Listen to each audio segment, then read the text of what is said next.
usually goes very quick these days. Let's hope. There we go. Sup, ladies and gentlemen, Ackle here, and welcome back. And of course, if you're watching this over on YouTube, remember to spank that little like button, and of course, join us over on Twitch, since that really is where the magic happens. I can't stress this enough.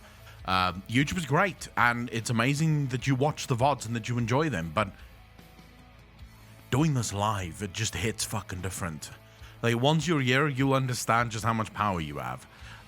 Chat basically takes the conversation wherever the fuck they want, and there's very little that I can do or say to change anyone's mind. I just go where chat takes me. So if you want to be part of that experience, this is where you're gonna get that. Over on Twitch. On YouTube, you just see the aftermath, the fucking the disaster that is most of these streams.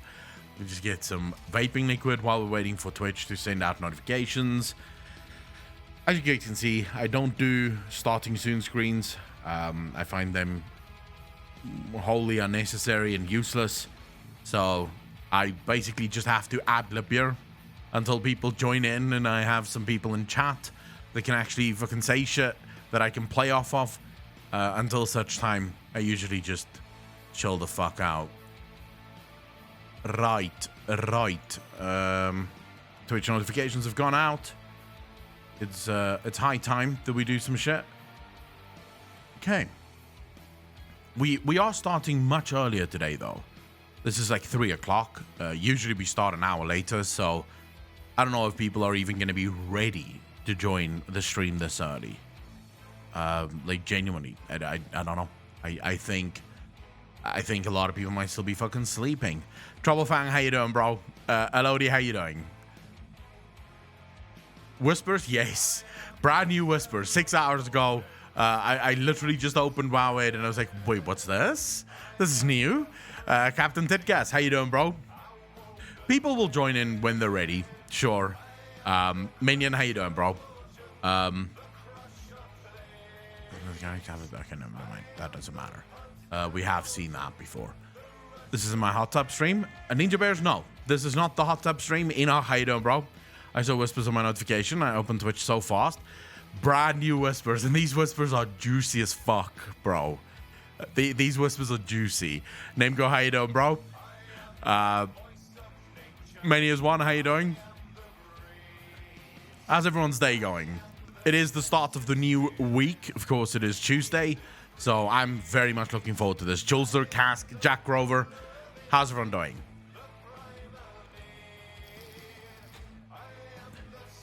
Vulpin X, how you doing, bro? Jumanio, how you doing? Is the fire sorted out now, Jumanio? No, these are not Old God Whispers. These are brand new Whispers, Minion. Brand fucking new. These come from Corthia. And they come from a thing. I'll show you guys very quickly what thing they come from. This is the thing that whispers it to you. Does this look like something we've seen before? Something that's quite prevalent throughout the World of Warcraft universe? It's everywhere. It's not just the Dark Portals. These things have been everywhere. And this thing is whispering some stuff at the minute. So that's what we're going to be going through.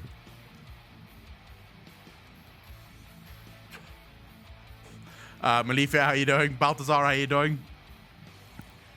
OG Apocalypse, thank you much for tier 1 sub. They really fucking appreciate that. 21 months in a row.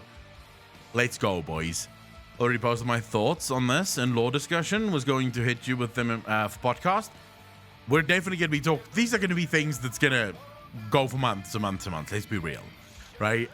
So we'll definitely talk about this during the podcast on Sunday. But I literally just saw this as I woke up, because I only woke up like 2 hours ago. Not even 2 hours ago at this point. So yeah, as soon as I sat down with my tea, like literally, this is the earliest stream we've done in years. I was actually still supposed to be drinking my tea, having a good time, chilling the fuck out, maybe playing some Final Fantasy before stream, and we would have started today's stream actually 2 hours from now. And then I saw these whispers and I was like, I can't wait 2 hours. What the fuck is this? How am I supposed to survive for 2 hours if I know this is all I want to be talking about? Load shedding has been suspended again this morning, Germanio. So we'll see. It's been suspended with a high risk of return. So most likely there's going to be load shedding at some point, because the peak time is 5 to 10, and that's usually when they announce it. So at 5 o'clock, I'll probably get a message that says, "Hey, fuck you. We're not giving you electricity now." I haven't played a single second of TBC Classic, Julester. Playing Final Fantasy, yes. If you are thinking about playing Final Fantasy, you should be playing Final Fantasy. Look, we're going to be discussing the Whispers. As soon as the majority of people have arrived, I don't want to start and then a lot of people miss out on what is the glory of Whispers. So we'll probably take like another 20 minutes or so just hanging out, just sort of touching base, and then we'll jump straight into the Whispers. But then after the Whispers, a lot of people have been asking me to play Final Fantasy, so we're going to be doing a gameplay stream today. I haven't done a gameplay stream in months, actually. Like months, literal months, since I've done an actual gameplay stream. So today is the return of the infamous gameplay streams. It's going to be Final Fantasy, and I do not apologize to any of you. I fucking love that game. Send was super good lore stream, was amazing. Jobel, thank you very much, really appreciate that. Apocalypse really fucking hit different in that lore stream, so I'm really glad that people loved it. I'm trying to mix that blackest black paint, and it's so hard to tell if it's smooth or not. It's so black. I want to paint my walls that black. And the more you grow, and the more you know. Solid Snake, just start now, what do you mean? Took you a few to get into it. Plague Earth, it took me a while, actually. I only got into Final Fantasy around about level 30. So at the start of the game, it's very slow. Like, you have the sort of class quests and your duty quests that you do, but that's it, right? You don't really get anything else. There's somewhat of a main storyline, but the main storyline isn't really... It's not amazing at first, because a lot of it is just introductions. You're literally just introduced to some of your main characters. And then you sort of start on a main storyline, which you think, okay, this is the main storyline. Then it completely twists and switches to something completely different. And you go, okay, so maybe that's the main storyline. Then again, it completely twists and changes again. To, you know, for example, I don't want to spoil this for a lot of people, but you start off as being sort of the champion of Ul'dah, which is where I started. I started in Ul'dah, and you sort of think to yourself, okay, so I'm going to join the Immortal Flame, and I'm going to be part of the Immortal Flame guys, and it's going to be great, right? Then you sort of learn, no, actually, you're not part of the Immortal Flame guys. You can be part of the Immortal Flame guys, but you're actually part of the Scions of the Seventh Dawn. And so you join the Scions of the Seventh Dawn, and you think, okay, this is the story, right? This is the fucking story. And then stuff happens with the Scions of the Seventh Dawn. I'm not gonna spoil this for anyone, but that takes the story in a completely different direction. That's a twist that you didn't see coming. The way in which this game tells the story is absolutely amazing. It is balls to the wall fucking amazing. There are still things that I do not understand. For example, I know that jobs are classes, but then there's things like goldsmithing.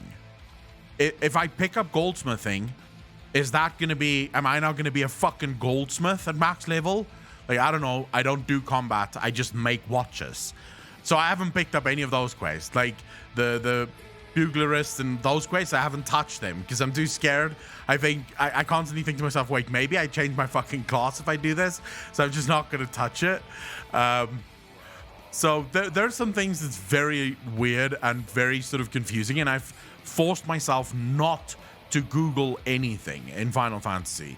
I want to see how good the game is at teaching you what needs to be done, rather than you just doing it, right?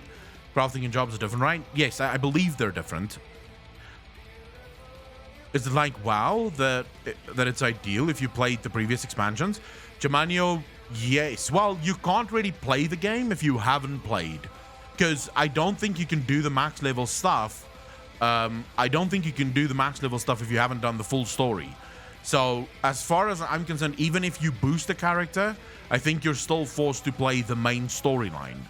So you're still going to have to go back to level 1, pick up the main storyline quests, and play all throughout. I'm just assuming this. I haven't boosted a character. I refuse to give money to any cash shop.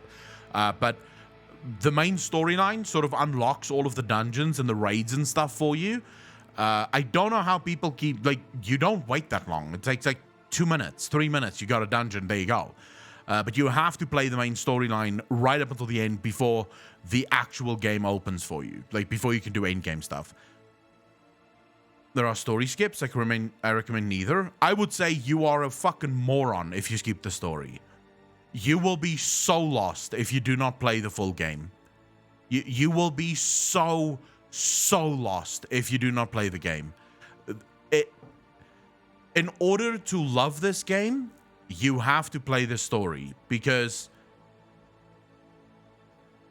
I don't know how to explain it. The story is just absolutely amazing.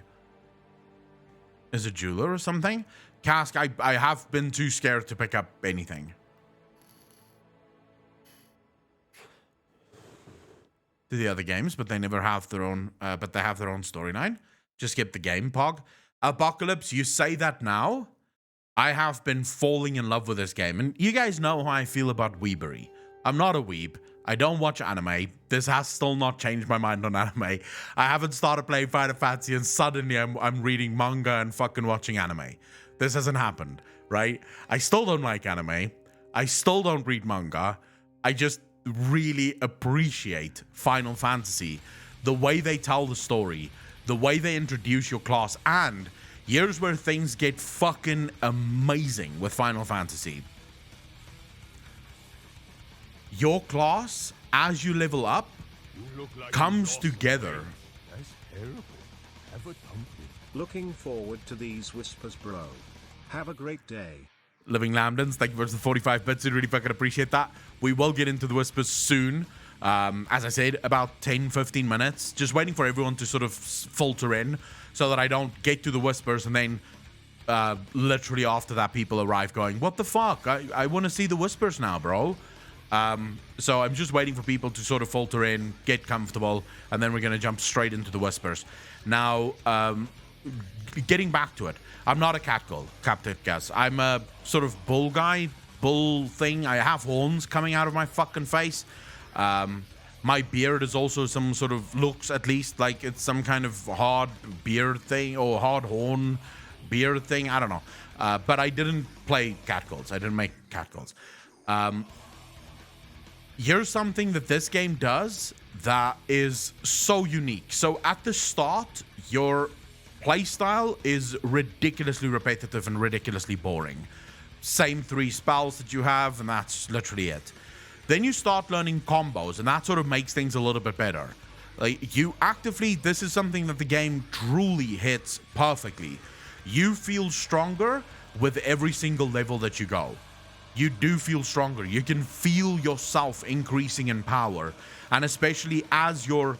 so, for example, I had no AoE abilities, bar 1. I had this one ability that just sort of swirls my sword on one spot. And now, I finally received... I'm level 43, I think. I finally received a combo ability to that. So, I use my spinny sword, and then I use a big jumpy spinny sword, and it combos off of one another. So now my AoE finally starts dealing good fucking damage, right? So you constantly feel as if you're progressing in this game. You always, and that's what an RPG should be, right? Are there characters similar to Sylvanas in Final Fantasy, or as lovable as her at least?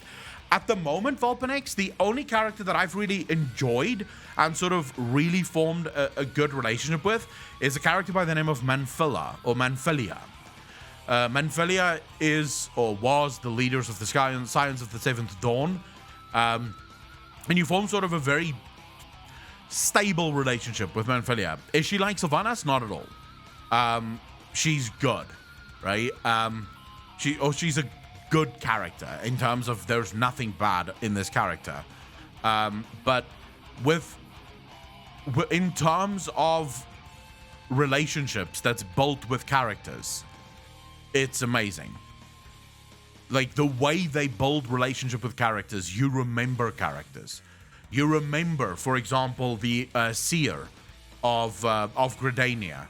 You remember the admiral of Limsa. You remember the sultan of oh, it's not the sultan, she's called something else, the sultana of Ulda, right? These characters are ingrained in you because so many of the quests throw back to it. And she's not a catgirl. Manfilia is not a catgirl. Yestola is a catgirl. Yestola is the only catgirl in the Science of the Seventh Dawn, at least from what I've seen. Manfilia is not a catgirl. Manfilia is just normal human. Ruban is badass, but I didn't join them. I actually joined Gridania. I joined the Twin Adders.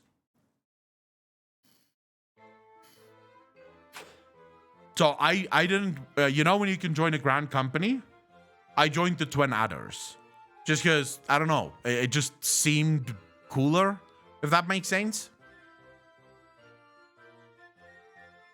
And to be fair, I was fucking tired of Uldar. I was so tired of Uldar, dude. I was running around Uldar going, fuck my life, bro. There's days it can suck my dick.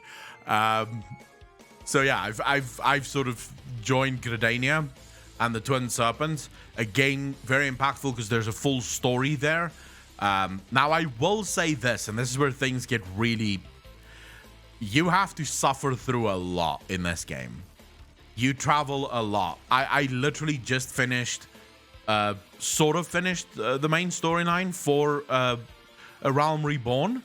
And for the last 15 levels, you pick up a quest, you teleport to a different zone, which is really cool in this game. I don't have flying yet, but there's teleportation everywhere. Like, you have these crystals, these ether shards or aetherite shards that you attune to, and then you can travel to them anywhere, and it just costs gil.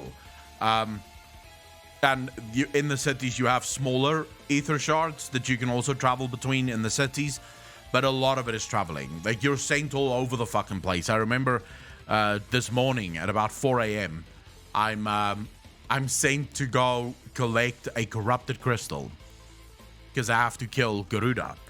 And I collect the first corrupted crystal. This is a lot of running. I collect the first corrupted crystal.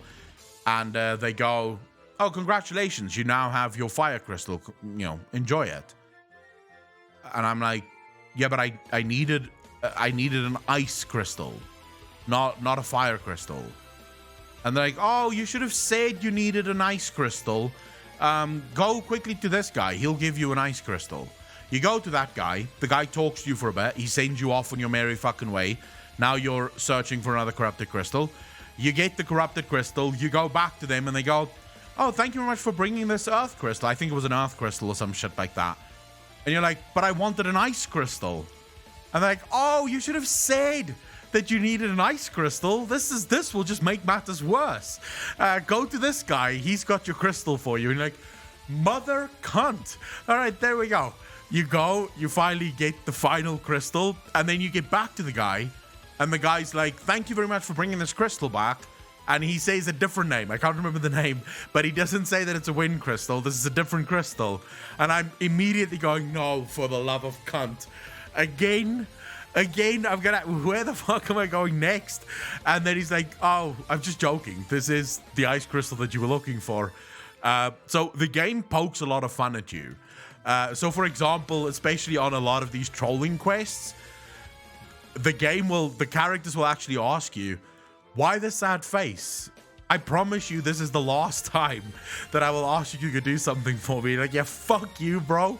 So they actually troll you while you're doing the quest. They know that you're hating these running around quests. They just don't give a fuck. They're gonna give you them anyways. Having issues bigger than the COVID excuse. The real Hellas, how you doing?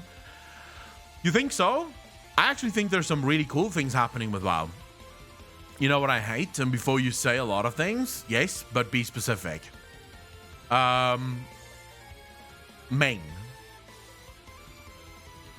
WoW devs need to be forced to play Final Fantasy. What's up, bro? Don't I miss anything? Mikimoto, how you doing? No, we haven't started yet. Angawar, how you doing? But that's not the topic right now. Okay, so what do you hate, Luna? Zealotry TV, thank you for the follow. Really fucking appreciate that. Welcome to the channel. Thank you, thank you, thank you. There's some big things happening over on World of Warcraft, by the way, which we can actually discuss because it's not part of the Whispers. Let's go, Terran. So I don't know what Blizzard is up to here, but it did sort of fill me with a lot of hope. Because it seemed like Blizzard is definitely up to something. When League Chase give me champion shards, especially ones I already own. Oh yeah, that always fucking sucks.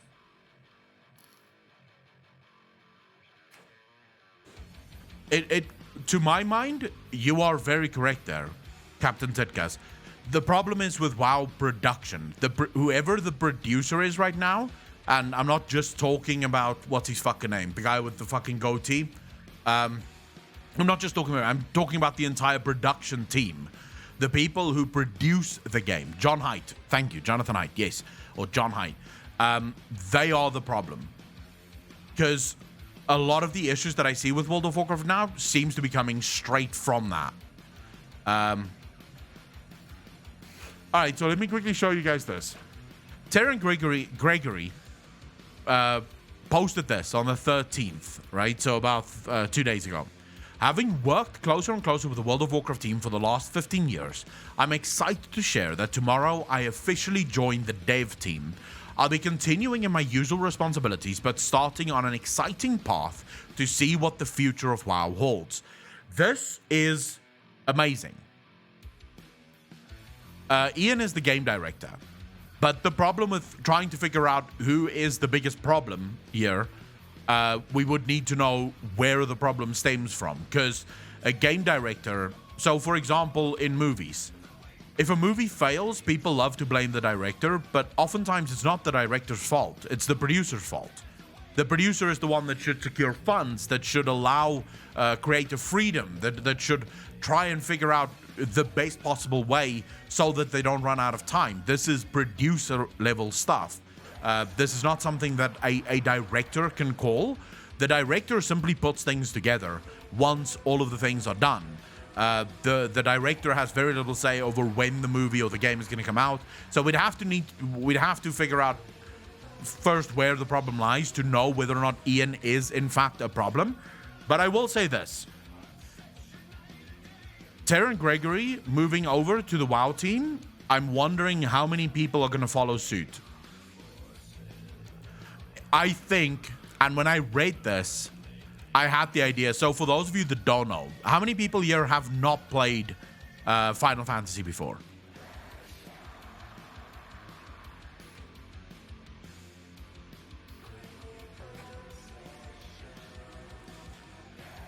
All right, so in Final Fantasy, almost every single zealotry, thank you very much for the first chat, really fucking appreciate that. All right, so in Final Fantasy, whenever you do quests, there's a ton. Jockey, goeiemiddag, hoe gaat het met jou? Every single time there's a worm ring. Thank you very much for the fucking first chat, really appreciate that. Okay, so very quickly before I get sidetracked again, in World of Warcraft or in Final Fantasy, there are a lot of cutscenes, and sometimes small cutscenes. We're talking about 5-second cutscenes. These cutscenes help highlight certain moments within the game, certain moments that they want you to remember. These cutscenes are oftentimes just in terms of quest dialogue. You get a sort of mini in-game quest cinematic, if you will, right? Which is... why would Blizzard move Terran Gregory into the WoW team? Remember, Terran Gregory worked for the cinematics team for the entirety of Blizzard, right?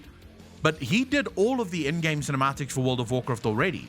So why are they moving developers or people who worked on cinematics into the World of Warcraft team? Why do they want a dedicated cinematics team just for World of Warcraft? So it is a good thing. And it's not South African, it's Afrikaans, Volpenex. South African would be sort of weird since there's 11 languages in South Africa, official languages. And I think there's something like 13 or 14 unofficial languages. No, there's 13, 14, including the unofficial languages. Sorry, it's not 13 unofficial languages. There's 11 official languages in South Africa. So just saying South African, basically you're saying that the smallest group in the entire country interferes or basically determines the language for the largest group in the country, which isn't true. Of literally the whole South African population, it's only 1.5 million people that speak Afrikaans as a first language. The rest of the people speak, there's like a smaller number that speaks English as a first language. And then the biggest group would be Zulu. That's like millions of people that speak that. And then Sesotho, Xhosa, there's a bunch of other languages that's much larger than mine. Mine is like the smallest group in the country. Seven Raven, how you doing? Besides the side quest icons being annoying to look at in Final Fantasy, not knowing if they're gonna actually have voices in the cutscene or not. So, I agree with you. At first, I fucking despised the no voices in the cutscenes. I'm told that it gets better in the expansions. Like, the expansions have far more voice acting. In A Realm Reborn, they didn't have the time or the money to actually get it done. But I sort of got used to it. I'm now enjoying myself just reading it. Dutch and right, it's sort of easy to understand for me sometimes because of that. Dutch is the father language of Afrikaans, Valpenex. It's literally where my language comes from. It used to be, my language used to be called Kitchen Dutch, and then it was renamed to Afrikaans when it finally got established as a language. VA voices, Ranger, I don't know who the hell that is.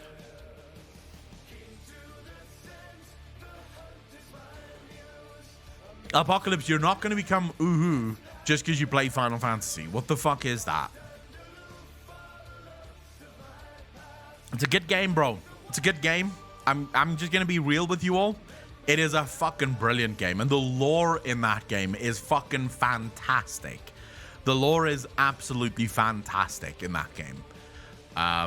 So, yeah, for me, I just think you can't go wrong trying it out.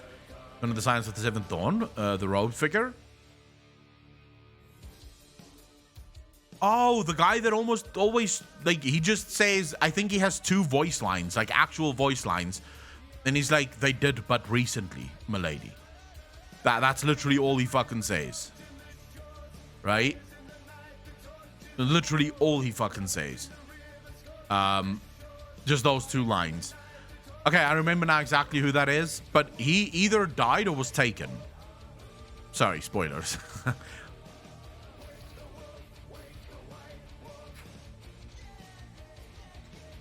I'm waiting. We're going to be doing it later today, but so far, I'm loving all of it. I do hope that we get to save Manfilia. Like, that's my one hope, is that we get to save her.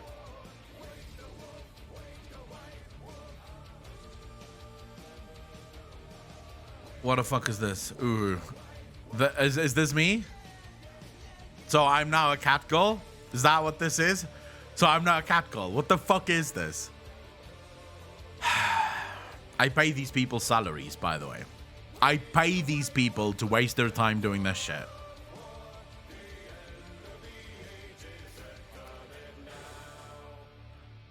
My final form is always to simp for a pretty cool female character in the game. Of course it is. Not a waste if it's content. Truth. Never a waste if it's content. Anyways, as to this move from Terran Gregory, I think we're starting to see the first signs of Blizzard realizing something big is going on. Something crazy is happening. So let me put it this way. If you look at this move in a vacuum, it makes no sense. Terran Gregory has always done all of the in-game cutscenes for World of Warcraft. He works for the cinematic department of Blizzard Entertainment, which means if World of Warcraft needs a cinematic, they can go to him and the cinematic will get made. Moving Terran Gregory now over to the WoW team to continue his usual responsibilities, right? He says it here. I'll be continuing my usual responsibilities, but starting on an exciting path. So he's basically now going to work exclusively on World of Warcraft. Lead cinematic narrative, right? He was the cinematic director for World of Warcraft. He's now the lead cinematic narrative director for World of Warcraft, or narrative designer for World of Warcraft. This is rather insane, the fact that Blizzard needs someone like this. And I sort of think that more people are going to be pulled into this very soon. They're probably going to get more people in. This means that first and foremost, they want more cutscenes, right? They want far more cutscenes than what they have right now. They also want far more direction than what they have now when it comes to how the story plays out and how the story is told. Now, my personal opinion, and this might not be shared by everyone, but the last time I think questing was absolutely fucking balls to the wall amazing was in Legion. And I've been thinking a lot about why that is. Why was questing in Legion so amazing? And then I realized every single class you played gave a brand new twist to the story.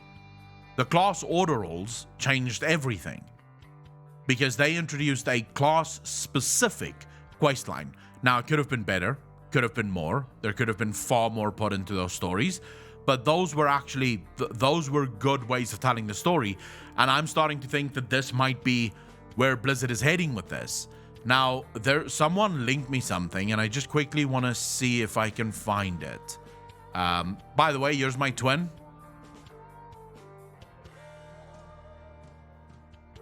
Guy literally Hindenburg DTV. Just needs to grow out the beard a little bit. Just so you post on YouTube. What do you think those whispers are? Warped versions of the truth? So, Chumsalot, we're going to get to it, I promise. We are going to discuss it.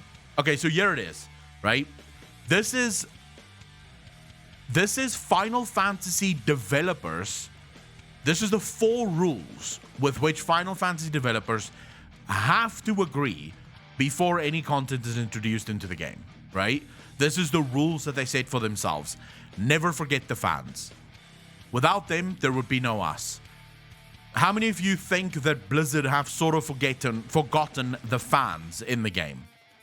How many of you think that, to some extent, not completely, I don't want to say that this is, like, they no longer even think that they have fans, but how many of you feel like the major games, I'm not talking about the developers, because obviously the developers are probably still making the game for the fans, but how many of you think that the overall game have forgotten the fans long ago and is now purely focused on the shareholder?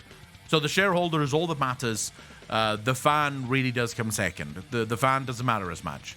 I personally believe that that's exactly what's happened. The base game, the overall game have become more of a what does the shareholders want? And fuck the fans. They'll be fans, right? And that's true. Some people will just always be fans, regardless of what Blizzard does.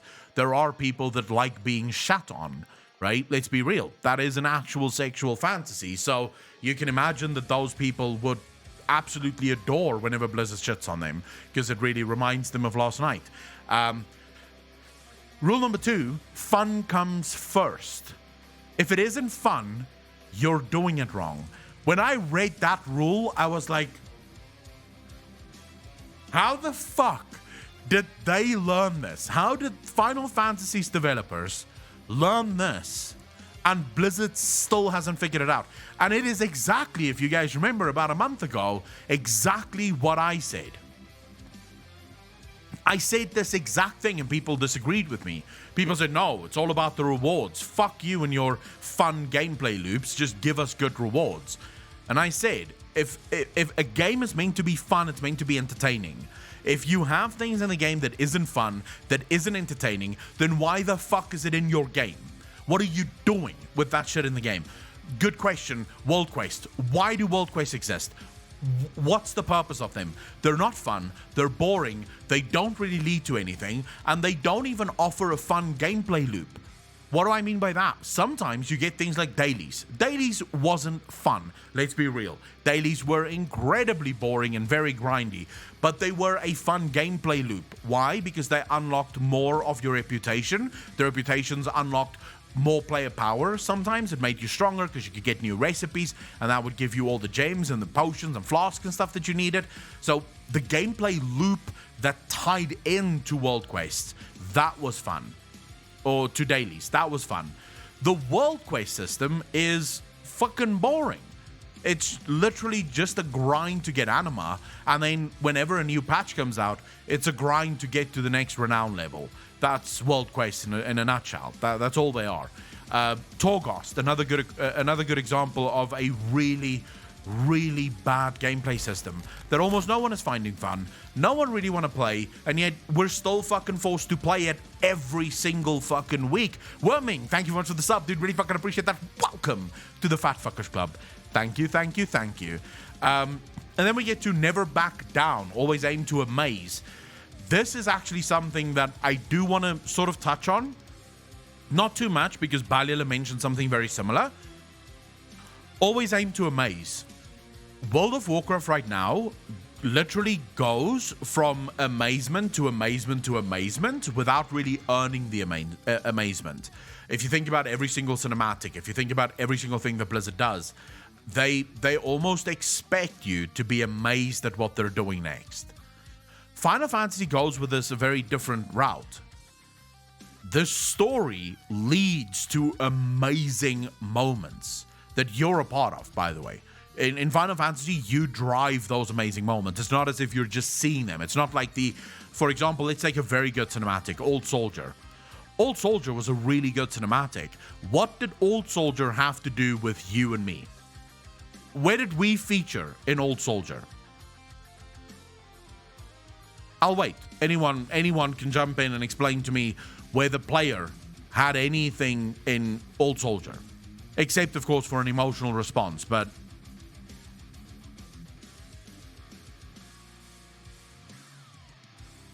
By the silence, I'm going to assume most of you have given up, or most of you realize that we do not matter that much in the story for World of Warcraft. The story in World of Warcraft just sort of goes, and we see the story go. We run along the story. That's literally the feeling that I get whenever I play World of Warcraft. Don't get me wrong, I'm not saying that the story is horrible. I'm not saying that the story is bad. I love the story for World of Warcraft. The problem is that as a player, I don't feel like I'm part of that story. I don't feel like I'm the one doing these things. Final Fantasy does it completely differently. You are the one doing these things. You are the one being praised for doing these things. You are the champion. But they do a great way of actually not putting you at the forefront of being the champion. You start off being just a regular guy with some kind of secret when it comes to the light, right? And you grow into this champion later on, and you can see how people react to you. But not everyone just gives you shit because you're the champion. You have to earn it. You have to prove to new people that you are, in fact, this champion that they should be following. So really good way of telling the story. And then don't forget your roots. And this is something, number 4 is actually the thing that I think Blizzard have missed more than anything else. Don't forget your roots. Never forget where you come from. Why were there 12 million players playing Wrath of the Lich King? Why were there 10 million players playing Cataclysm? Why did Vanilla blow people out of the water? Why is TBC considered to be one of the greatest expansions in the history of World of Warcraft? Why did people love Mists of Pandaria so much? You see, Blizzard is a game that have forgotten what made them good. And I'm reminded of, we have forgotten what makes us strong. That's literally Blizzard at the moment. They seem to be sort of trying new things all the fucking time. The problem is that everything they try moves further and further away from what players actually want, what players actually crave. And unless they can get back to it, unless Blizzard can actually find their roots again, find what made World of Warcraft so much fun. I'm afraid we're going to be stuck in this endless loop of Blizzard. Sort of right now, it feels as if Blizzard is playing catch up in the dark. Like they're trying to pin the tail in the fucking dark. It's pitch black and they're trying to pin the tail, and they're just going around putting as many tails everywhere, but they're on the other side of the fucking room. The donkey is in this corner and Blizzard is in this corner, basically pinning the tail on themselves, and someone is getting fucked in the ass with a dildo. You just know it. But no one is actually pinning the tail on the donkey. Like, the donkey is just sort of standing there. He doesn't even run anymore. He's just sort of chilling out, eating the fucking hay. Because what's he supposed to do? The developers are nowhere near. They're not even in the ballpark, right, of where the game needs to be at the moment. So unless Blizzard can come back to that, but that's where I feel like Taron Gregory's tweet that he has now been moved to the World of Warcraft development team maybe signals a massive change coming for World of Warcraft, right? And I'm looking forward to that. I'm really looking forward to that. They're throwing shit at the wall and hoping it sticks. The fun part of original WoW was living in a fantasy world. Blizzard went to the donkey show. No one wants to play that anymore. Vorgel, I think you'll be surprised how many people actually want to play that. I mean, everything is better in Classic. Exploration, finding keys for chests, elemental damage, and resistances. Terran moving up is good news. Always good news. I love Taron Gregory. He is an absolute amazing person. Like, if you've ever spent time talking to Taron, he is so down to earth and such a nice guy. I highly doubt WoW can go back to what it was. Too much has happened. Don't be so quick to judge. It's not hard to fix your game. It's going to take effort, don't get me wrong, but it's not impossible.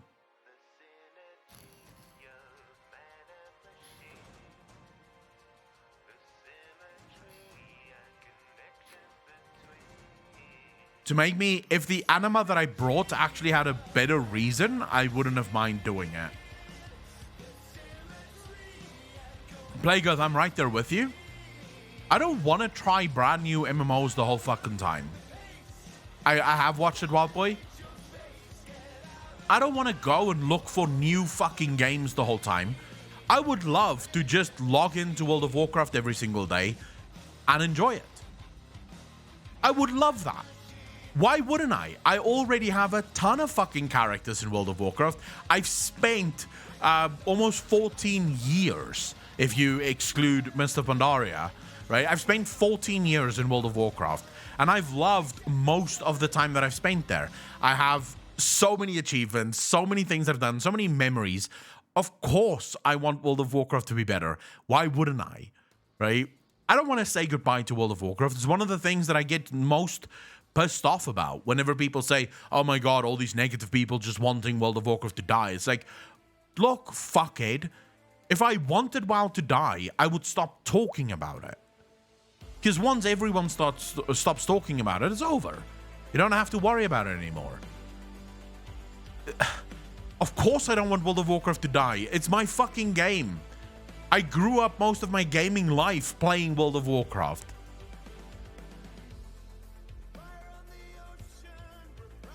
Talking suicidal? Wait, Asmongold talking suicidal? I doubt that. Really? Some of these players now, though, they all just want carries. They don't want to even use the right armor. Don't bother to get a Lego. Just stand in shit and grab their loot. That's how it goes now. Want a real RPG, right? An open world D&D dungeon crawl, not a children's theme park. Well, boy, I would love that. I've dropped out of Modern WoW for now, playing TBC, because I never had the chance back then. I started in Wrath of the Lich King. I played in Vanilla, and I played the whole of TBC, so I don't have to go back. I remember those days fondly. The same Orc Shaman that I had in Vanilla, I still have the same Orc Warlock that I had in Vanilla. Well, actually, I'm lying. I didn't have an Orc Warlock in Vanilla. It was a human Warlock, because all my friends were Alliance. I convinced them at the end of Wrath to switch to Horde, and I paid a transfer for my Alliance character. I changed faction. I paid for a faction change. So my Alliance human Akalon Warlock became an Orc Akalon Warlock. But it's the same Warlock. It's been with me forever. Forgotten One, how you doing, bro? I'm doing the honor grind right now in TBC. It's pretty rough, but I'm enjoying it. TBC had some wonderful gameplay loops. Looking back on it, was hating himself. So rough. One of the reasons I refused to stream E3 was because I heard a lot of people say that you're gonna get fucking smacked down, and I just said I'm not gonna do it. I'm not gonna put myself through it. Stebby, no.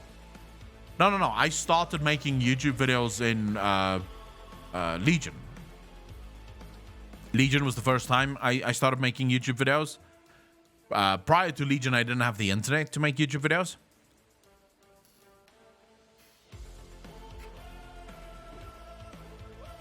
My main modern is my original Forsaken Lock from Wrath of the Lich King, Locks for Life. Warlock is an amazing fucking class. That's when I started watching you. Wow. How many of you have been part of this channel since the Legion days? I guess how many of you discovered me for my Warlock content?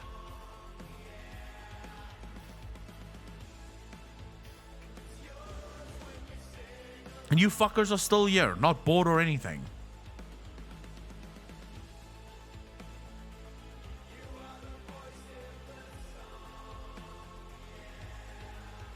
Zofia, how you doing?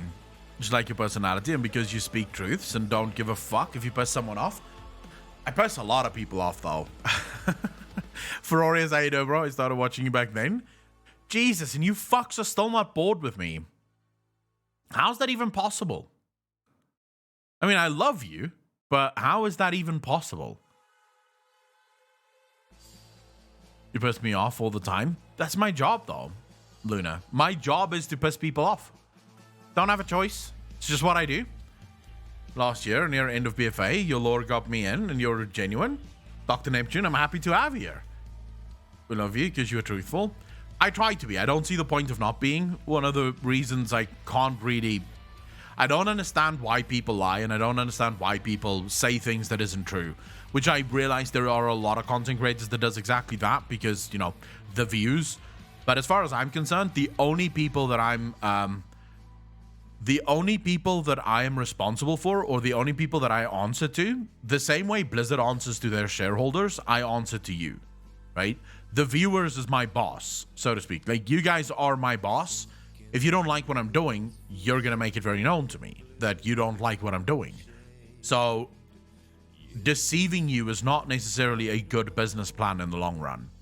So, therefore, I would rather say what I think, say what I mean. And if some people don't like that, that's fine. But at least I know I'm being true to myself and also being true to the core audience. Final Fantasy talk? Borgo, that's fine. That's fine. You don't have to like the Final Fantasy talk. I like talking about Final Fantasy, though. Me content. JK, love you, bro. Great speculations. Spoon of Thunder. Thank you much. Really appreciate that.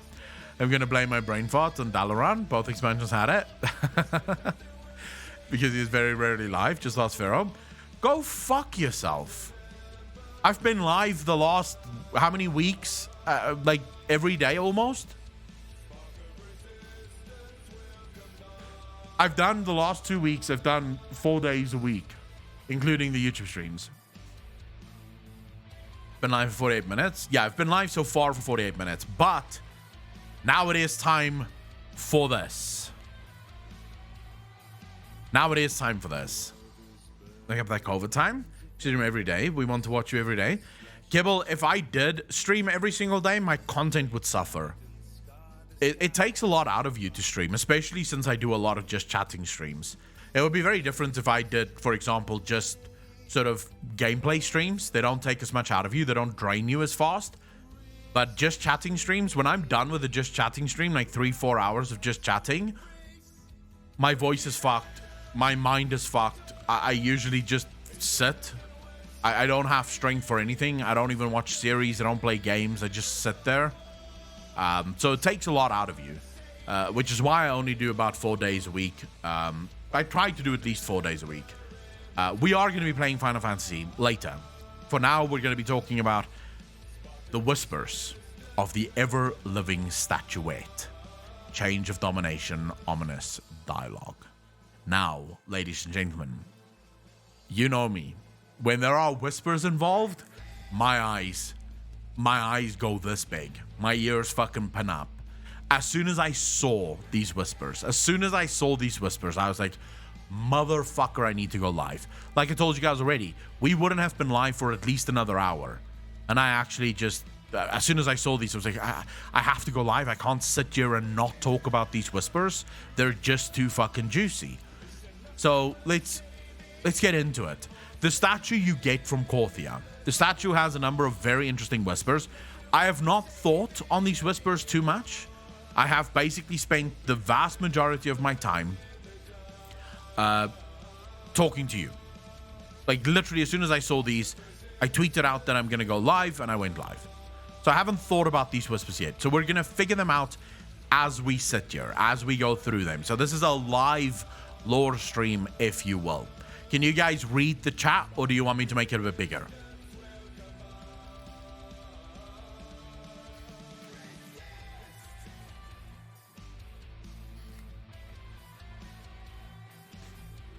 Spoon of Thunder, I would take all of the Old God Whispers and more. Is this good? Can you guys read this now?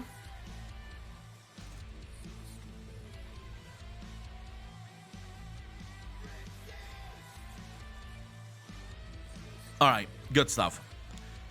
The ever-living statuette, first whisper. Hidden from daylight, a sleeping flame rests atop the sixth tree.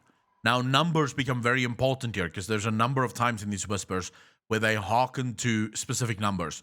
What does this mean? Hidden from daylight, obviously, most likely talking about Korthia, but perhaps not talking about Korthia. A sleeping flame. Now, flames tend to be signs of rebirth or signs of anger. Right? It can either be rage or it can be rebirth, a rebirthing power, if you will. A sleeping flame rests atop the sixth tree. Now, tree, as far as I'm concerned, we could look at world trees, but there are no 6 trees. At least there shouldn't be 6 trees. We know of 5 world trees that has ever been in existence, and the 5th one is actually more of a rumor than it is an actual confirmed thing, right? We've argued very many times that the 5th one may actually be in Angora Crater, but in a different dimension. So that's why we've not ever been able to see it. Now, I don't want to spend too much time on the first whisper because there's still nothing there. However, it could also, and I'm just gonna say this statue is very old. If we go to what was said by it, I trust you did not listen to anything that this little monster told you. I have heard it is absolutely incapable of uttering the truth. Reminds you of someone? A certain someone that we freed in BFA? That was also said to only lie, and yet most of their whispers continuously fucking come true? Is this not Ian? No, Zalatath, but good guess. It is time to determine the statuette's age, but something about it is difficult to determine the statuette's age, but something about it feels older than you can imagine. There is no telling what events it must have witnessed over the eons. Now, look at the statue. These statues are very prevalent in the portals. They're prevalent in Shadowlands. There's a lot of these statues that we see sort of scattered about. According to this, they can't determine how old the statue is. But the statue have definitely seen a lot, right? So who built these statues? What are these statues? What do they hearken back to? And why are we not supposed to trust them? This sort of throws out the entire idea that the Primus built these statues, or that these statues somehow hearken to the Primus, which is a theory that we've come up with before, that the Primus may be involved with the statues. If the statues can't be trusted, it means that these statues must have been built by something that came before, and we are going to get into it. But Final year, Rosur has warned you to not trust any of its whispers. Whatever wisdom it seems to share is surely wrapped in deceit. Bullshit. But now that you all know this, let's get back to the whispers. Ever-living statuette's second whisper. Hope, betrayal, sacrifice, faces change. The tale does not. I don't know what this means, but what a fucking ominous whisper. Hope, betrayal, sacrifice. Faces change, in other words, the players change. Different people is involved in these stories of hope, betrayal, and sacrifice. But the tale never changes. It's always the exact same tale.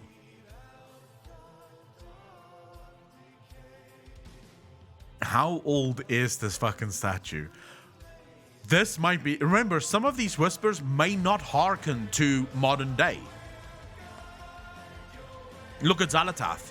Look at the old god whispers that we got all the way back in Legion. They only really became relevant in BFA and in Shadowlands, really. Some of those whispers are starting to become very relevant and starting to pay off. Endtime told a story all the way back in Cataclysm.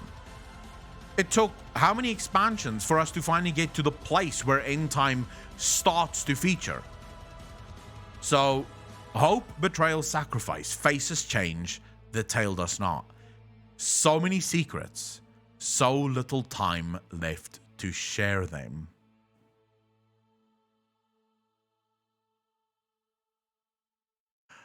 I wonder if this statue is going to become more prevalent later on. Because right now, as soon as you hand in the statue, it stops, right? It doesn't whisper anymore.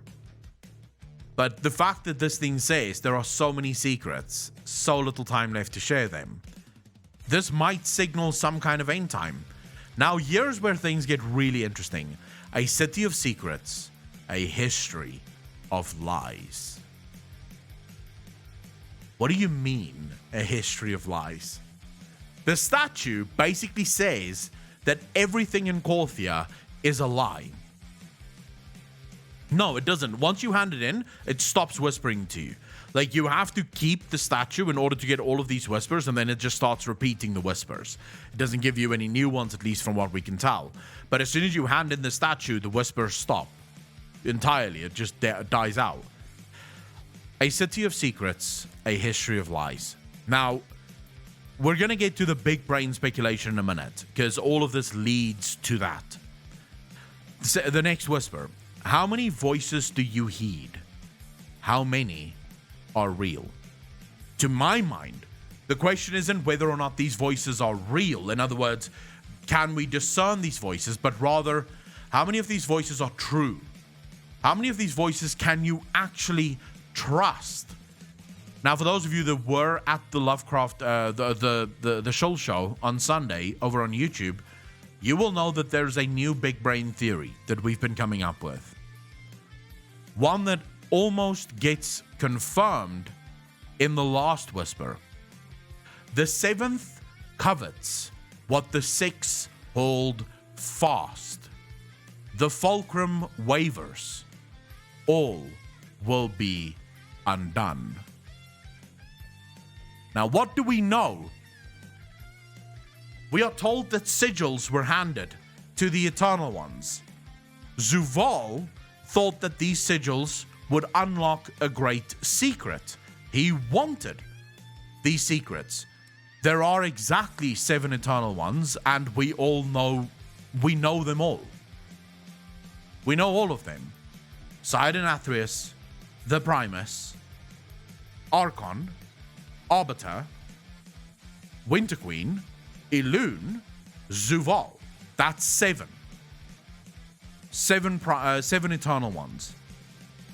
But one of them, the 7th, covets what the other 6 hold fast. This is Zuval. Now, my current speculation theory, and that of Apocalypse, if you were at the Lovecraft episode, is quite simple. Zuval used to be the leader of the Shadowlands. He was in control of the Shadowlands. At some point, the purpose showed up, or whoever implanted the purpose on top of them. One of the things that sort of stands out very clearly if you start going through the story and you start following the sort of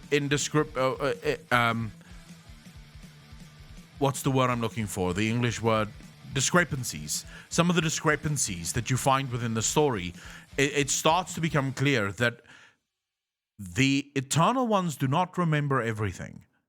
In fact, the Shadowlands seems to not remember the start of the Shadowlands.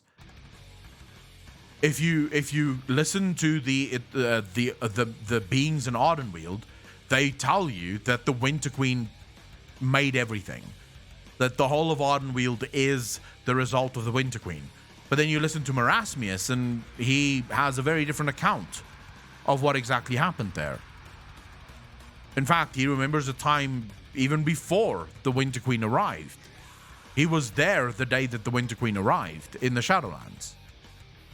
You go to Revendreth and you learn that Sidon-Athreus is the one that created everything. But then you look at the things that he's created and you sort of start to go, but some of the things that you've created do not make a whole lot of sense. And also there seems to be beings that again predate you in a very real manner. So the speculation theory goes as follows, and you don't have to agree with this. We don't have a lot of evidence for this. Right now, this is simply a story that we believe in.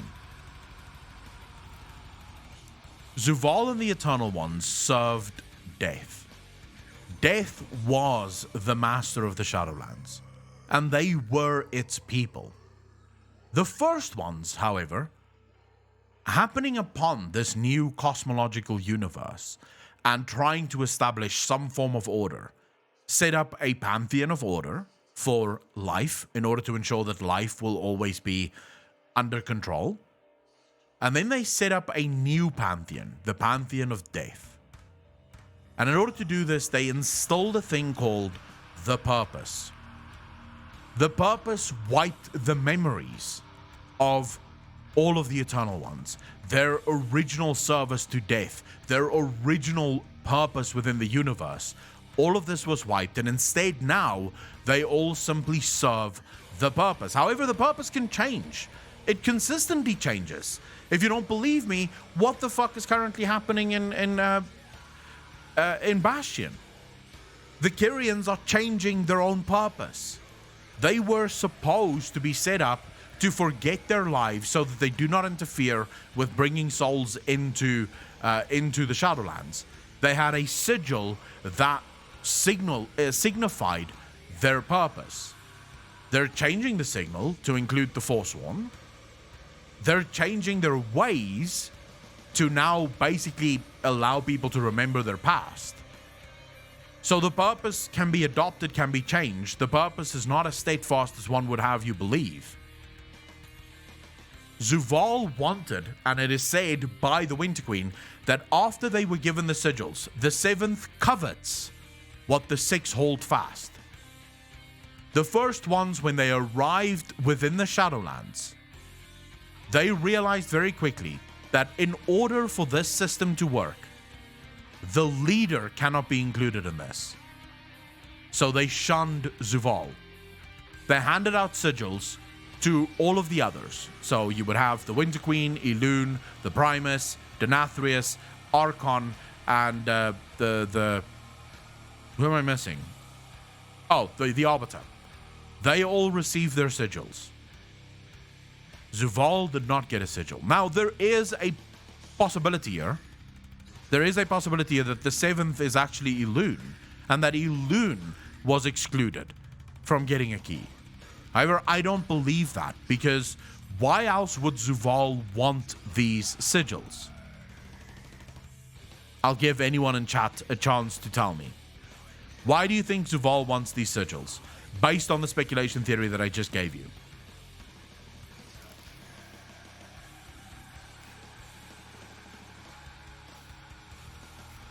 Dangerous, they were the original Eternal Ones, but their original purpose was very different.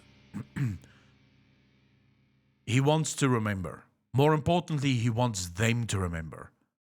He wants to give them back their memories of who they once served. Remember what Denathrius said. Never forget the words of Denathrius. The only thing that will emerge from this torrent of change is death. Death and those who aided in its victory. That was Denathrius' words, paraphrased. Zuval says they will learn you cannot chain death. Zuval wants to remember, he wants them to remember that they were once the servants of death. They were not the servants of the first ones. Now you might be asking, but why would the first ones do this, Akalon? It makes no sense. It's simple. For that, we go to what we now know about the new book, the Grimoire of the Shadowlands. Right? This is written by the brokers. The brokers come up, they basically collect evidence, and then they come up with hypotheses. The book is filled with their hypotheses based on the evidence that they've collected. They have reached the conclusion that the entirety of the universe has been based on two fundamental forces, life and death.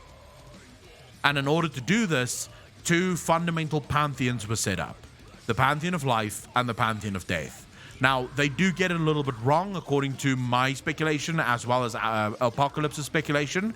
The pantheon of life that they assume is actually the pantheon in life, not the pantheon of life. The pantheon of death is not the pantheon of death, it's the pantheon in death. Because their purpose is to order death, to ensure that death is an endless cycle. So death always feeds back into the universe. Whenever beings die, they get fed back into the universe, they come back to life, and they get fed back into death. So the first ones basically created this entire ecosystem within itself, and we could look at the map if you guys really wanted to. I think by now, whenever you close your eyes, you should be able to see the fucking map, right? But if you look at the map in your mind's eye, you have this entire closed loop system. You have reality in the center, you have the Shadowlands at the bottom here, and you have the Emerald Dream at the top.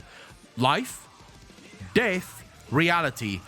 It's a snake that eats its own tail, consistently eating its own tail. The first ones superimposed this system upon the Eternal Ones. What is Zuval coveting? He's coveting their release, their freedom. Why do I believe this so fundamentally? Zuval holds fast that he was betrayed.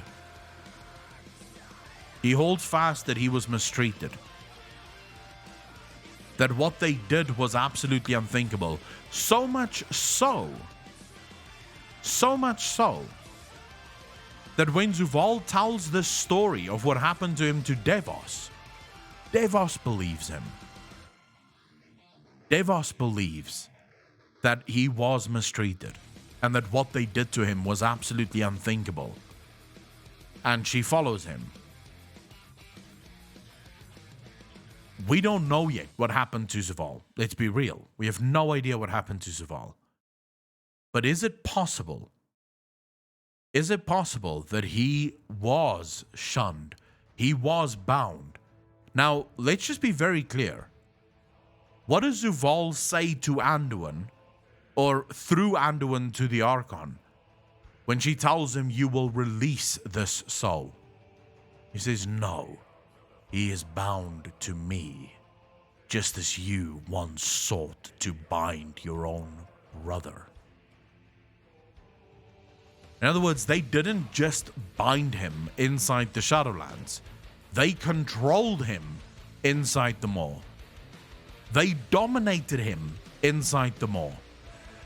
They most likely made him do things he did not want to do with his own power. Why do I believe that he's the leader of the Shadowlands, of the Eternal Ones? Because he's the strongest of them all.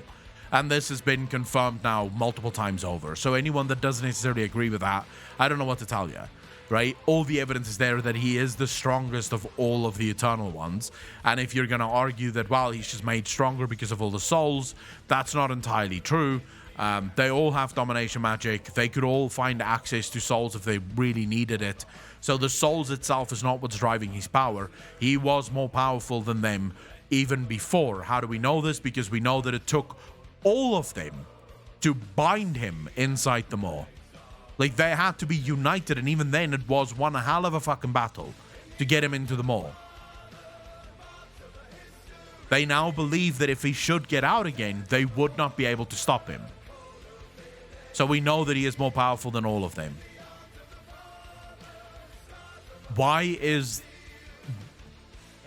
Where does this story come from, and where does this story go?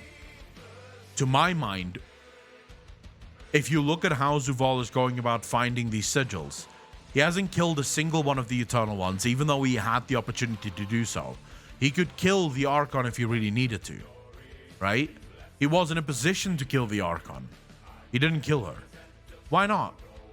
If what he truly wanted was to bring them low, he could have just smited her there. All Anduin had to do was probably just twist the fucking blade and the Archon would have been dead. Instead, he leaves her with that wound. All he wanted was the sigil. We also know, from their own accounts, by the way, that Zuval turned violent. Yet at no point did he try to kill any of his brothers or sisters. I don't necessarily think that Zuval is ever going to be an ally. It depends on how Blizzard wants to tell the story, of course. Like, the story could go many different ways. So I don't know exactly how Zuval would reach allyship, if you will. But enemy of my enemy, definitely. I can see that happening. Could be enemy of my enemy. I mean, that's entirely possible. Now, these whispers is currently very vague. But if you guys remember, and this is why I've made such a big deal about these whispers. Remember the very first whispers that we got from Il'gynoth? They were vague as well. We had no fucking idea what those whispers even meant. And as the game continued, as the story unfolded, more and more of those whispers started falling into place, and more of those whispers started going, fuck, Jesus, yes, this starts to make sense now.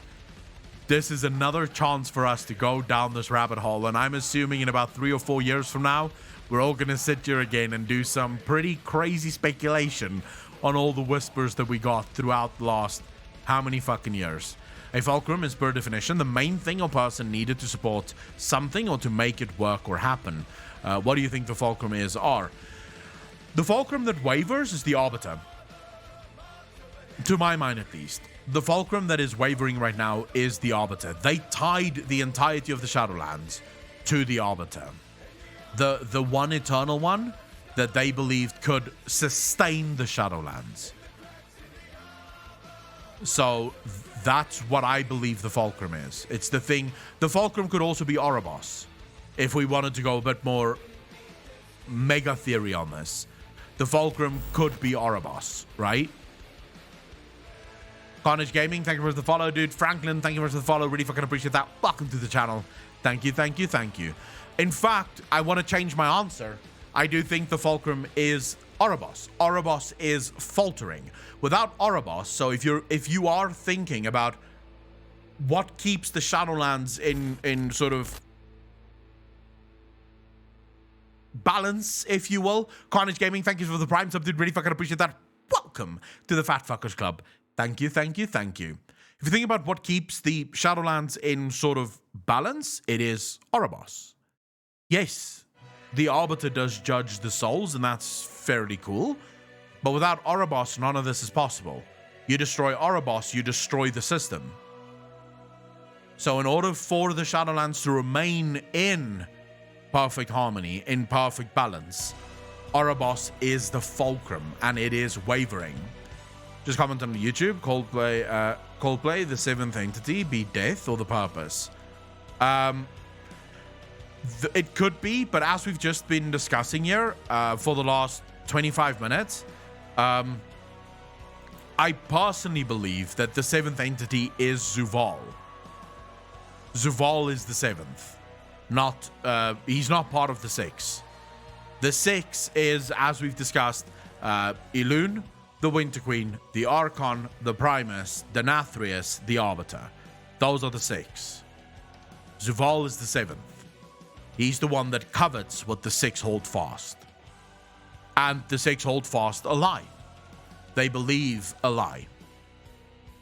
Because the lie has been told to them for eons and eons. The purpose has been superimposed on them. And if you think about how often memory pops up within the Shadowlands, how often we look at memory, right?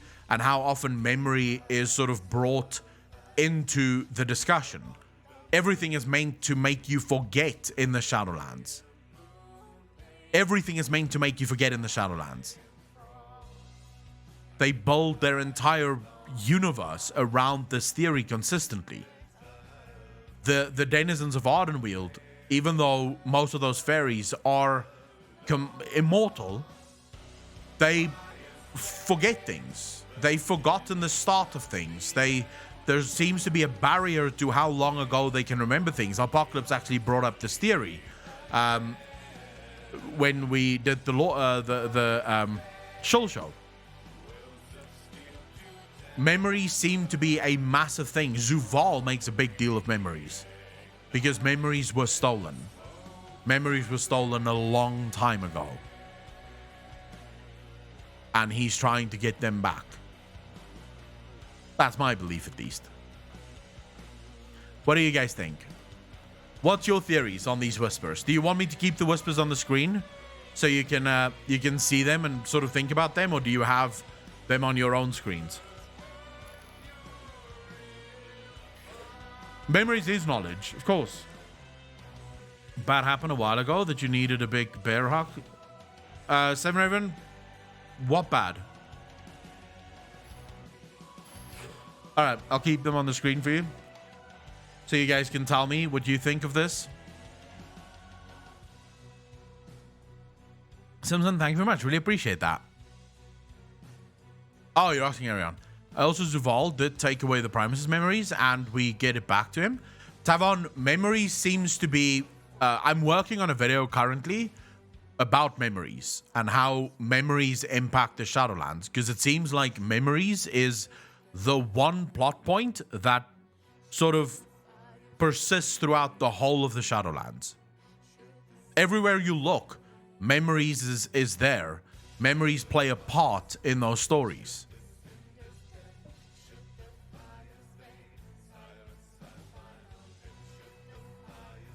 Balthazar, so it depends whether or not he remembers everything, whether his memories were stolen as well.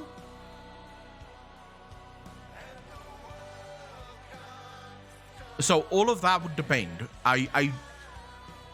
It might be that his memories were stolen as well, and he remembers bits and pieces of it. The fact that he's extracting the memories from the Primus and then actually fucking says, right? He actually fucking says that he is the secrets that the first one sought to hide. So he is looking for those secrets. I'll just repeat it. I think Akalon didn't see my post. Hey, Akalon, over the weekend, my father was diagnosed with untreatable cancer. I'm a little sad. Any chance I could get your rotund arms around me in a bear hug of love, teeth, and claws? Arian, Alvin, I am so fucking sorry to hear that. Ladies and gentlemen, can we get some love in chat for Arian and his father? Bro, I lost my mother to the exact same thing, so I know exactly what you're going through, and I am so fucking sorry to hear that. Arian, I genuinely, there are no ways to console someone with that. There is just no way. No words that I can give you is gonna make things better. So all I can say is I'm sorry. And hey, there's people that live through. There's a lot of people that live through things that they were told they can't live through, and they just kick that shit's ass. So I'm gonna hope that your dad fights this motherfucker and beats cancer's ass, because fuck cancer, right? And I think literally every single person here in the stream is behind you. You'll be in our thoughts and in our prayers. And tell your dad from all of us, good luck. And we really hope that he gets better. It is my belief, at least. Furorious coming in here with the tier 1 sub, gifted sub for Arian Alvin. Thank you very much, Furorious. Really appreciate that, bro. It is my belief, at least when it comes to cancer, that just never stop fighting. When my mum died, she had a cancer count of 32, which is lower than normal people. Like, she didn't have cancer left, but you could sort of see it. All of my brothers arrived the one weekend, and the next Friday she died. Like, literally 5 days later she died.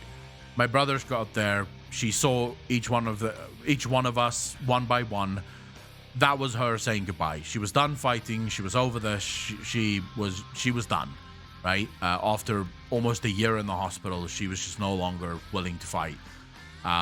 So that's my belief, at least. If you keep fighting, there's always a chance. So just tell your fucking dad that. Just tell your dad, look, just keep fighting, bro. Whatever you do, just keep fighting. Listening on streams and YouTube vids a lot. They give me some peace in trying times. I'm happy that they do. Swatfish, how you doing, brother? I'm really happy that they do. Love and strength. And thank you so much to the community as well. For all of you. Literally, one of the members of the community is suffering and everyone just fucking pours out some love. So thank you. This is why this is the greatest community on Twitch, and I will say that 100%. No questions fucking asked. This is the greatest community on Twitch. Just we fucking know each other. We've been hanging out for a while. We already know each other. There's people that's made friendships here. It's insane. My mama had her first immunotherapy session. She's fighting for almost 2 years. Be Stefan, fucking good luck to your mum as well. We need to solve this shit, by the way. And I'm not going to spend too much time on real life stuff, but I do want to say, though, we need to solve cancer. This shit needs to fucking go. We live in the 2021, and we still don't have a cure for cancer. What the fuck is going on? This shit needs to go. I think we've had enough of this shit. And by the way, can we get some love in chat for B. Stefan? His mum is also going through some trying times. So show him some love. I think it's very hard, right? Human beings don't like being confronted with our own mortality. I mean, we all know that death is coming at one point or another, but it's the one thing we fucking hate thinking about. First battle is always a battle of the mind. I agree.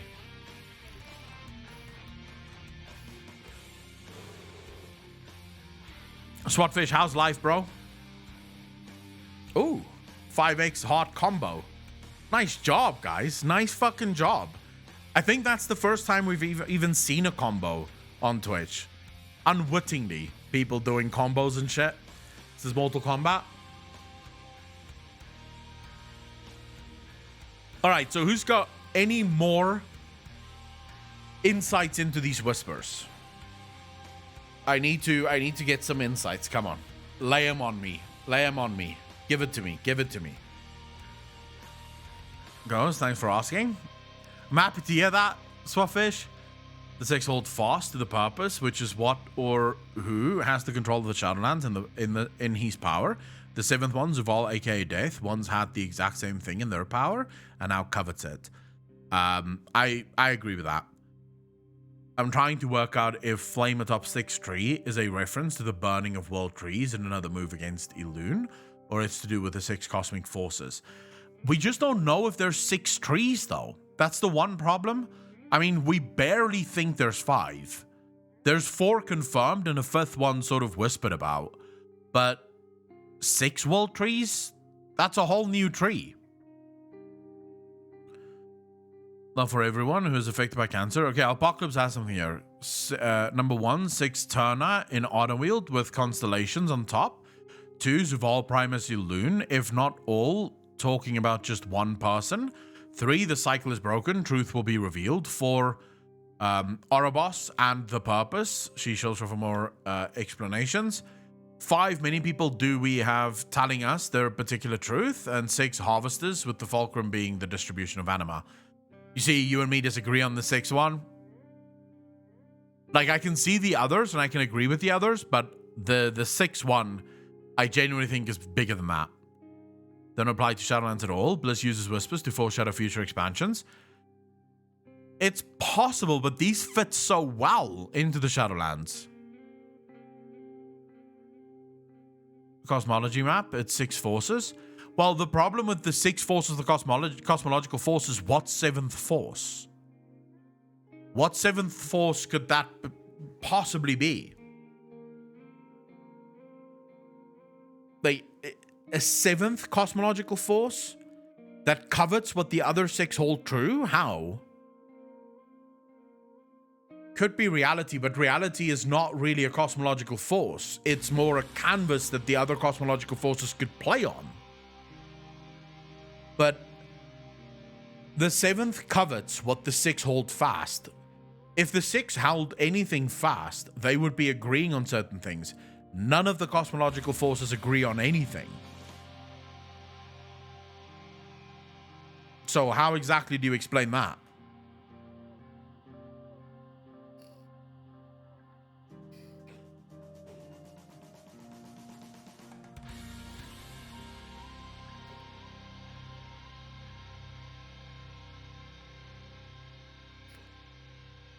I've seen that, Apocalypse. I mean, the disclaimer is, as far as I'm concerned, probably the most important thing. Vizzy, how you doing? The disclaimer, as far as I'm concerned, so if you look at the disclaimer here, I trust you did not listen to anything that this little monster told you. To my mind, this is actually more interesting than the fucking whispers. I'm very good, Vizzy. Thank you very much for asking. What are you up to? All things lead us astray. They all agree that they must survive and or the Shadowlands survive and or Zuval should remain imprisoned. Do all the cosmological forces agree on that though? I don't necessarily think so.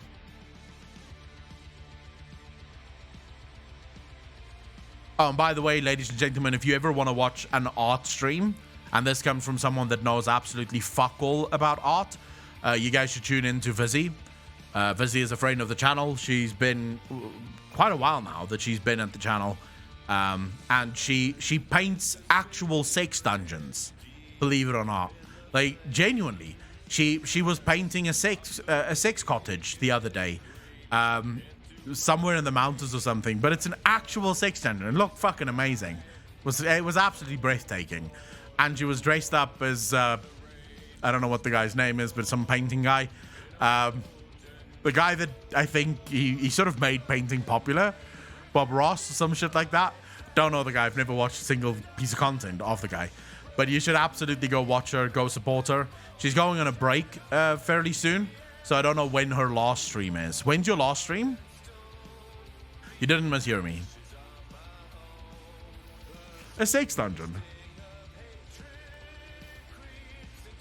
Alright, Vizzy stream is tomorrow, her last stream. So absolutely follow her, go watch her. She usually starts, I think, in about an hour and a half from now. It was not a fucking cabin, guys. It was an actual sex dungeon. Like, there were literal people having sex in the dungeon. I saw it with my own eyes.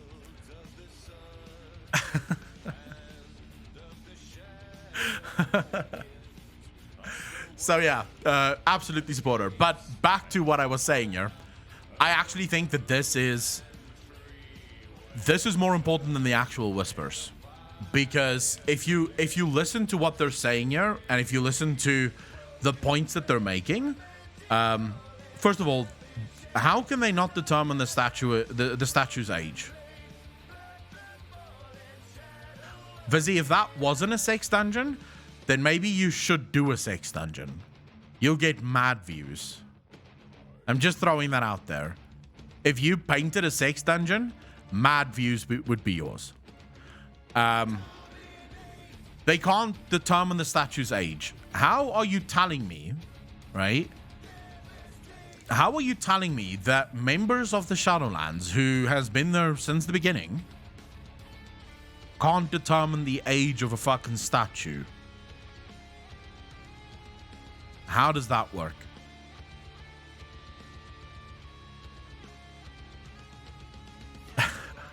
Vizzy's still protecting herself, still pretending that it wasn't a sex dungeon. Just a thought, could it be that the skins the Eternal Ones walk around in are original, but the souls inhabiting it aren't?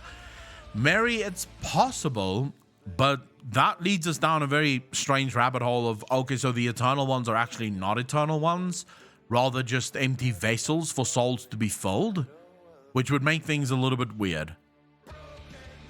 It's my timing at least. I know when to join the party. Of course, they know not only the statue's age, what it is, and what it says is absolutely true. Thomas, it doesn't necessarily have to be, right? It could be that they don't know, which actually makes the speculation far more interesting. Because if they actually know what the speculation... Oh, fucking speculation. They don't know what my speculation is. They're not real. But if they actually know what... if they actually don't know what the statue is, then that means that everything about the Shadowlands is a lie. Everything about the Shadowlands is a lie.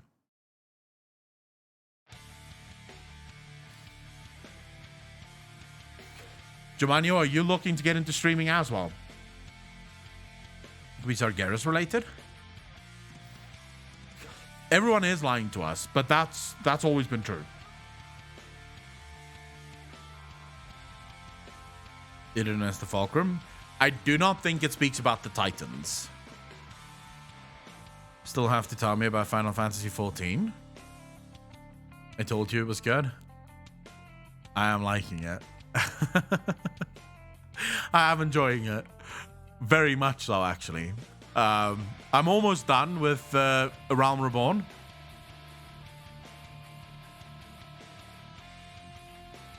7 OG Titans, 6 good ones. Illidan as the Fulcrum.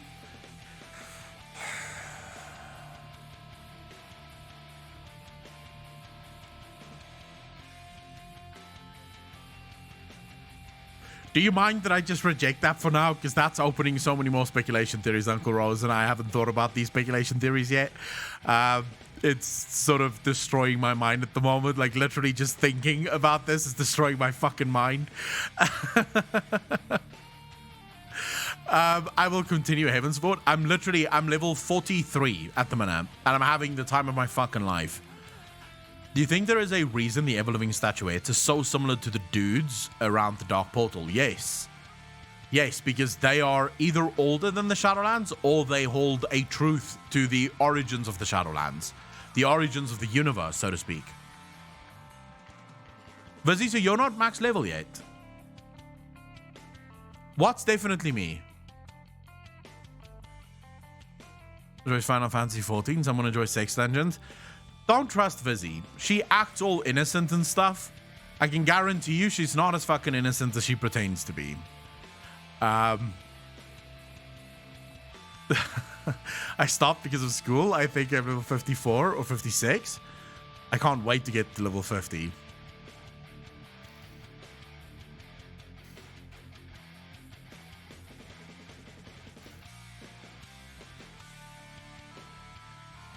Maybe Elune's blue child is Ramonia? I don't think so. I don't think that's true, Mary. She came across an Athreus, fell in love, Elune forbid it, and bam, Bob's your uncle.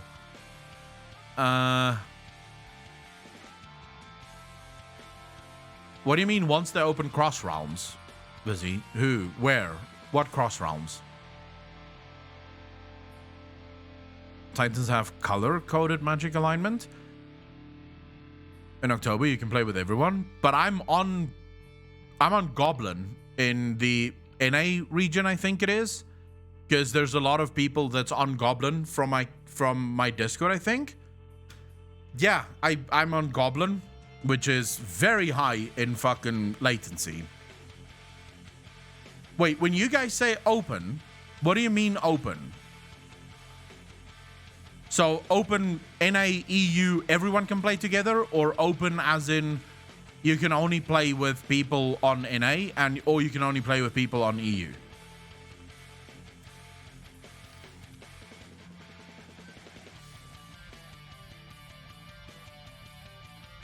Oh, Simson. Now that becomes interesting. What do you guys think of the Fulcrum being the world soul of Azeroth? Simson just brought that up, and I think very interesting. expansion is out. I'm looking forward to that. Although I am struggling to play on NA. The lag is real on NA. Is Azeroth dying?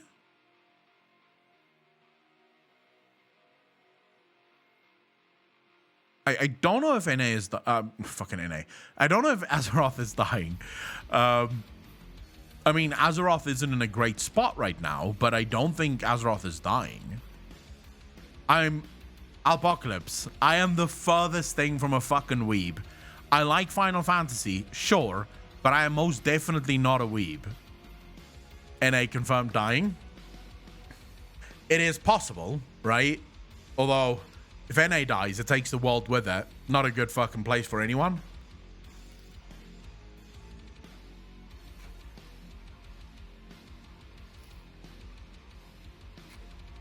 Uncle Rose, it depends. That's something a weeb would say. No, a weeb wouldn't say that.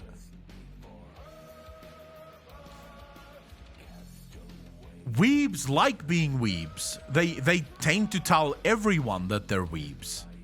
Like, weebs dress like weebs. They act like weebs. They say shit like ooh and crap.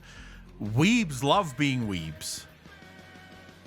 If I was a weeb, I would probably admit that I'm a weeb. I'd be like, yeah, I listen to what the fuck K-pop or whatever the fuck weebs listen to. I don't know. Wait, K-pop is the Korean stuff, so whatever is the Japanese version of K-pop, I suppose, is what they would be listening to. Reading manga, which I've never read in my entire fucking life. Watching anime, which I've tried once and I did not like. So I am the furthest thing from a weeb. J-pop. Jesus fucking Christ. Okay, so there's a thing called J-pop as well, I guess. To visit any data center in the world. Ooh, so I could actually go to an EU realm and play there as well.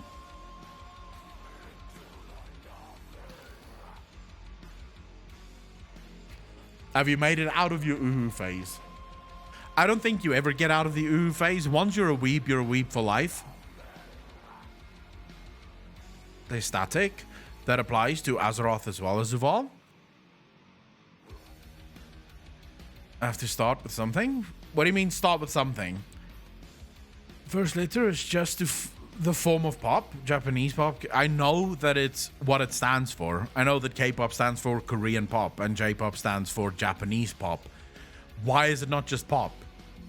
We don't do that in the West. We don't go A-pop for American pop, which would actually also just literally translate to absolutely disgusting music. Or E-pop for English pop, or European pop, or whatever the fuck you want to call it. B-pop for British pop, which would also just basically translate into absolute crap. Let's be real. As soon as there's a pop in the name, it's crap, right? But still, I don't know why they do it that way. Why doesn't the West follow suit? Very pop, we just call garbage. K-pop is also garbage, though. I can't say that J-pop is garbage because I've never listened to it, but I still think that it's probably garbage. Australian pop would just be D-pop, but down under. That's probably what I would call it. You're not a music person, don't insult pop music. Yeah, I don't listen to a lot of music, this is true. But I do like my metal. I like my rock. I like my classic music. I like my opera. I fucking loathe pop. Like, literally, there is no pop music that's good.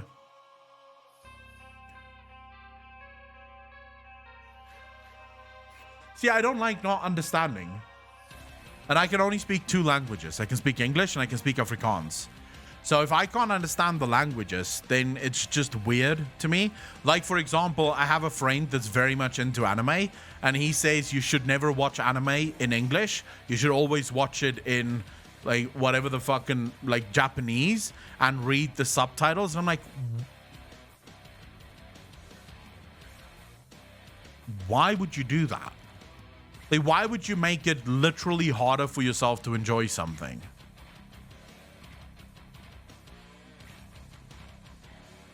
I genuinely don't watch anime. How's it more feeling? it can't be more feeling because I can't understand what you're saying. You're just off there mouthing a bunch of sounds, and I'm just sitting there going, reading the shit. That doesn't fill me with more feeling. I don't go, oh my god, the way they wrote those letters, that hit right in the feels that hit right in the feels when I read those letters that fucking fast. I'm sorry, I hate subtitles. In all fucking movies, I despise subtitles. I will not watch something if there's a hard-baked subtitle in it. I refuse, because at the end of the day, even when it's English, what do? You sit there reading the fucking subtitles like a book. You understand every word that the fuckers are saying, but you're reading it. Oh, this is a great book. I don't know what the fuck's going on my screen. I'm too busy reading the fucking shit at the bottom. No thanks. Throw some Afrikaans at us. Most people have heard Afrikaans before. Maar wat wil jy met ek sê? Ek kan amper garantie dat amper niemand in chat gaan verstaan wat ek sê nie, of gaan volg wat ek sê nie, behalwe as jy van Holland af is. Dan gaan jy miskien weet wat ek sê, of jy gaan miskien 'n ballpark idee van wat ek sê, anders gaan jy nie 'n clue hê waaroor ek praat nou nie. I watched this 9 without subtitles, realized at the end the subtitles showed us what the aliens were saying. Was a big oof. I'm German, I understand a little bit what you're saying. German is, so Afrikaans is sort of formed from Dutch, German, and French, is the father languages of Afrikaans. Braaibroodjie. Braaibroodjie is amazing. Best thing you can have in your life.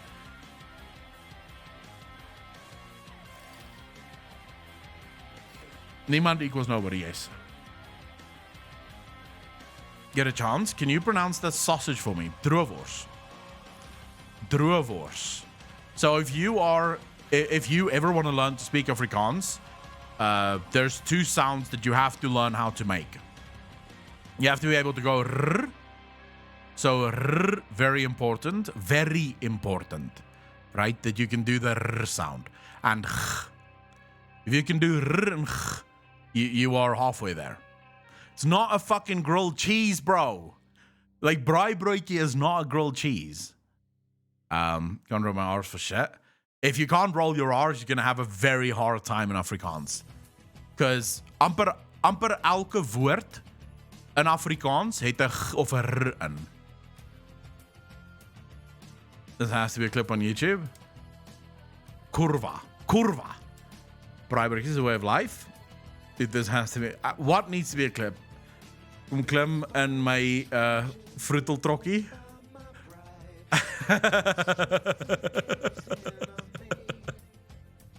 I like that. Gezellig. Gezellig in the vocab. What do you mean, Volpenex? Gezellig? So we would... Gezellig would mean... gezellig would be sort of... comfortable, right? So we would say gezellig. We would say gezellig, which... so I don't think there's a single word in Afrikaans that has a Z in it. Or a Z, which, like, I say Z, but Z. I don't think there's a single word in Afrikaans that has a Z in it. We also don't do TH. A hint of Arabic. So Arabic was a big influence here as well, because Arabs arrived in sort of KwaZulu-Natal around the time that the first settlers arrived. So there is some Arabic influences here as well.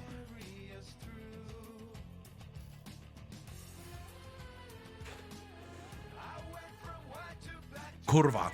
I worked with some, I think it was Polish people or something. I think it's Polish. Isn't kurwa Polish?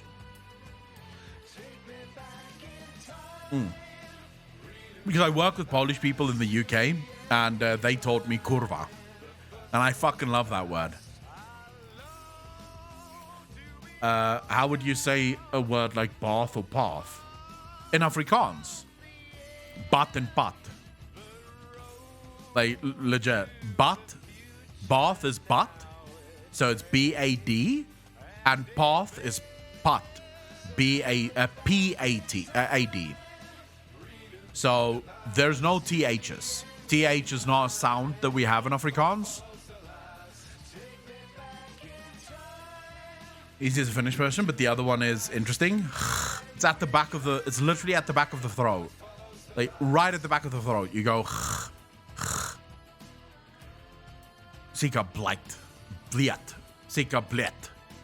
I remember that as well. Sika bliet. But I can't say it correctly. I don't get the pronunciation perfectly on it.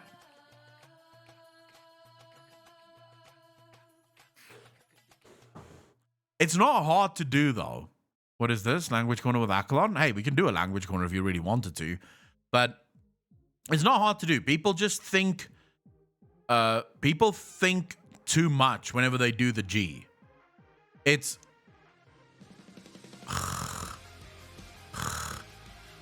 There's no constriction. There's no force. It's literally just right at the back. You just... It's soft. It flows. Easy. Suka bliat. Me being Greek. Nicole, how you doing? It's like trying to clear your throat. It's similar to clearing your throat. No, it's not. Well, I guess for a South African, it's not hard. Like, for me, fairly simple, straightforward. I just can't. My throat now hurts. Yeah, but you're overdoing it. You try to go... Or, I don't know. English people do it very weird. Like... It sounds as if you're dying. It's like, why are you doing it that? You should just go... Just nice, right at the back of the throat. Geziend.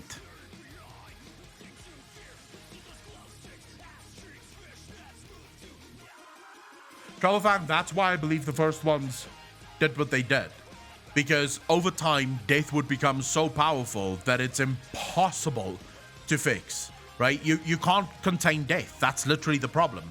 So that's why the first ones had to impose the purpose to ensure that the Shadowlands or the world does not become completely fucked. You scared your cat, really? To the Netherlands, and I still struggle to learn that. I see you doing these noises while you play your cat girl in Final Fantasy XIV. I don't have a fucking cat girl in Final Fantasy XIV.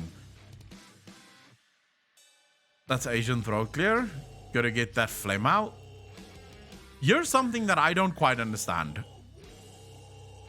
Why do Asian people eat with their mouths open? Is there anyone that can explain that to me? I've seen a couple of videos now with Asian people eating shit, and they don't eat with their mouths closed. Yeah, that's very bad manners. Someone should really tell the Chinese people, hey, bad manners that. You shouldn't be doing that. Close your mouth when you're eating. No one needs to see the shit that you eat. That's a pie here in South Africa. That wouldn't fool me. You can taste the food better. No, you can't taste. What are you talking about? If you eat with your mouth open, you can taste the food better. That makes no sense. If anything, you'll taste more with your mouth closed. Because if your mouth is closed, all the aroma and shit is still trapped in there. It's not fucking escaping. Whereas you just go... It's all going everywhere. That's not how you should eat. Oh, Swapfish, you're not alone. You are not alone. I get really triggered when people eat with their mouth open. Also, when people slurp.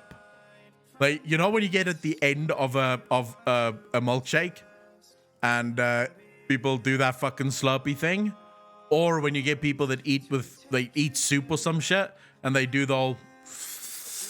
That shit, it fucking annoys me to the point where I will tell them, shut the fuck up. You eat on your own? Right? So that no one else sees it. I don't need to hear you eating. Just eat your fucking food on your own. And then if you really want us to know how much you're enjoying it, go, or some shit like that. I don't know. The Insane God, thank you for the prime. I really fucking appreciate that. 3 months in a row. Thank you, thank you, thank you. I think I need to go to Asia. I need to fix their culture for them. I'm not saying everything in their culture is wrong. Some of their things are fucking amazing. But just some things, like the way they eat soup specifically. Maybe I should go there and teach them a couple of things. And then after that, I head to Texas and I teach the Americans how to use the proper metric system, because clearly the imperial system doesn't work.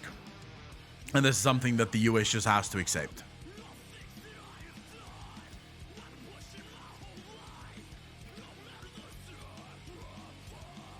I don't get why everyone isn't on the metric system. It's so much better.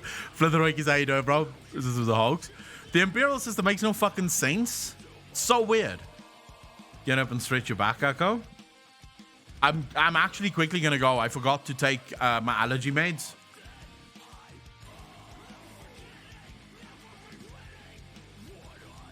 Metric back in high school.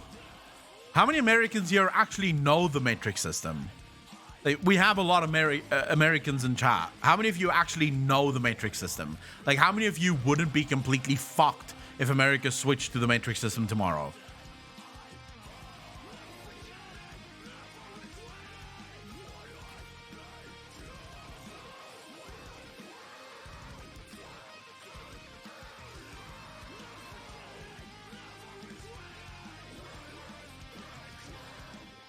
I mean, it's true. Kali, how you doing? Thank you for the first time chat. It is just multiples of 10. It's so easy. Fixing China, you better learn how to use chopsticks. That's one of the things I'm fixing. We are in the year of 2021. You have knives and forks that make literally eating everything much easier. I refuse to eat with sticks. That was something that our ancestors did thousands of years ago before they actually realized that, hey, a knife and a fork works better. So I'm actually going to Asia to fix that shit. We don't need sticks. Chopsticks are superior? Okay, eat your fucking soup, please. Chopsticks are not superior. There's no way that chopsticks are ever going to be superior to a knife and a fork. It just doesn't work that way. There's no way that chopsticks are superior. Load shedding for a bit, and I assume it is way worse your side compared to your in CT. Oh, Grithona, you're from Cape Town? It is horrible in Pretoria. The load shedding is miserable. You pick up the bowl? Excuse me. Like a dexterity check just to eat. That said, I like them only with like Panda Express. So even if I go to Chinese places, which is the one thing that's very nice in South Africa, is when Chinese restaurants first started opening up in South Africa, they would, instead of forks, they would give you chopsticks. Then they realized that people were just throwing the chopsticks away and grabbing forks at home. So instead, you now have to buy the chopsticks. They no longer give you chopsticks. If you want chopsticks, you have to buy them. It's cheap. It's like a rand or some shit like that.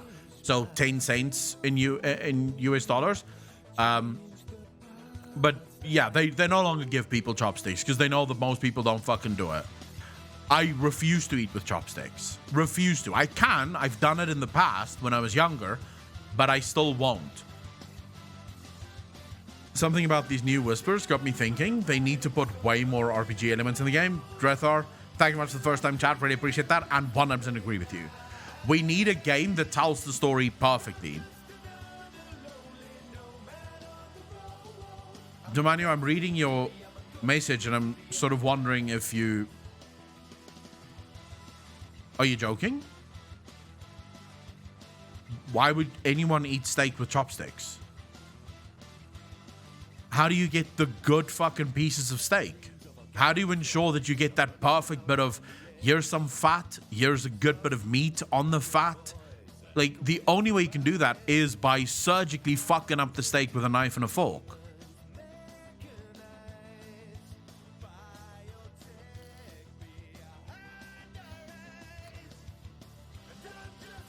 I go invisible for hours sometimes. What were you saying, Luna? How would you cut a steak with chopsticks? Probably you won't cut it. You'll just pick up the whole fucking steak and be like, ham. This is like a candy bar.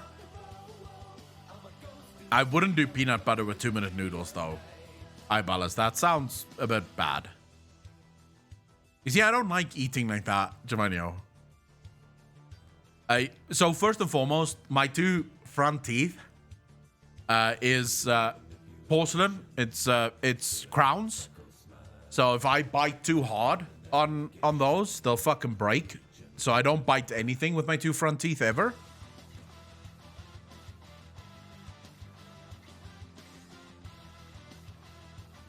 Cook it for chopsticks. Yeah, I was in a bar fight when I was 19, actually 18. Yeah, it was my final like month in high school. We went to a bar, got absolutely fucking shit-faced, and got into a fight with a guy. And the next morning I woke up and my two front teeth were fucking knocked out.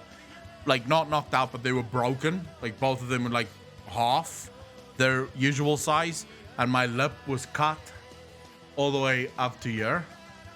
Like, it was literally hanging. My entire lip was hanging like this, open from here, from my nose. Just sort of fucking wiggling there.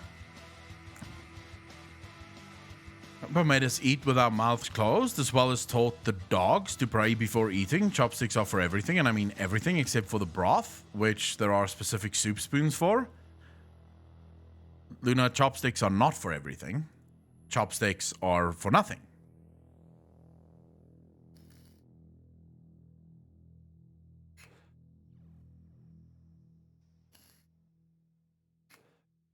I don't eat sushi either. Eating pizza with chopsticks? What the fuck? That's weirder than me eating pizza with a knife and a fork. Yeah, that's a good question. Explain, pray tell, how would you eat your ice cream with a fucking chopstick? Western spoons are superior in every single way because you can actually put them in your mouth. This is why white people don't get to go to Asia. I'm going to Asia. I'm going to fix them. I'm going to fix all their sort of bad habits and make them better. Porcelain teeth put in. I felt like a cyborg being able to bite straight into ice cream. What an experience. I would never use my hands to eat. In my entire fucking life would I not do that. Would destroy you. They can try. I can't understand what they're saying, so what the fuck they're gonna do to me? I mean, they can mouth off here on this side. I'll just be literal. I will be that obnoxious foreigner that doesn't understand a thing and just fucking goes.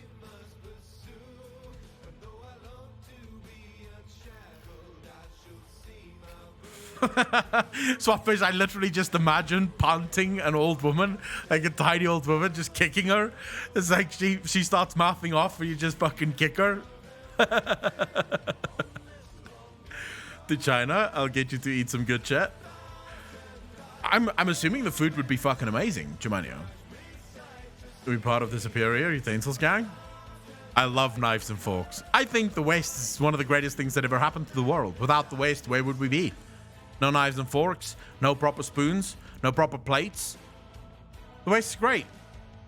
My top 4 teeth are porcelain, bad Pepsi addiction. They look perfect, and I have no cold sensitivity either. It's just the 2 year that's porcelain. They break like every year and a half. They'll break because I'll accidentally bite on something that's a little bit too hard.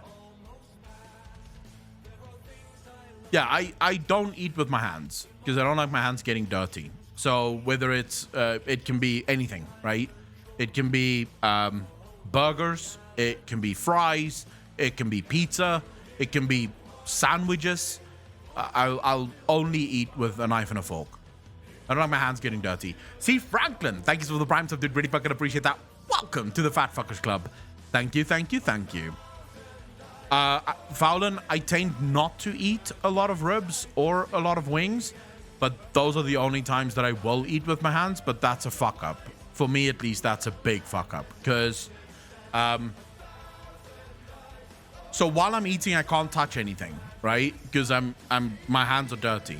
So basically what I'll do is I'll have like maybe 1 or 2 ribs. Then I'll get up and I'll go wash my hands and I'll come back and maybe because I eat very slowly. It takes me about half an hour to 45 minutes to clear a plate of food. Because usually when I'm sitting in, for example, when I'm sitting here and I'm eating, I'll be watching something like Big Bang Theory, or I'll be watching a movie or something, and I'll have a YouTube video up on the other screen, and I'll be sort of switching between them. So I'll watch a little bit, and then I'll maybe have a bite of something, and then I'll watch a little bit, and then I'll have a bite of something. So it takes me a long time to eat, which means I'll have like 1 or 2 ribs, wash my hands, come back, sit, do a couple of things, and then have 1 or 2 ribs, come back. So yeah, I don't like my hands being dirty. I never cared. So as a kid, I grew up in a very weird house. My mum taught me this thing very early on, and it's something that I do to this day. If I'm not on the carnivore diet, it's something that I do all the time. But my mum used to do this thing where she would take a little bit of steak, right? Then she would take some of the pumpkin or the sweet potato, and then she would take rice and all of that in one bite. And the sweetness of the sweet potato or the pumpkin, along with the savory meat and the rice with the sauce on it, and maybe a bit of potato or whatever the fuck was served that day.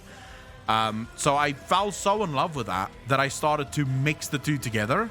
So what I'll do is when I serve up my food, I'll have the rice, the pumpkin, whatever, you know.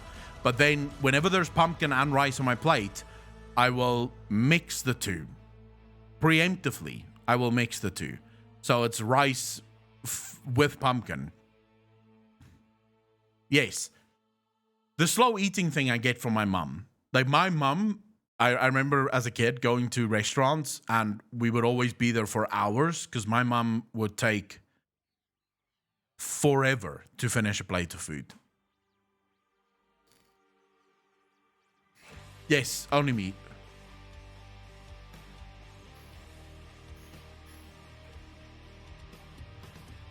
See, I don't get why.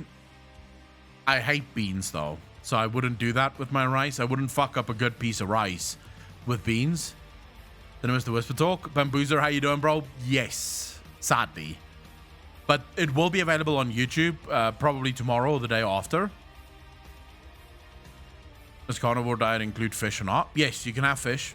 You can basically eat anything that a carnivore would eat. Was a carnivore diet, but vegetarians aren't on herbivore diet. So the carnivore diet was actually sort of named to piss people off. It's actually just it's an exclusionary diet, right? You exclude everything and you only eat meat. But it was sort of named as a stab at vegetarians and vegans that, you know, constantly want to tell people how to eat. So they decided to call it the fucking carnivore diet to specifically piss off those people. And I'm not talking about people who just eat that way and they don't tell anyone. I'm talking about, you all know what I'm talking about. Those vegans that you know they're a vegan because they told you 5 times before they actually fucking sat down.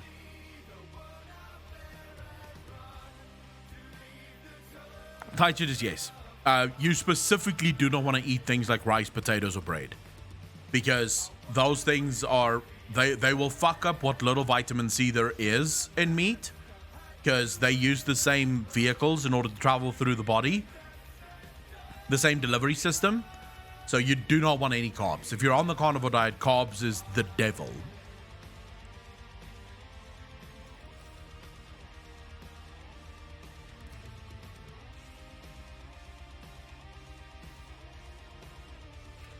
I won't do the raw meat diet.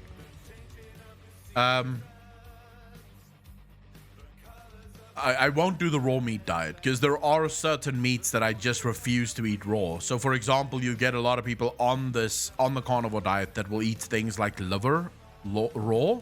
Now, I can't think of anything that will make me lose weight faster because basically I could just eat everything, have one bit of raw liver, and throw it all up again. It'll just go the same way it came in immediately. I eat ass raw, baby, but that's the only way to eat ass. Swapfish. Bigger plates stacked with smaller plates. Does that bother anyone? Having the cupboard all the mess sends me. Yes, you can't have bigger plates stack on little plates. It has to be bigger plates at the bottom, and then you go up. How is that bestiality? Cooked ass? Yes. That's why you got porcelain's wipe clean. But do you eat ass with chopsticks? Eating meat is just bestiality? How? Some Alice in Wonderland should try to put bigger on a smaller. Have you ever tried cow tongue? I love cow tongue. Cow tongue with a little bit of sweet mustard. Fucking beautiful. Absolutely gorgeous. I can't eat a lot of it because it's very rich, but it's good. Cow tongue is amazing, but it has to have a little bit of sweet mustard. So I won't eat it now because I don't want to eat it raw. I don't know how the two is the same, but apparently they are the same.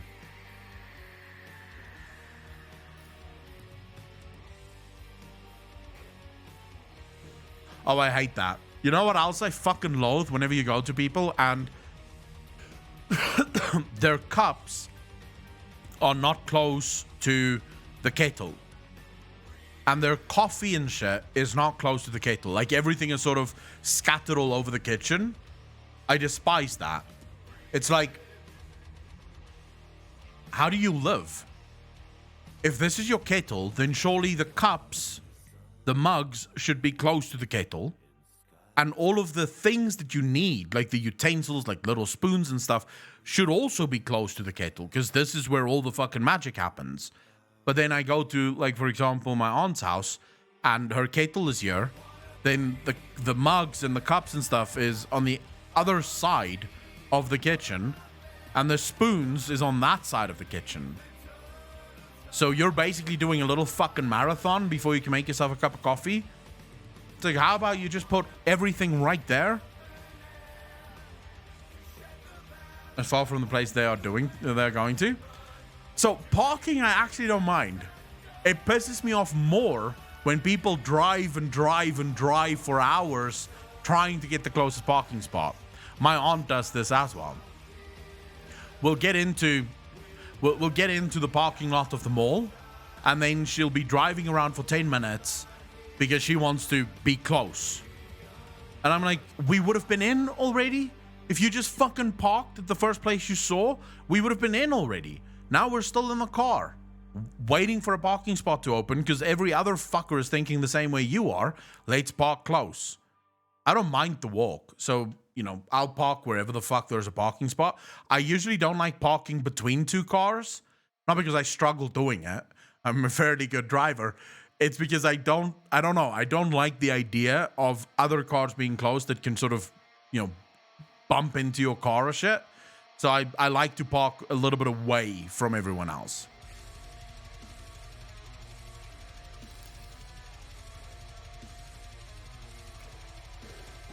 But you know what we need? We need a new parking system. A parking system where you park right in front of the place and then a little platform takes your car away to the Neverland, right? And then when you get out, you just scan a thing and your car pops back up. Like a little platform brings your car back and you just drive away. Like that's what we need. The Great, how you doing, bro? Thank you for the first time chat. Really appreciate that. We had that thing for bicycles in university here. Bicycles are not really put on very high priority in South Africa. The putting cups across the kitchen from the kettle thing is from the 50s when housewives were encouraged to increase the amount of walking done during a day within the kitchen. Well, fuck that. The Gudruf showed sick-ass car storage. I like Tokyo Drift. I think it was the last time I actually watched that movie. Like, that series was Tokyo Drift. I know Mr. Whisper Chat, because a fucking budget meeting at work. What did I miss? Solid Snake, how you doing, bro? Pretty good, but I will have it up on YouTube in a day or two.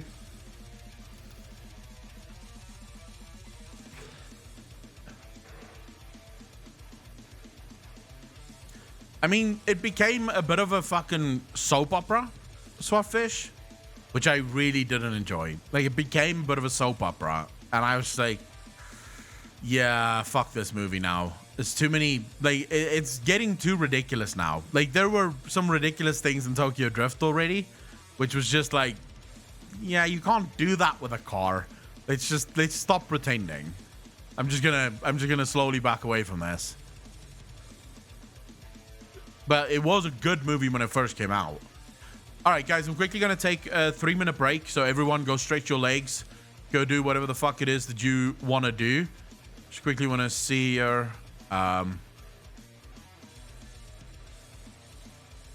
yeah, we're just quickly going to take a break. I want to go grab my allergy medication and just stretch my legs a bit. And then when I get back, we'll continue the stream.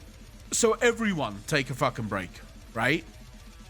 See you guys in 3 minutes or maybe 5. Let's make it 5, but I'll try and be back as quickly as possible. Eat a taco? What kind of taco?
All right, I'm back.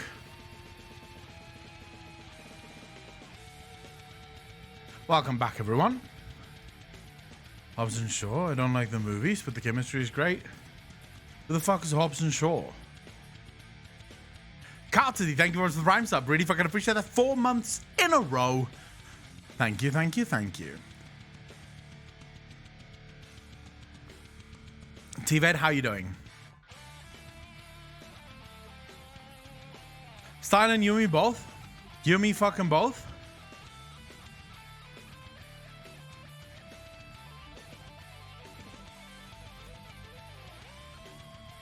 Just quickly updating something here.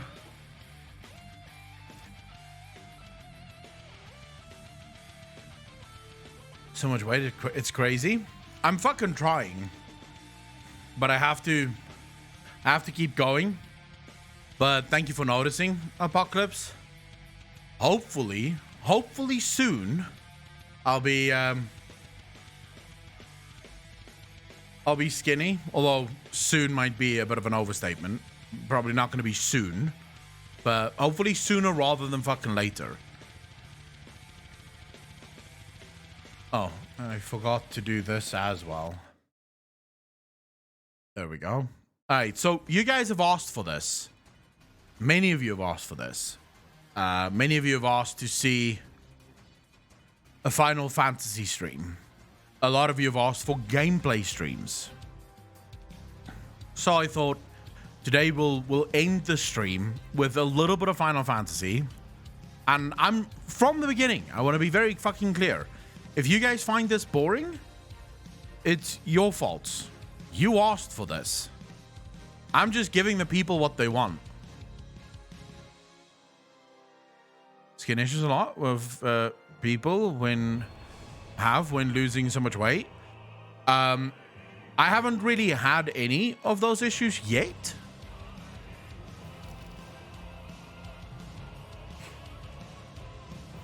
Probably gonna need to cut the normal music if that gets annoying. You guys can just tell me.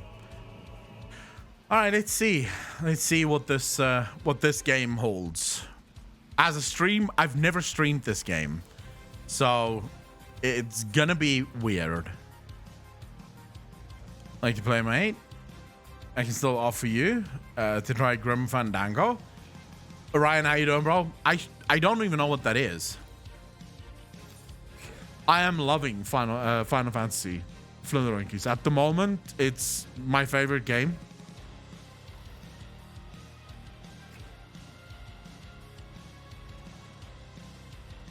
Just waiting for it to fucking load in. Welcome back, V. You just in time.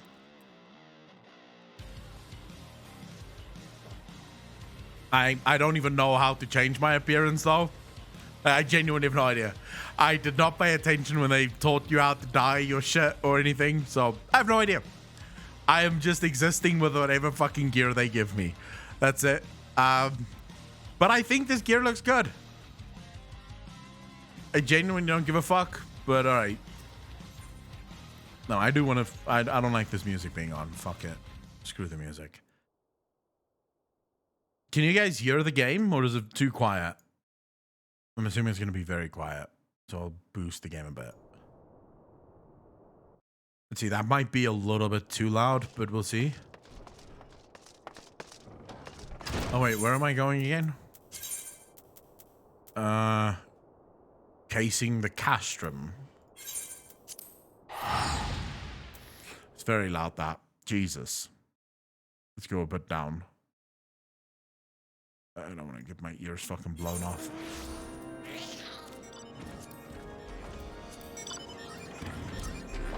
Alright, let's quickly see here. Where am I going? Oh.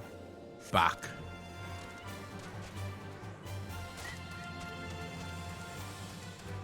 Wasn't a Sunday spot, at least for me. 22C is not fucking hot. You guys need to grow up.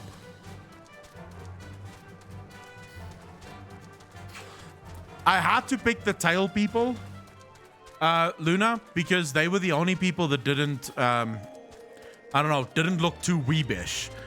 Granted, they are weebs, but they're not as weeb as all the other fucking people in the game. Like, most of the people in the game is too weebish for me. Like, as I was creating my character, it's just like, I can't play this. I'm not gonna like this character at all. 22C here is actually jacket weather. It was 21 degrees today, and I've been wearing my jacket all day. Oh my god, don't tell me this is the troll area. No, it's not. Okay. What up, Portlain? Accolon, the man who unmasked the heretic in our midst. To what do I owe the pleasure of your company? You are an associate of Istola, but of course, Lord Drillamont confided to me that you were a scion of the 7th Dawn. I am indeed. So the gearing thing doesn't make a whole lot of sense to me. Half the time it minuses everything that I fucking have. Songbird, how you doing? Thank you very much for the first chat. Really appreciate that. Pretty game, but like Rift, it gives me migraines. Really? How does it give you migraines? I think Booty Bunny Gold. You need to buy some? Buy what? Gear? Wait, can you buy gear? Where do you buy gear? How does this work? Goes from Sentry. What interest have you all in the Imperials? They hold several of our number, whom we intend to free. Any information you can provide would be greatly appreciated. We're saving our people! Yes! I see. That might explain our scouts' reports. They observed 4 prisoners being laid into the castrum. Whatever woman, an Elysian man, and 2 Lalafals. 1 male, 1 female. That sounds about right. Snem, Menphilia, Urangur, Papalimo, and Tataru. The blue quest behind him unlocks a dungeon. Should I do the blue quest? If that scant morsel is of use to you, you may also be interested to hear about a more recent incident. Incident? What the fuck just happened? An Imperial airship made an emergency landing here in Coerthus not long ago. 2 men believed to be prisoners, a Rugadin and a Lalafal, were seen fleeing the craft. Huh? A Rugadin and Lalafal, Master Garland, neither wore Imperial dress, and both seemed disinclined to wait for rescue, hence our assumption that they were prisoners. Well, I'll be damned. It's Biggs and Wedge. Trust those 2 rascals to escape. I saved them, actually. You're playing a Lalafal? Why would you play Lalafal? They're weird. I still laugh whenever I see the Lalafal. Like, whenever a Lalafal does anything, like when they get angry, they do this whole fucking weird sort of thing. I burst out laughing. I'm like, what the fuck is this? I can't take these creatures seriously. Like, they seem angry. They're not angry. Just focus on main story quests and your job quest at the start. You can always unlock those things later if you want. That's basically what I'm doing right now. That's literally what I'm doing right now. We must find the Macalon, and soon. As soon as you guys stop talking. The Imperials will rest until they are captured or killed, and if Biggs were given the choice, I fear he'd take the latter. Freeing those held in Castrum Sentry will require substantial planning and preparation. Of course it will. As such, it is an endeavor that will admit some slight delay. The matter of the escapees, by contrast, will not. Shortly after the prisoners vacated the airship, our scouts observed Imperial troops setting off in pursuit. It is likely only a matter of time before they catch them. If you wish to see your comrades again, you had best act now. Yep, that's me. This is what this game does really well. You always get sent on a bit of a side quest before you get to the main quest. Used to be in Aru has Bando, but I was taller than everyone and it made me uncomfortable. But the character looked good. What's an Aru? Field God. But Biggs and Wedge are not science, nor do they aught of the Echo. As Lord Portalain said, this may prove our only chance to rescue them. I say we seize it. A dragon human? Isn't that what I am? I think I'm sort of dragon human something. My boyfriend downloaded the game, but it's too hot for me in the computer room. Thank you, everyone. You won't regret this. Hey, I saved them first before you even knew who the fuck you were, Sid. I think I'm Aura or whatever. Oh my god, the Imperials are back. I want to be part of the Imperials, though.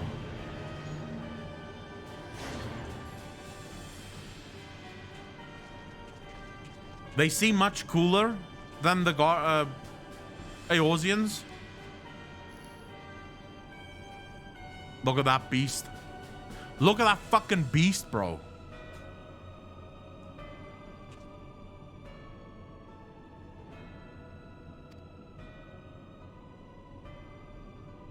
Five long years of painstaking work, but all our efforts will be vindicated when the Emperor's vision becomes reality. At last, we have the power to purge this land of its false gods.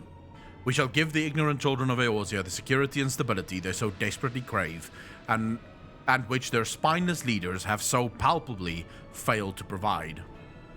I mean, okay. Now I'm gonna kneel for effect, as you say, my lord. Rest assured, our engineers will not rest until the weapons is fully armed and operational. Okay. I'm loving the lore. This story is perhaps one of the biggest things that's drawing me to this game at the moment, V. I just got playing Final Fantasy again since ARR. I gotta say, if you kind of like ARR story, etc., all the other expansions are night and day compared to the original. I love this story. Like, people were telling me the story in A Realm Reborn isn't good. I don't know what people are fucking talking about. The story in A Realm Reborn is insane. It's absolutely magical. Midnight, you will command the western front of Valbrand. The Eorzeans will attempt to interfere with our plans. You will see that they do not. Of course, my lord. I will also now bow. My lord, if this will be your will, I shall carry it out to the best of my ability. I live only to serve the Empire. Yet, forgive my impudence, but is it proper to give command of half our forces to a... I have given you nothing, Prefectus. You have earned it. That will be all. Dismissed. Prefectus. What a name. Jesus. Yes, my lord. Evanswood is apparently a tier machine. I mean, we'll see. The reality is the story is good, almost great, and they've learned how to execute a lot better for later expansions. I'm looking forward to the later expansions. We should be close. My quarters, 1 hour. Ooh. Ooh. They're gonna do the funny business. There's some sex in Final Fantasy. I like it. You can just imagine his quarters as a fucking sex dungeon. Like BDSM all the way.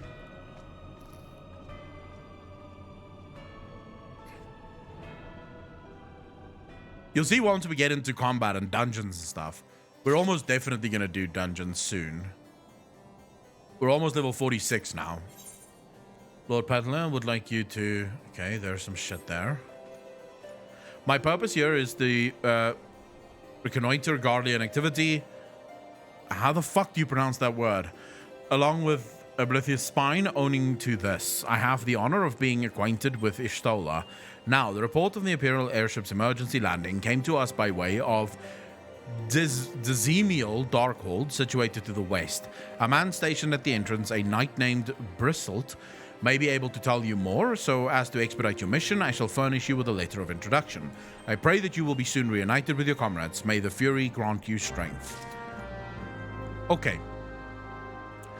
He's gonna show her his expensive mini spaceship figure collection, and she's gonna love it. She's gonna absolutely fucking adore it. This is a dungeon.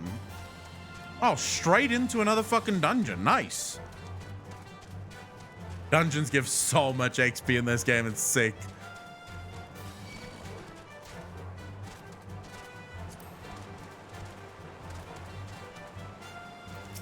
Bristled. Sup, bro? You stand before Dismal Darkhold, the subterranean fortress excavated by the great Ishgardian house of the same name. None but authorized personnel may enter. Here's my letter. A letter from Lord Portalain? So you have come about the Imperial airship. According to our scouts, the vessel had scarce touched the ground when a pair of men, captives by all accounts, burst forth and bolted. Imperial soldiers have since been sighted in the area, seeking to recapture them. What? The captives are like to be your friends, you say? Then let us pray that they are yet to step ahead of their pursuers. The emergency landing reportedly took place near the Aurum Vale, situated south and west of here. I suggest you take your search there. Seek out a knight named Peramons. He should be able to assist you. Oh, fucking course. Where am I going now? Down. If you didn't, no dungeon. No, I'm not picking up the blue quest right now. I'm only doing main quest at the minute. The thing is, I want to get past the main storyline so I can get to Heaven's Ward or whatever the fuck it's called. Finding an Eve, holy shit, that game is a lot. I can't play Eve. I genuinely can't get into Eve. It's a fucking struggle for me. I want to show you guys the combat because that's where this game starts to fucking shine.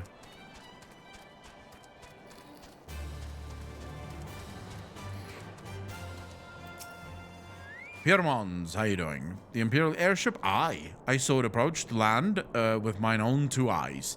I hastened to the landing site, arriving just in time to see the vessel take to the skies again, but not before it had deployed a detachment of troops. Gruff orders were being barked, and there was an air of consternation about them. Well, what do you know? That sounds about right.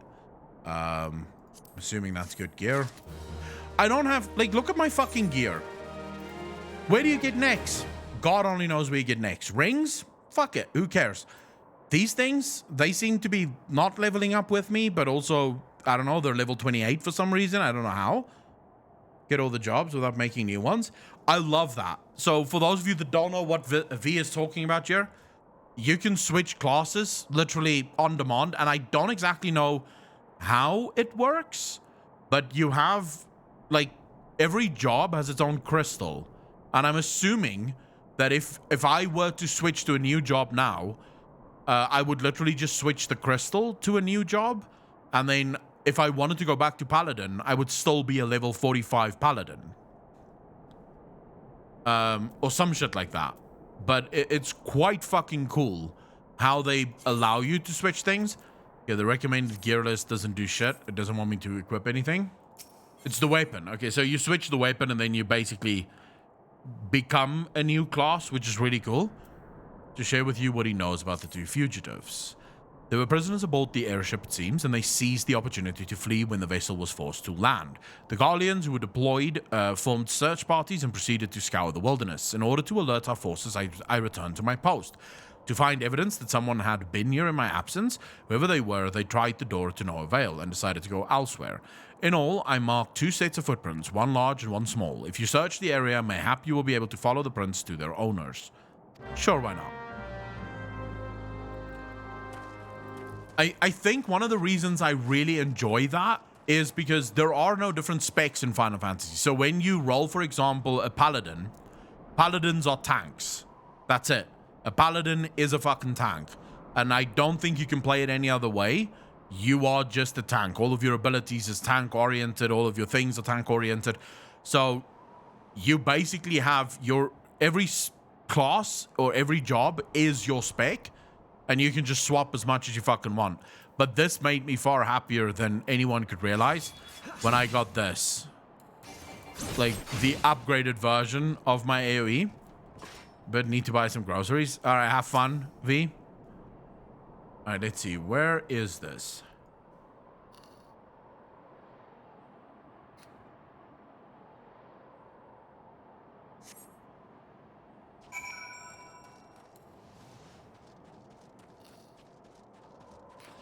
I am the dragon people, right? Look at me. Is this the aura people? Because that's the race that I took. You look like you've lost some weight. Apocalypse, thank you for the 100, dude. Really fucking appreciate that.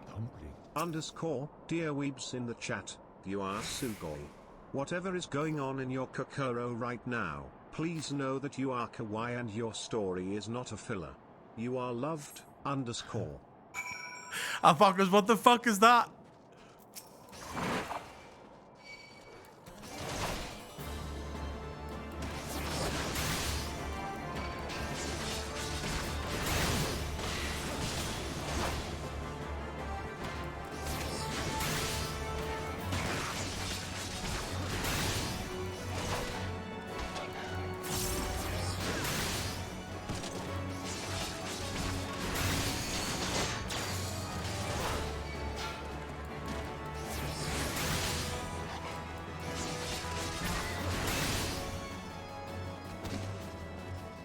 I am a dragon man. It's the only class that doesn't seem too fucking weebish. Like, every other class just seems stupidly weebish. So, I decided to go for this one because it's not as bad. Alright, so we're just following the footprints now.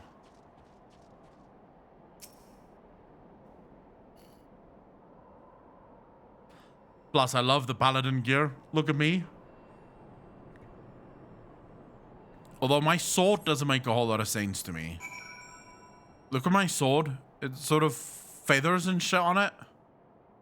I don't think that hits that hard. It seems to be wood with a bunch of spikes in it. Wow, this is one thing that if you are interested in playing Final Fantasy, you need to accept. Sadly, some of this shit takes a long time to do. Like, some of these quests can really take a while. What the fuck?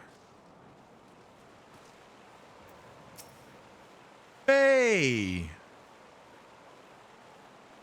So cold, I want to go home. So look at that. How can you not fucking laugh at that? Look at that. Are you telling me you can take that thing serious? Look at how it just stomps its little feet. Like, please don't eat me. I'm not nearly as sucking as I look. It's all skin and bones underneath, I swear. These little people, man. I fucking love it. It's you, thank goodness you're here. It's been awful.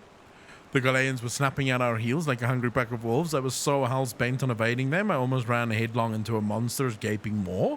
Thrice. And when I finally found cover, it hit me how cold and hungry I was. Pocket thank for 100, dude. Really fucking appreciate that. Is there an anime character stronger than Madara Uchiha? And I'm referring to Intensei Madara Uchiha with the Eternal Mangekyo Sharingan and Rinnegan Jujutsus, with the Rikida Path's ability, equipped with his Gunbai and control of the Juyubai and Jedumazu, a complete Susanoo, with Hashirama Senju's DNA implanted in his chest so he can perform Mokuten Kekkei Genkai and Yin Yang. What the ninjutsu fuck as is well as that, being extremely Apocalypse? skilled in Taijutsu and Bokketsu. What the fuck is that? I'm concerned that I just did that so well. I understand nothing. I don't even know what the point of that is. Biggs, he isn't here. He went off in a different direction to lure our pursuers away.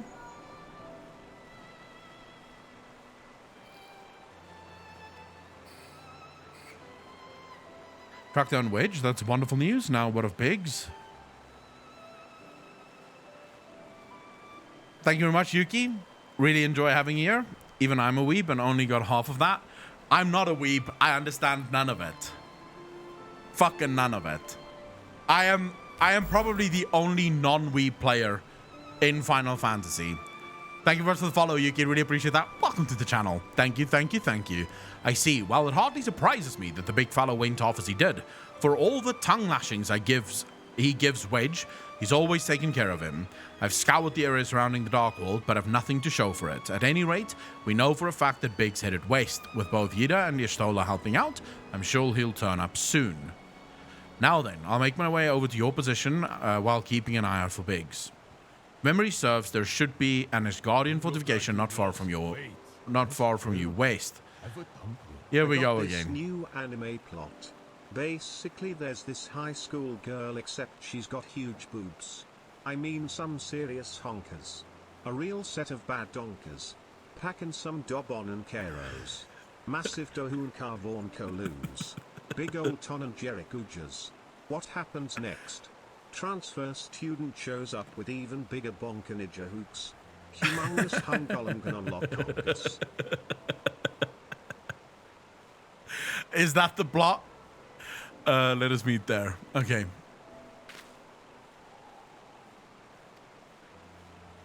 Yes, Wedge. After 5 long years, thank goodness he's alive. You want out? Out of what? Ask me in stitches right now. That voice is fucking amazing. I'm feeling better now, Akalon. Let's go to Monument Tower and wait for the chief to arrive. There's actually an anime with a plot like that? Oh, for fuck's sake. Are you serious? That's impossible. that can't be the only plot. Surely that's not the only plot. Like, I can understand that's maybe the main character, but it can't be the only plot. Wait a second. No. Okay. This water must be fucking freezing.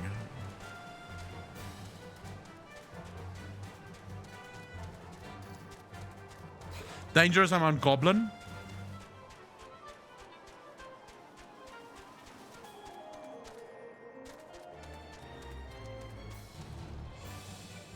What up? If you send me up this fucking tower, I will lose my shit.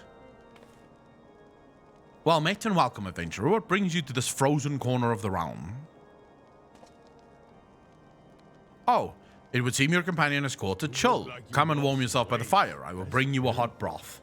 Why, thank you. Imagine reading a post, but over the course of it the quality seems to deteriorate and it gets woos and woos, where the Sweneton Stwatcher and Wamaruits to a point of utter nonsense, and you don't wanna weed it anymore, omega, or toi wallow du live dwarf wool, omega. Fucking omega lol, dude. Multiple times, if I remember correctly. Dangerous, there's one quest that sends you up and down the fucking, like, when you first get to conservatory, but it's borderline hentai, they do a lot of kissing, and some of the girls turn into weapons. Of course they do. But that's why. The same goes for you, friend. 'Tis plain you have a hard journey ahead of you. You must find rest when you can. Nope. I need to finish these quests. I think we're dinging. Is that not dinging? Yes. Fucking yes, bro. Level 46. All right, Wedge. What do you have for us? Wedge is gravely concerned for his missing companion. I'm fine now, thanks to you, but I can't bear to think that Biggs is still all alone in the cold with Garleans on his heels. He lured the enemy away for my sake, and now he's suffering for it. I hate to have to rely on you again, Akelon, but do you think you could search for Biggs? I haven't the slightest notion where he might be at the moment, but maybe, just maybe, the people here have seen something. Of course. I'm gonna go up the fucking tower now. Watch this. These quests are the biggest troll quests in the history of ever. Gentleman dressed in the same manner as your companion. I'm sorry, but he did not come by here. Let me think a moment. I would not raise your hopes unduly, but there is a cave situated a short distance to the south. We call it the Fury's Gaze, and it may be worth the while to investigate. I make the suggestion only because your friend seems like a selfless sort. Rather than drawing the enemy to this tower, mayhap he elected to pass us by.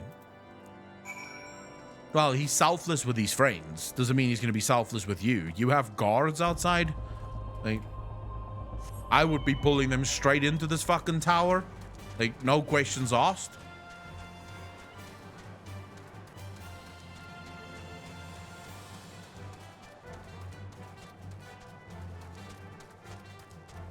Like, those people would be neck deep in fucking Empire soldiers right now.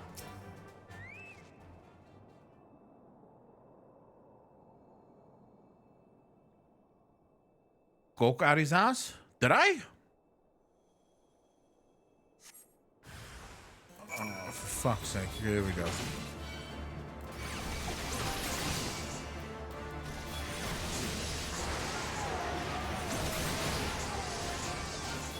Ooh.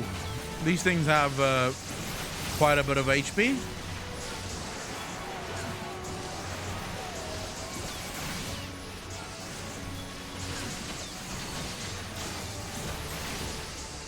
How in the fuck? All right, I think I pulled too many. Get the fuck out of here. How did I not survive that? No. All right, no more AoE. Fuck that. We're not doing AoE. That's horrible. Really? Really?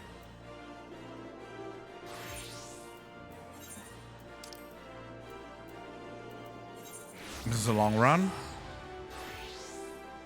It's not the student shit. These things are higher level than what I'm used to because I finally started catching up to my level. Because I was doing quests for a long time much lower than what my level was. So I could basically pull everything and just be fine with it. But now I've started pulling things that's on my level. So it's hurting ever so slightly more than what it used to. No, I shouldn't have done AoE. I thought I could just nerf them down as quickly as humanly possible. But as it turns out, they do a lot of damage. They do a fuck ton of damage. So we're just going to kill them one by one. That should be fine. I want to skip this town.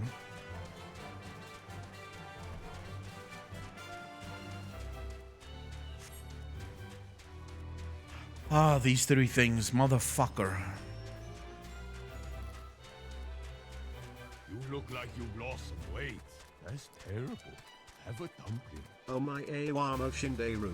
Nothing personnel kid.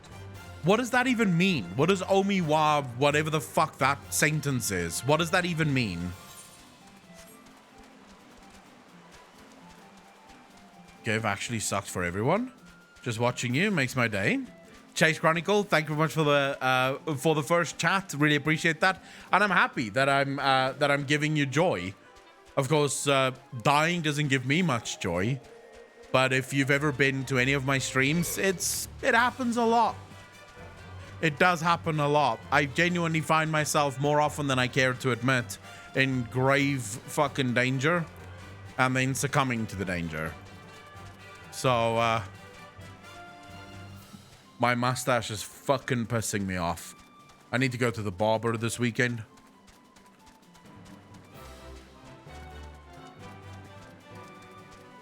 I should just pull them out of the cave, like just away from all the sprite shit.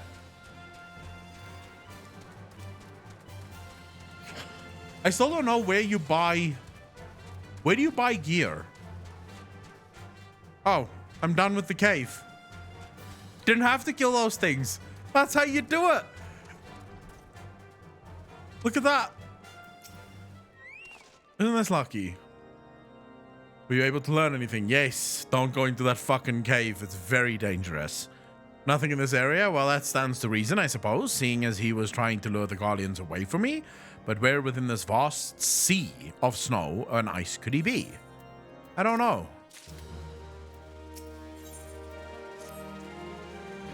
We can't give up, Akalon. We must find Biggs before he succumbs to the cold or is recaptured. There must be someone in this tower who can help us, even if it's only to tell us where else to look. Ask them for me. Ask anyone who'll listen, and hurry. Biggs' chances of survival grow slimmer by the moment. There we go. Up the fucking tower.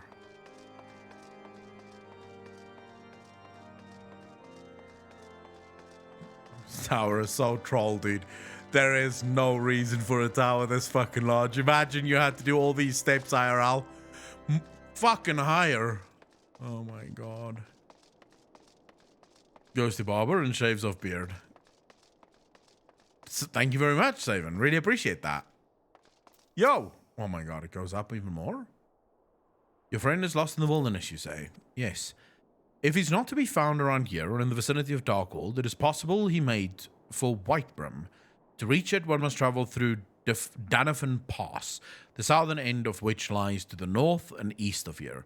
While I make no guarantee that your search will bear fruit, it is surely better than worrying in idleness. I wish you luck. Oh, and one more thing. Do tread warily when climbing the stairs here. Not a moon ago, I near broke my neck when I slipped and took a tumble. I can imagine that. Sam, how you doing? I know they work in buildings, but it feels wrong to use them in buildings. I should survive this. Yep.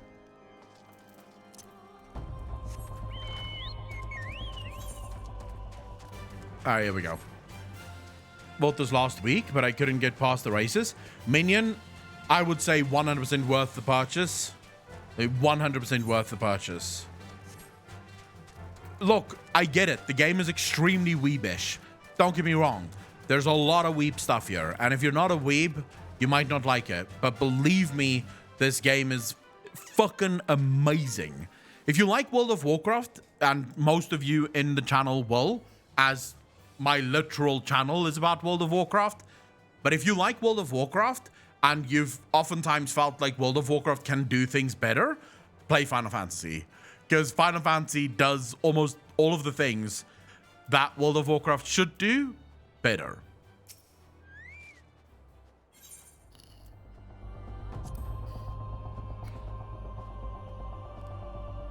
Here we go. I love these fucking quests. Oh, there we go. Our orders are to take you back, dead or alive. Which will it be, engineer? Why don't you come and find out, Tinhead? Okay. Burn. Akelon, it is well that you are here. The situation is grave. Well, she seems to be ready for a fight. Briggs is in a bad way. We need to do something right now. It has the right of it. He will perish if we delay. With me. All right, let's do this.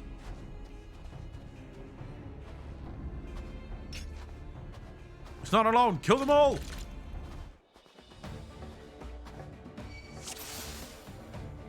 Right, come on, you fucking bastards.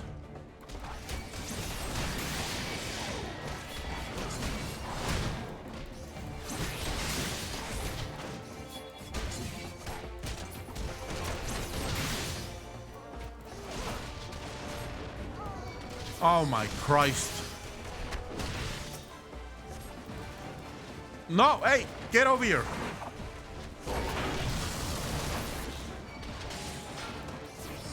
This is a fucking mess. God. I'm being attacked. Why is the rest of my party doing nothing? Why am I tanking all of the damage?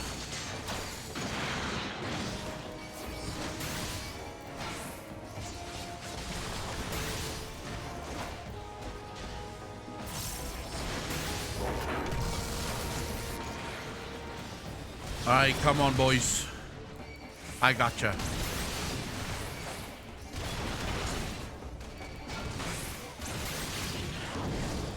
You suck a dick, bro. Ooh.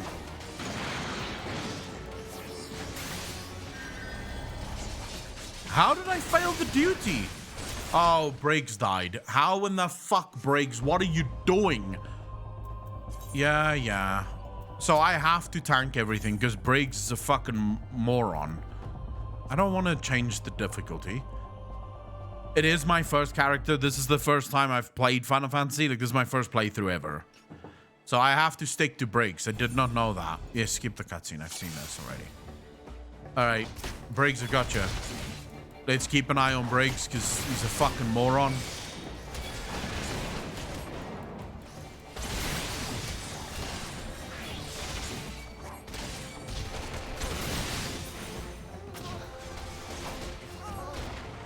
Briggs, don't go. I've got you, bro.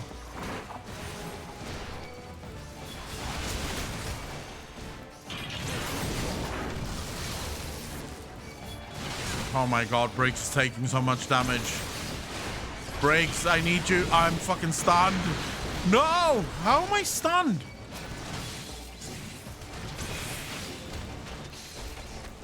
Am I stunned again? What the fuck? They stunned me a lot. Where is Briggs? He's taking so much damage. Jesus fucking Christ.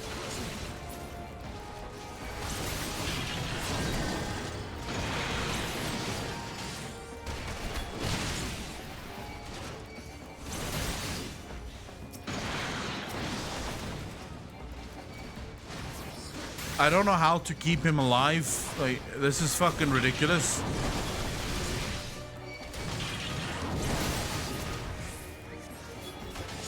Briggs, I beg of you to fucking stop this. Jesus, Briggs, you little fucking cunt. He stands in everything. Why? Why does he stand in everything? How do you... am I just supposed to try and kill the biggest things as quickly as humanly possible? So that they don't kill him? Because they seem to be fucking focusing him the whole time. Biggs literally stands in everything. There is not an ability that's been cast so far today that he's dodged. It's amazing. Like, he dodges nothing. It's insane. All right, Biggs, I need you to focus, bro. We're not gonna get this done if you don't fucking focus.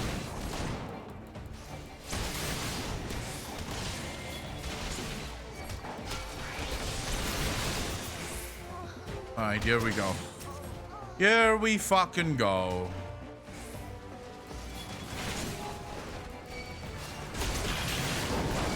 Biggs, no, my God. How am I supposed to do this? Okay, Biggs is safe now. Just keep him like this.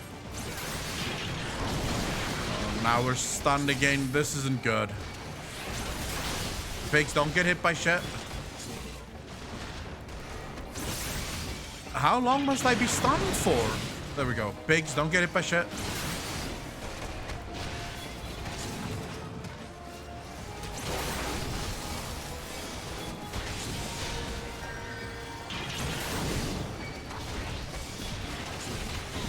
Where's Biggs?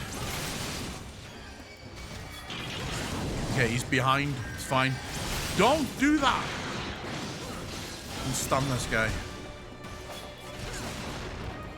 Oi. Focus on me, you piece of shit.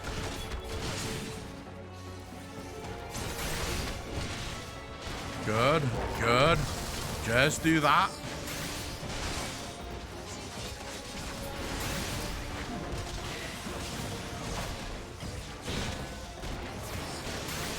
All right, so basically, don't even expect Biggs to be a good fighter. He's a fucking moron.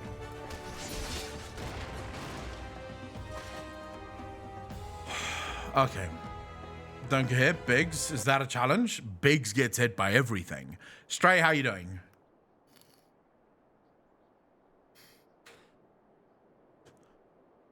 Yeah, oh my God. Velen was fucking horrible in that. My thanks, another moment, and I would have, you were a fucking moron. And he stayed. He has been too long in the cold. We must find shelter for him. The hell was that? Biggs alerted storm bitches by snapping a twig. Monument Tower, you say? Very well. Ida and I shall bear with him, with all haste. Okay. Quick, help him. He's gonna die. So happy to see Biggs and Wedge again. I love reunions. Yeah, me too. Let's do it.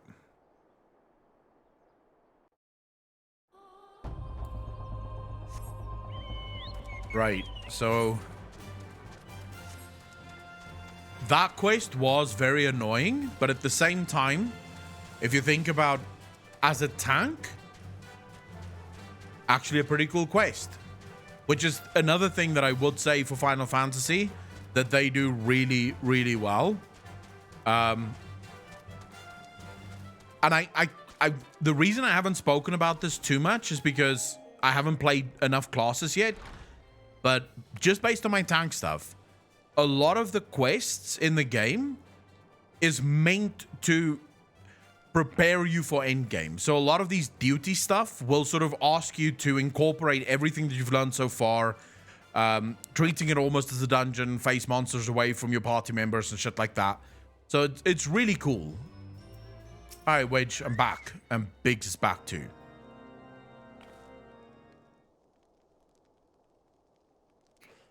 He's crying. Cannot thank you enough, Akalon. And the same goes for the rest of you. Thank you all so much. You're welcome, bro. Oh, don't mention it. We are family, are we not? Well, yes, it's just I didn't think I'd ever see him again. I owe you a lot. I owe a lot of you my life. And you saved Wedges too. Akalon, I'm losing count of how many I owe you. Everything. Sid is back. Biggs, Wedge, gods, it's good to see you two again.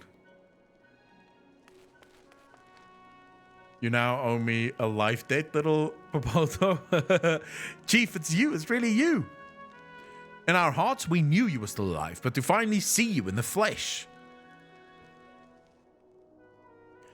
When Applenord told me of the raid on the Waking Sands, I feared the worst. What happened?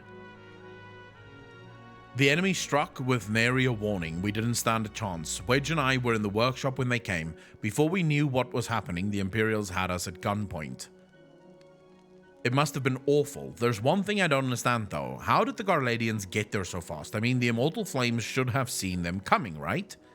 I myself have asked the same question. That day, when I returned to the carnage at the Waking Sands, I noted naught amiss in horizon. Nothing at all to suggest the passing of an Imperial force. From this I conclude that the Garladians came neither by land nor by air. Nay, they were born there by a potent teleportation magics of the kind used by the Askians. Broken, thank you for the resub, dude. Really fucking appreciate that. 8 months in a row. Thank you, thank you, thank you. Finally caught a live show. Have been a few months. What's up, Echo in chat? Happy to have you here, Broken. So you're asking what happened to him. I'm level 46 at the moment, living Lambdans. Saven, you asked what happened to him. Sid is an Imperial. He is part of the Empire. But he left the Empire when he sort of uncovered the Empire's plans and started to realize that the Empire was up to no good. He left the Empire and he joined Eorzea as a, this is what I'm sort of discerning now with based on all the story that I have so far.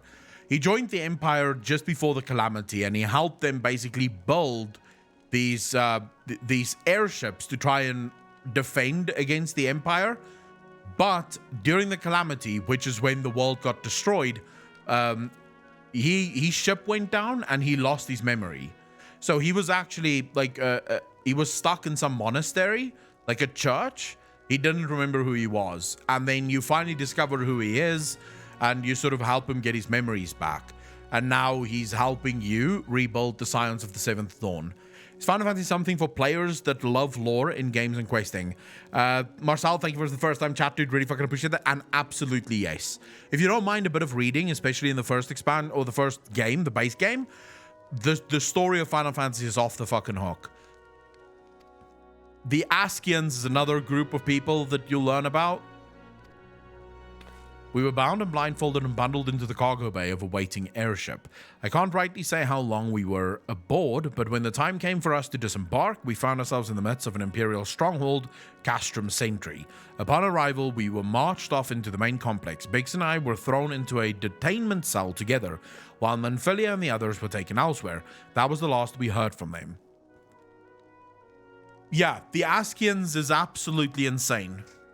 Were always fun and interesting, but I feel like the story is all over the place and convoluted. Broken, have you played Final Fantasy XIV?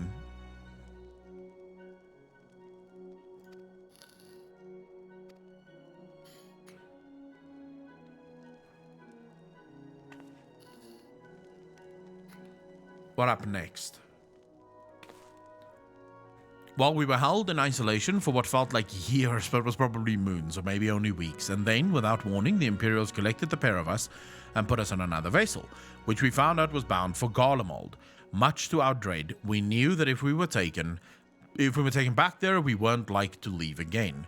So risky though it was, we sabotaged the ship's altitude control and thereby forced an emergency landing. And in the midst of the ensuing chaos, we managed to slip our captors. The rest, as they say, is history. He's actually not young, but these small people look young. So Broken, I would say this story in Final Fantasy XIV is remarkably well done. There's not any convolution within this story so far. There's a lot going on, and it's very difficult to get a handle of what goes where. But it's very good. The mount seemed dumb, riding around on a bionic turkey. Not a bad game, though. I mean, I don't have... this is the first thing that I was given. You get this almost for free. Save and Raven, not all over the place. It's just... because I'm still new to the game, what I'm finding is... So, by the way, I was very lost when I first started playing. Like, the first 10 levels, I didn't have a fucking clue what was going on. There was so much that was just happening, and I was just going, I don't know what's going on here. Now, 46 levels into the game, there's so much that makes sense to me, but so much more that's been opened up that I just go, what is this? I don't know what's coming next. I don't know where this thing is going next. So they do a really good job of explaining things to you, but sometimes you have to wait. Like, it doesn't all just come immediately.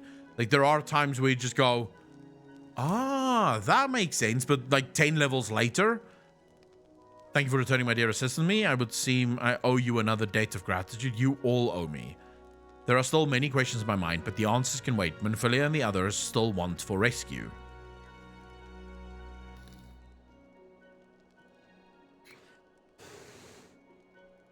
A what for? Why not? Hurrah!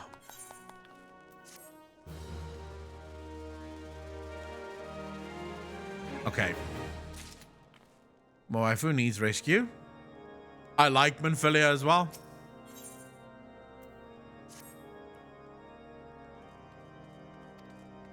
Now we must find a way to rescue Manphilia and the others. Gods know we've kept them waiting too long already. Based on what we've learned, I believe it's safe to say they're being held in Castrum Sentry. So let us convene at Revenant's Toll in Mordona. This a good place as any to prepare, and better than most, the road leading east and south will get you there. When we arrive, let us seek the advice of the local adventurers. We're bound to learn a thing or two that will benefit our mission. Of course.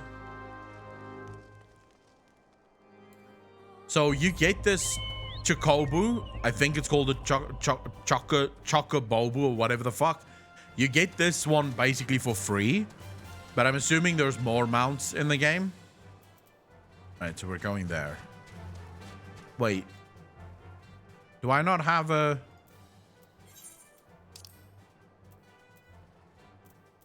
No. Okay.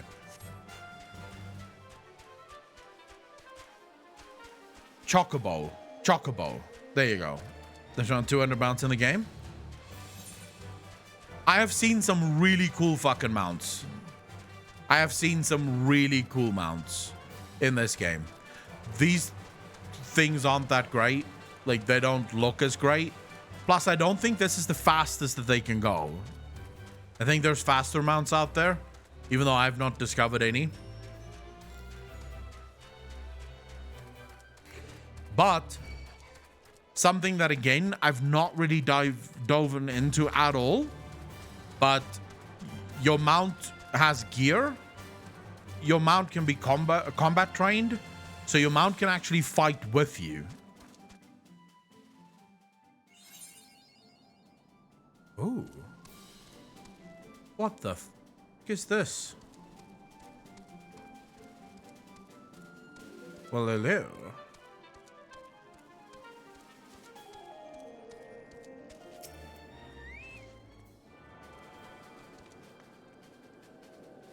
Digit, how you doing, bro?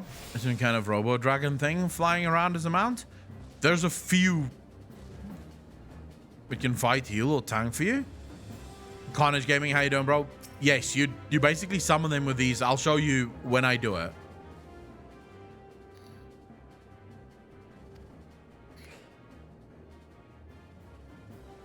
But are you rightly? Your friends are being held captive at Castrum Sentry and you want to rescue them. I don't mean to discourage you, but that might prove difficult. No, it's fine, bro. The Stronghold has been on high alert of late, with armored patrols seen about the perimeter around the clock. Not even a fly could get in within 100 yards of the walls undetected. Bro, I got this. If the Ghanaians were alerted to our coming, we cannot know what they will do to Manphilia and the others. We must act with the greatest stealth. It has to be good old-fashioned infiltration. Of course. Always forget you are streaming earlier now? Digit? Yeah, you've been arriving late quite a few times now.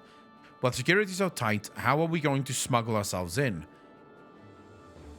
I have a mind to walk through the front door. The front door? We'll disguise ourselves as Imperial troops and march right in. For this, we'll need a few sets of Imperial uniforms, a suit of Magitech armor, and impeccable timing. That's a bold strategy, but it just might work. Where we are, there's certainly no shortage of opportunities to borrow the equipment. Of course. Songbirds, thank you for the follow. Really fucking appreciate that. Welcome to the channel. Thank you, thank you, thank you. Completely forgot. Here's a follow, new friend. Really appreciate that, Songbirds.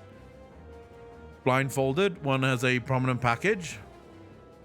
You mean this one? I don't know how she sees with that mask, but she pulls it off. Tall aged boy bashing his shield through the door. Is that the same set I've seen in other Final Fantasy games? I don't know. I don't think... Do Final Fantasy games story follow? I don't think they follow on one another, do they? Oh, these Imperial bastards, they won't even suspect that we savage Eorzeans would think to use their technology.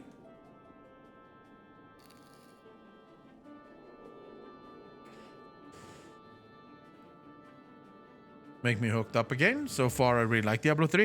Is this the first time you're playing Diablo 3, Digit? I don't think so. I just don't know the universe that well. From what I understand, Broken, and this is my first ever Final Fantasy game, so don't take my word for this. It's just what I've heard from other people. Every single game in Final Fantasy has its own universe. Like, none of it follows and none of it plays the same. If you're determined to go ahead with this, I'd recommend you speak with Glomont. The fellow's got a personal grudge against the Empire and happens to know a deal about Castrum sentries besides. I've no doubt that he'd want to be of aid. Yet and I shall go to, however the fuck you pronounce that word, Guardian activity at the Stronghold. I would not do if something were to befall our comrades before we had the chance to act. Come and join us when you're ready, Akelon. Let's do this. Sometimes I wonder, Ida, are there ever times when you are not enthused? Yida is very enthusiastic about everything.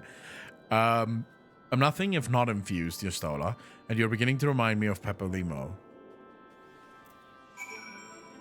Right. So let's go talk to this guy who's always got a grudge. Glomont? Glomont, are you? Well, you found him, whoever you are. Mostly, thank you for the follow. Really fucking appreciate that. Welcome to the channel. Thank you, thank you, thank you. You're looking to get inside Castrum's Sentry, and you need my help. Hey, something tells me we're gonna get along just fine. Of course we are. You're gonna send me on a whole bunch of fucking quests. So you have friends at Castrum Sentry what want for rescue. Captain Stash, thank you for the follow, dude. Really fucking appreciate that. Welcome to the channel. Thank you, thank you, thank you. Wild Boy, welcome back. How you doing, bro? So your friends want rescue. That Slaffbone knows me too well. You can count on my help. I've got a score to settle with the Imperials, and I never pass on an opportunity to get back at the Horsons. But enough about me, let's talk strategy. Rescuing foe from captivity's right delicate business. A single oversight, just one little blunder, and it's all over. You can't leave any room for uncertainty. Have you seen me play video games? For starters, you need to confirm beyond the shadow of a doubt that your friends are where you think they are. You don't want to risk your neck only to discover they've been moved elsewhere. But how can you find out, you ask? By following these instructions. If you approach Sentry from the east, you'll see a swampland to your left called the Tangle. Get in there, never mind all the mobiles, and navigate your way to the southwestern corner. You'll come upon some drainage pipes coming down from the stronghold. Don't ask me how I know, but one of them leads back up to the command tower. If you listen closely, might be as you can eavesdrop on some of the happenings within. Once we know for certain your friends are there, we'll move to the next stage of the operation. Now get going and Godspeed.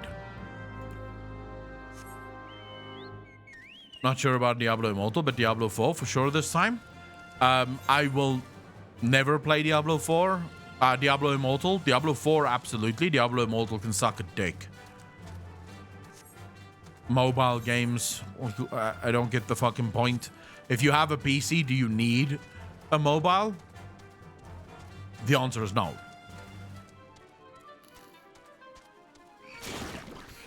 That's unfortunate.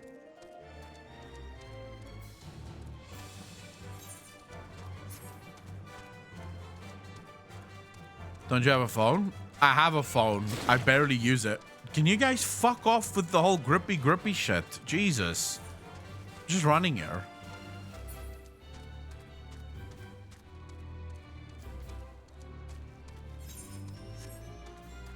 So hype for D4. My issue is I don't know what class I want to be. I'm usually a mage, barbarian, or rogue. Classic and heroic. Druid would be fun. I'm not going to be a druid. Absolutely fucking not. Probably going to do mage first. Usually play casters first. This is this is my first time where I start a game and I immediately jump into a melee character. Guaranteed that thing's gonna fucking attack me. Of course it is. Huh? Well, fuck me, bro. No. Right, need to find another way in.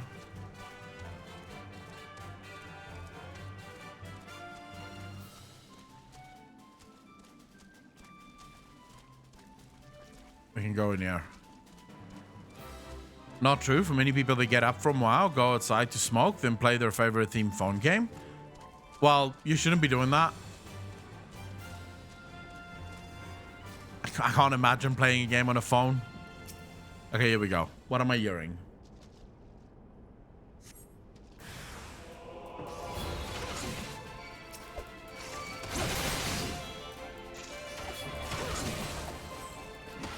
A little bit sucky that you guys are fucking attacking me here.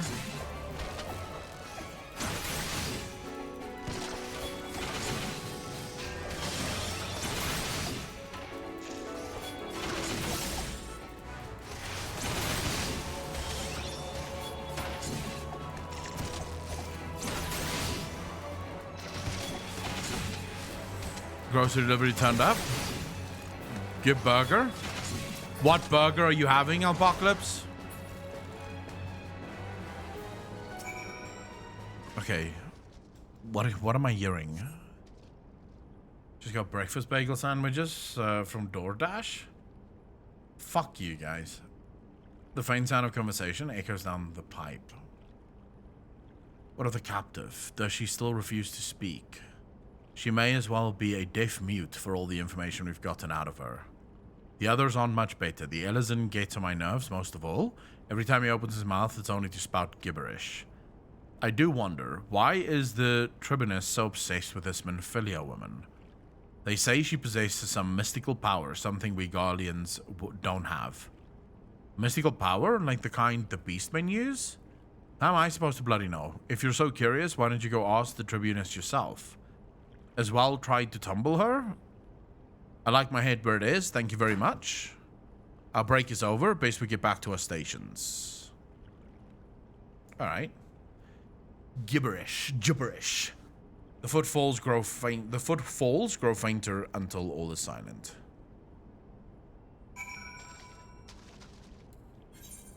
Oh my god, all the way back.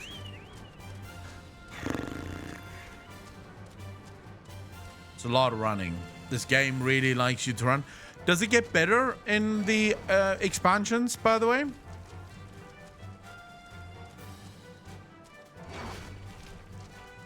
Like, do you have to keep running as much as you do? Is like every game this amount of running?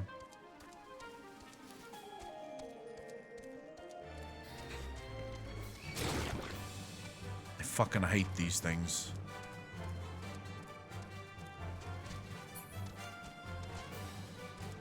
He's gonna grip me as well.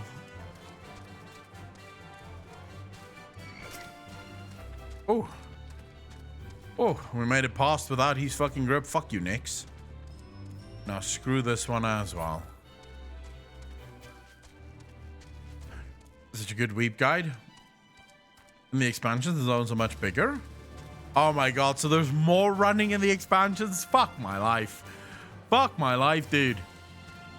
Running around back and forth. I don't know, Diablo 3 doesn't have that much running.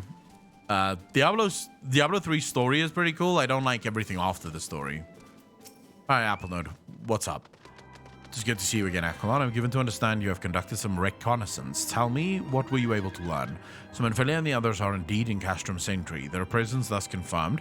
We may proceed with the mission. While you were afield, Sid took the liberty of devising a plan of action. Pray have the details from him. Alright, Sid. What's the... Good work, Aquilon. As Applenode has already told you, we've plotted out a course for the rescue. The gist of it is unchanged. We disguise ourselves as Imperial soldiers and infiltrate the stronghold. Glaumont is looking into ways to procure a suit of Magitek armor. In the meantime, I need your assistance for some preparation of my own. Menphilia and the others are counting on us, Aquilon. Let's not keep them waiting any longer than necessary. If you guys stop giving me stupid fucking quests, we will not have this issue. I would like to do it right now, actually. Lost Coast Ghost, thank you for tier 1 something. Really fucking appreciate that. Oh, snap. Been enjoying Final Fantasy recently, too. How many people have been playing Final Fantasy recently? You unlock flying, which does make after easier. Memed who? Apocalypse. Goemon goes into about devising his plan. We need to see some preparation of our own. It wouldn't do if the Imperials were to discover that they're short on armor. To prevent this from happening, I'm going to put together a makeshift communication jamming device. The explanation is like to get a bit technical, so bear with me. Imperial forces communicate at a distance via electromagnetic waves. Simply put, voices are born upon etheric lightning energy that permeates the air. Now, the hill-sized cluster of corrupted crystals to the west has been observed to amplify the selfsame energy. By making use of this property, we should be able to drown out Imperial voices. To ensure that we have enough amplification, we must identify the most potent crystals among the cluster. For this, I need you to go there and use this device to take readings. I'll mark the likely places on your map. Oh, and just so you know, plasmoids are drawn to the lightning energy. Don't be surprised if you run into a few. Of course. When do you get flying?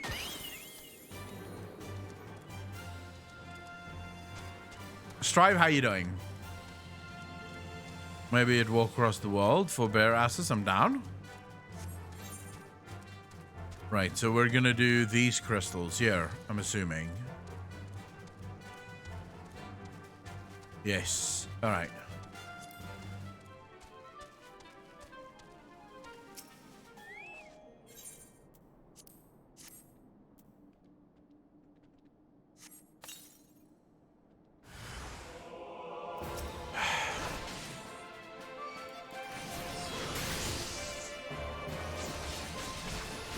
After you complete it. Oh, okay, so it's soon, actually. It's in the next expansion. I was sort of scared that I'm gonna have to wait multiple expansions before I can finally get flying.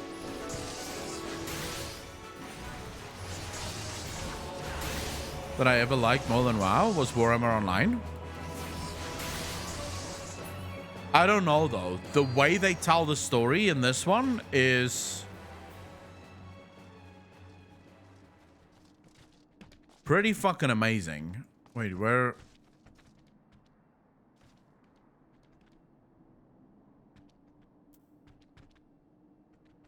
Huh?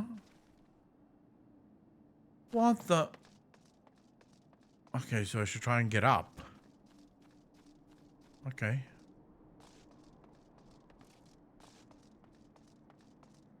This way.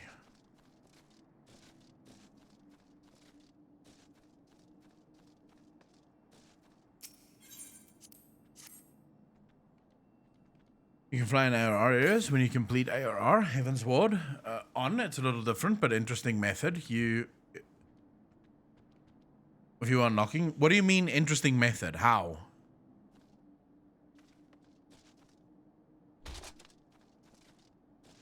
No, this thing's gonna fucking attack me now.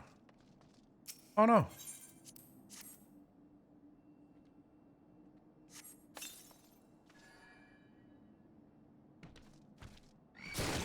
Oh, for the love of fuck.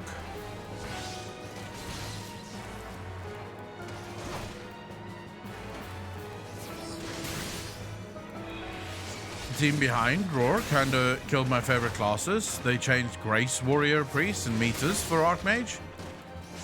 I have no idea what you're talking about.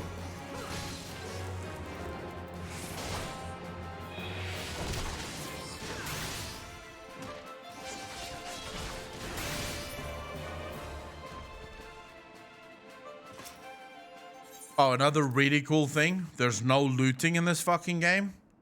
Like, you kill mobs and they just give you the thing that you need. Send you a new link over. Please do, Germanio.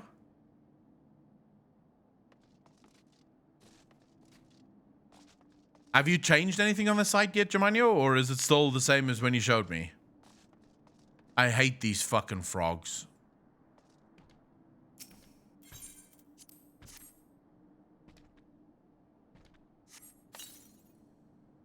Alright.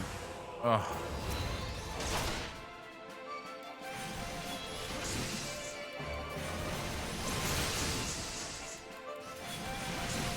You have to discover ether currents in each zone. When you get them all, you can fly in that zone. Each zone has like 15 ether currents. 5 you get a quest, 10 from exploring. Wait, so you can't just fly. You have to actually discover stuff in order to fly. That's actually pretty cool.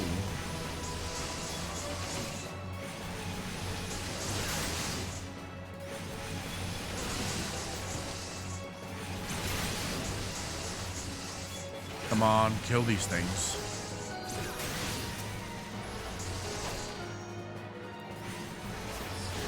Small things have changed. Still need to upload more stuff to my gallery.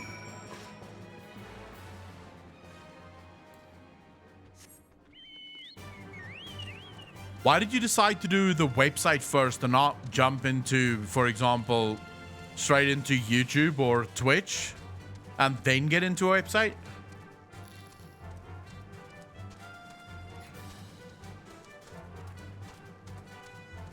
Thank you very much, Jumanjo. Really appreciate that. I'm sort of ready to move on to Heavensward because I've heard so many good things about that expansion that I really want to play that.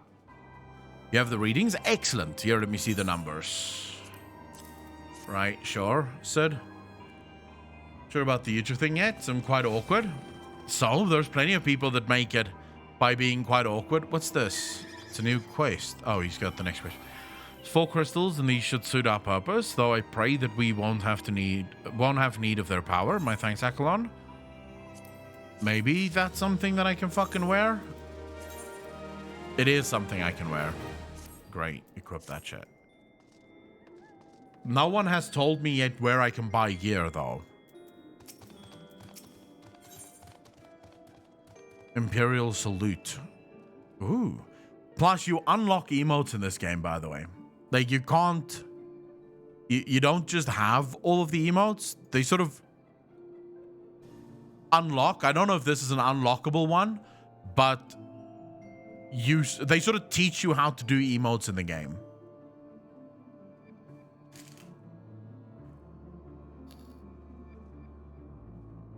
Because there's something I want you to do by way of preparation.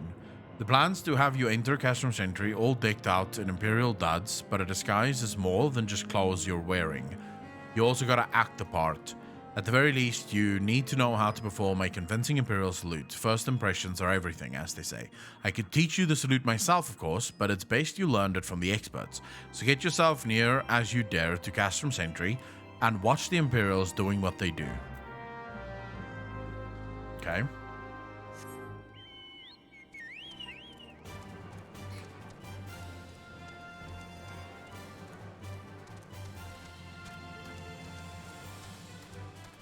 How can I be a ways away? Isn't level 50 the end of this expansion? And then you move, or the end of ARR, and then you move into next expansion? I hate this fucking road. These turtles, or fucking frog thingies piss me off. Can I go through here? No. Hug the wall, don't get fucking nabbed. Thank you.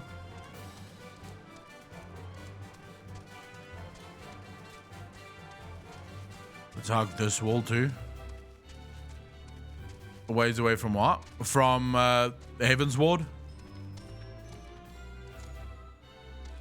Thank you very much for the first time chat, Devian. Really appreciate that. Happy to have you here, bro. There's some story from the patches after ARR expansion content. Ah. Well, as long as the story is good, I don't really mind. Fuck me. Okay, so there's a lot. Am I just gonna... So basically, I'm just gonna run in and basically kill all these people. What a way to infiltrate. Never mind. Pay no attention to me. Right.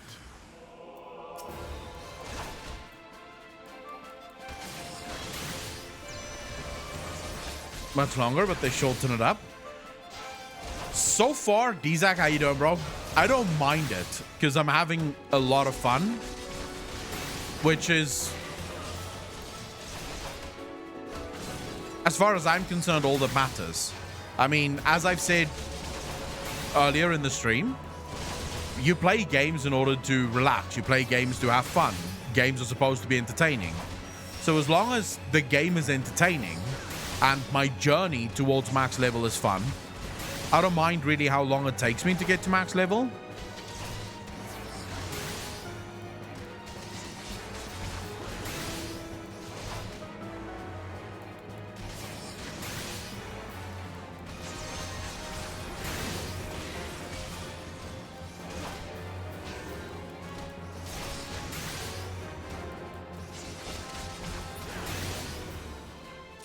All right, can I now fucking, can I now look?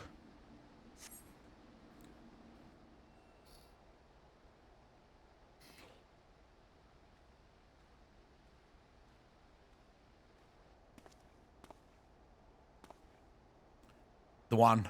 I've already seen this, bro. And stick your fist in your face. Nothing to report, sir. Yes, I'll suck a dick, sir. I sucked it just like this. We have received an anonymous warning that insurgent forces are near. We must redouble our vigilance. I shall recommend that patrols be increased. Of course. You didn't salute again. I sucked the dick too, says my character. Do you get anything for doing all the side quests along the way? This isn't a side quest. This is main quest. I'm not doing any side quests. I haven't done side quests in... I think the last side quest I did, I was level 25 or something. And then Enoch told me, you don't have to do the side quests to level.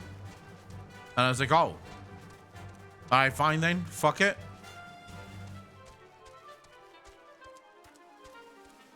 Andy, you're looking at Final Fantasy. Why? Because you gotta.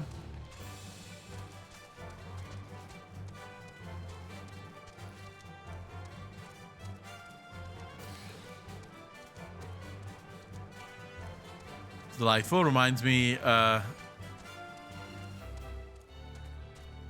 way, being a kid, going into Pokemon Gym and get the badge. I like the music too. I love the music in the game, period. Like, everything has its own music. Fights have different music. Like, fights have different music. It's really cool the way that like, everything just sets up a mood, if that makes sense.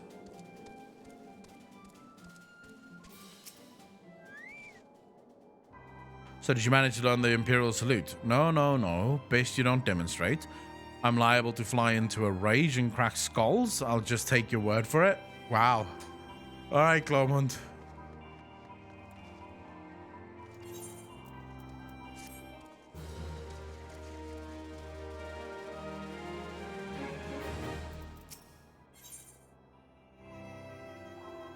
I never get good fucking items. Sark Malark wishes to help you acquire the disguises you need for your rescue mission. What have the rest of my party been doing all this time? While I've been figuring out whether they're there, while I've been learning the salutes, while I've been doing the crystal stuff, what has the rest of those motherfuckers been doing? You're called Acronochronium, yes? I have heard of your plight from my friend Glomont. As a fellow adventurer and son of Eorzea both, I would offer you my assistance. In order to infiltrate Castrum Sentry, you and your comrades must disguise yourselves as Imperial soldiers. The question is how to go about acquiring the uniforms and arms.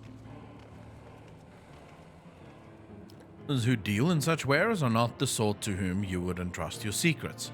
It would be more prudent, I believe, to procure what you need via traditional means, from the bodies of the recently deceased owners.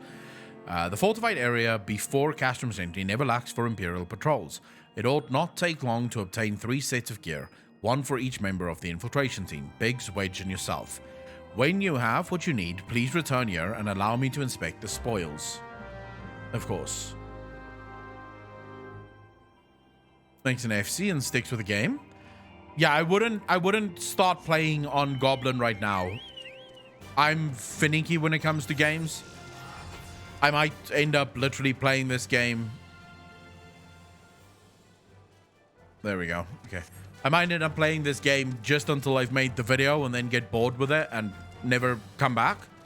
It really depends, right? I can't promise that I'm always going to play this game. Depends, though. I've played World of Warcraft for 14 years, and I'm sure it's time for a new MMO.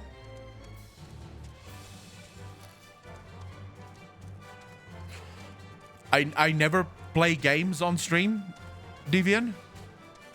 This is my first gameplay stream in months. We usually do just chatting, and we talk about World of Warcraft lore. I have a YouTube channel that's focused only on World of Warcraft lore. And I recently jumped into Final Fantasy just because there's fuck all to do in WoW. And I've heard the story is really cool.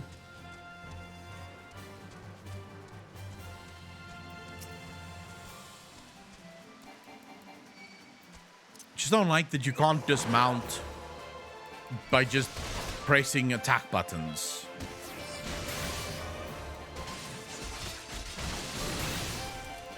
I am riding a giant cock, Andy. It's fun as fuck. Lore talks. I loved WoW lore tons, but I never got into Final Fantasy lore until the tail end of everything. This game is worth it just for, literally just for the lore. Yes, I'm making a first impressions video on Final Fantasy. Still have a ways to go, because normally when I do, if I would do a first impressions video, I would do 10 hours of the game and that's it. If the game can't convince me in 10 hours, then fuck it. That's it. Not doing it anymore. But for this one, I've decided to give the game a fair shake. I know the first 10 hours wasn't going to be good. Or as good. And so I want to give the game until I get into the final expansions.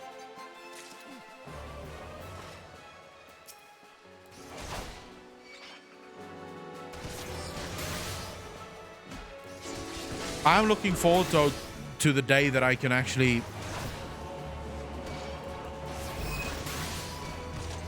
Truffle Shopper, thank you for seeing what's up. Did really fucking appreciate that. 5 months in a row. Thank you, thank you, thank you. I'm looking forward to the day I can move over to a European server. Playing on Goblin, there's a lot of lag.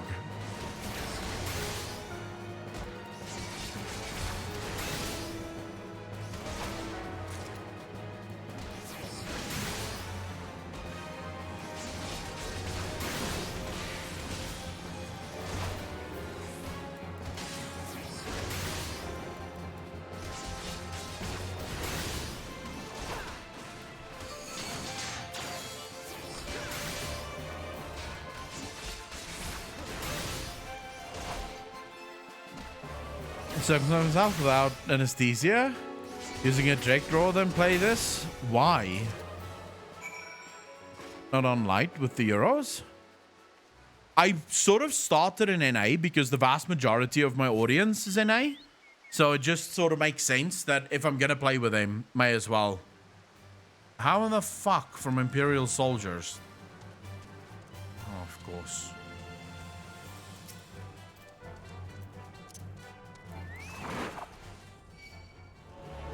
Where are you going? Oh, look at me summoning my my pet or my mount. There we go.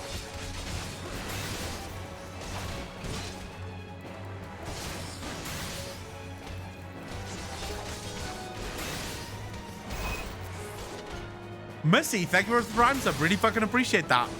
That's now what, 15 months in a row. Thank you, thank you, thank you. Missy, how you doing?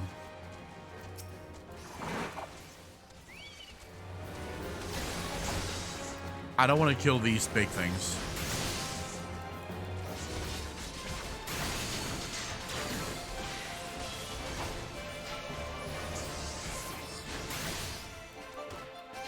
It only gets worse, Andy. At the end of the game, it's I think it was Nightmare.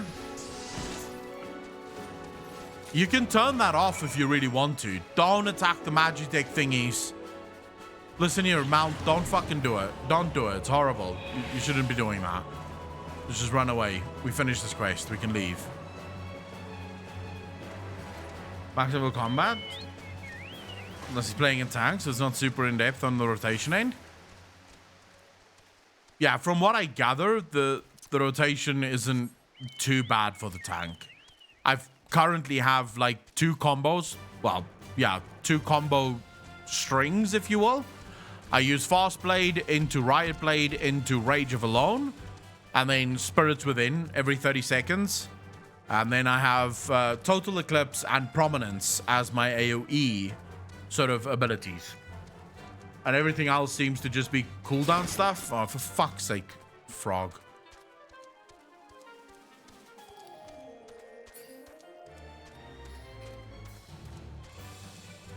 Sylvanas Akalon, you have some explaining to do.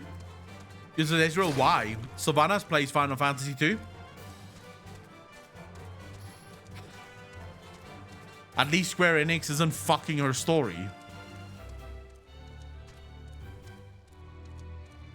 Truffle Shuffle, I'm on Goblin. I don't know which data center that is.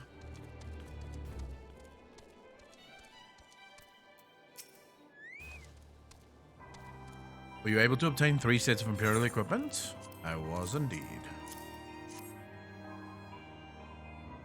As I had expected, in their present condition, I fear these uniforms and alms are like to draw suspicion. They must be repaired, if only superficially. Fortunately, the blacksmith Ignolf at the Diamond Forge in Rowena's House of Splendors should be able to hammer them into shape in no time. I've already sent word ahead and have been assured that he is expecting you. Worry not, we have already impressed upon him the need for utmost secrecy as the nature of your mission. I am a warrior of light. Could none of you make this very short trip to the fucking blacksmith? Where's the door? Here we go. Ignolf, old buddy, old pal. So you're the Venturer Sark Malark Saint, are ya? I've been waiting for you. Now let's see if you got what have you got for me? So it's more like cloth though. No, I bought the entire game, so this is not a free trial account. Amazing plot, not an amazing plot for an MMO, but genuinely one of the best Final Fantasy stories ever. I've heard that, cat. Back on my steak. Welcome back to Manio. I see. Ah, yes. I reckon I can hammer these into shape for you. Why, thank you. After all, I owe your friend Sark Malak a favor or two. Took good care of old Ignolf back in the day. Before I fell in with old Rowena, he did. Did you know he's the son of one of the wealthiest families in the Sultanate? Wouldn't expect someone like that to end up in the life he did, but I suppose he always felt the venturer's life calling him. But here I am, here I go blabbering on about when there's work to be done. Just hold your horse birds for a moment or two, and the great Ignolf will have your gear looking good as new. The way they speak in the game is really annoying, because reading it out loud is, you get tongue-tied. A server that gave me double XP? In this game?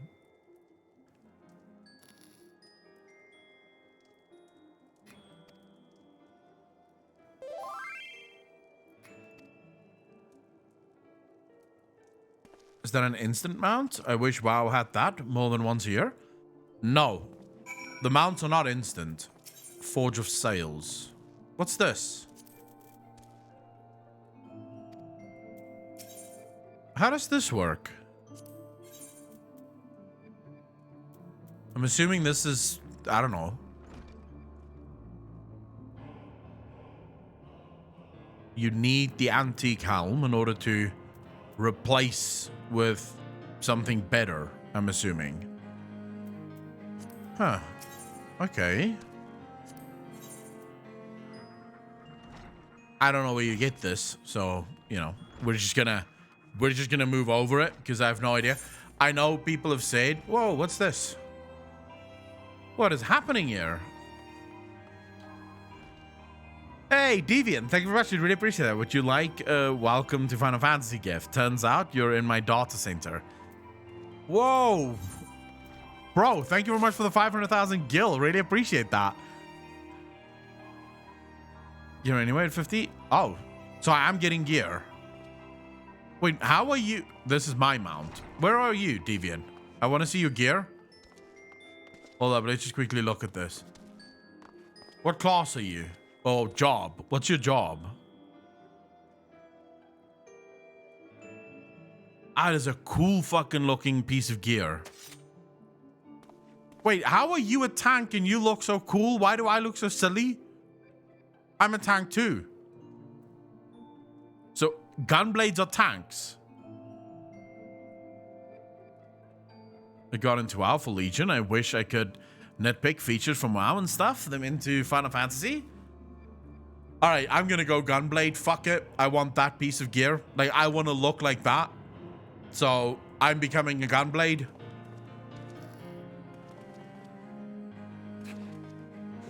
Or a gunbreaker. I think I'm gonna be a gunbreaker. This is my new goal. To be a gunbreaker.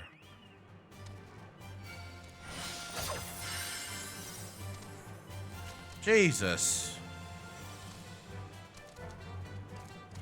Alright, where are we going? Who do we give next? Here we go. Sark Malark.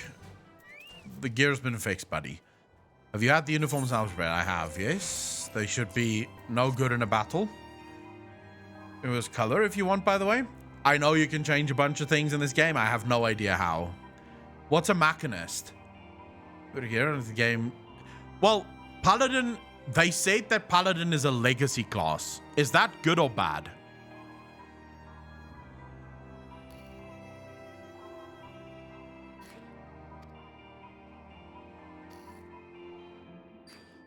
Might detect your foreigners. Foreigners, in fact, form the greater part of the Gallian invasion force in Eorzea. You see, when the Empire subjugates new territory, it assimilates the people of that land into its armed forces. In turn, these conscripted forces are sent to subjugate faraway lands. In this, Garlemald nips rebellion in the bud and expands its territory in one fell stroke. With that, my part in your mission is done. I am full glad to have been of assistance to your cause. With the vanilla game, what does good or bad mean in terms of gameplay or feel or what? Well, I'm just thinking if it's a legacy class, right? If it's a legacy class, does it feel as good as some of the newer classes? Why would I? A wealthy merchant wish to help you? I know not where you heard such a tale, but believe me when I say that I am but another humble adventurer, one who desires only to act in the best interest of the realm.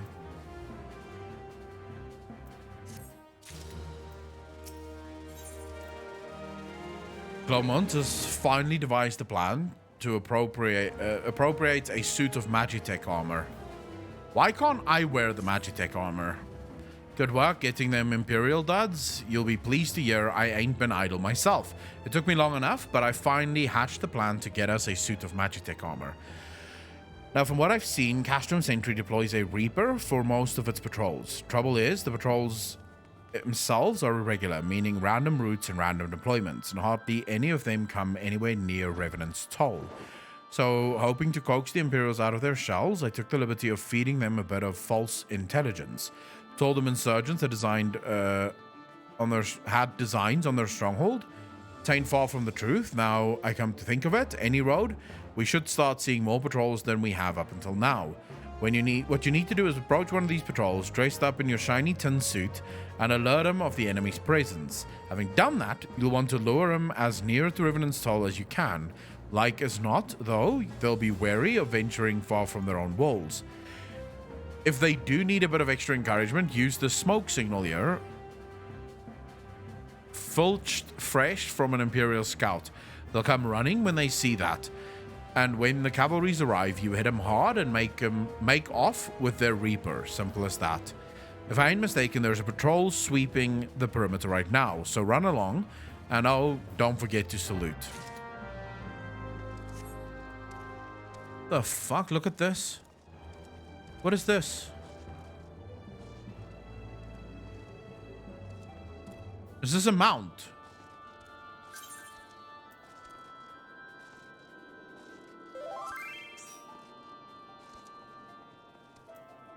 This is a mount. Look at this. I like this.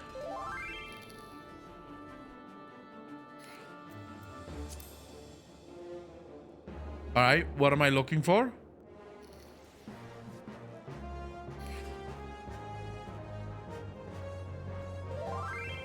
A robo whale. Ooh. Wait, so I can ride? Target is not in range. What are you talking about? I can actually get into this mount. Fucking look at me flying, bro. Look at that. It can house 8 fucking people.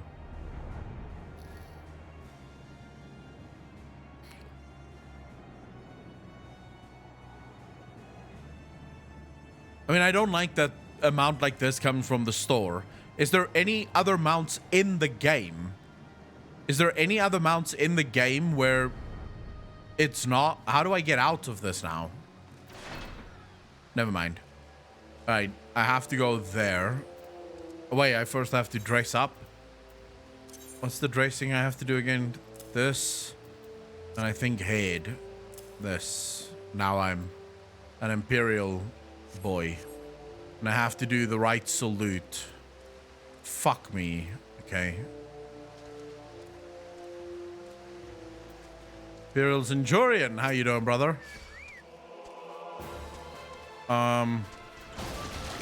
Fuck me. Well, that's a little bit annoying.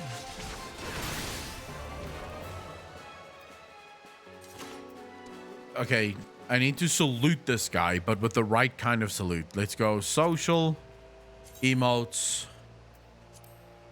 It's the special one, isn't it? No. Will it not be on under? How can it not be under special ones?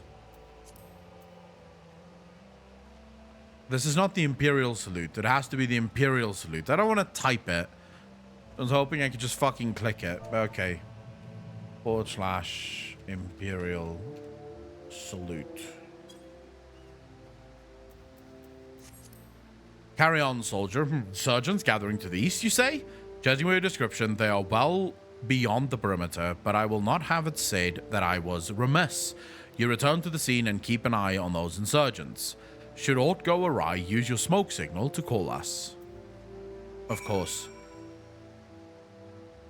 Deviant, I'm just gonna leave the party. You don't have to help me. Part of the fun of this is doing it alone. Like, I'm weird when it comes to games, Deviant. Like, I want to do the questing alone. That's why I stopped playing Valheim, because everyone was doing everything for me, and then I just got bored with the game, because I'm like, all right, fucking fine. We're now so far ahead, it just doesn't matter anymore.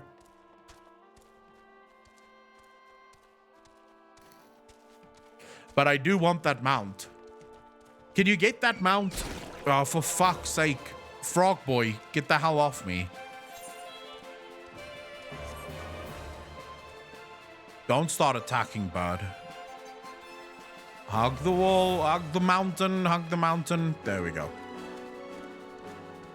So, the mounts that you get, that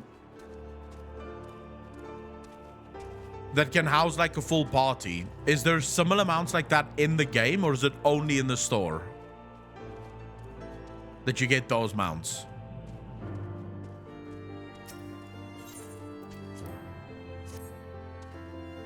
4 man is the largest.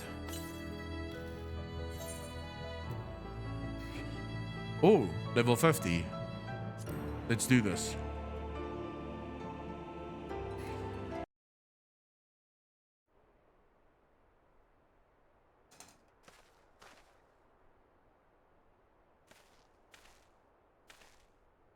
If you don't mind my joining, get down, you fuckhead.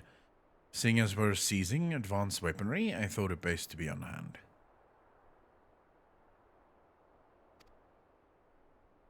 There what is?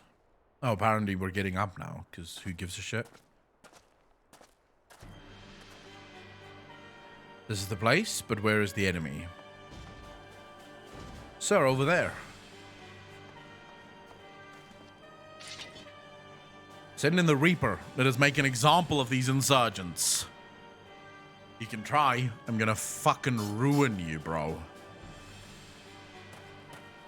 I do need better clothing. Just realized. Fuck.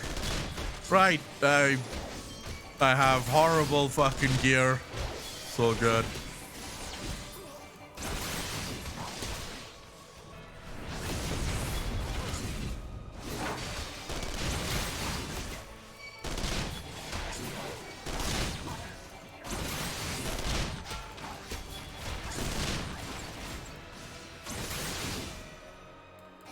Fuck you, Reaper.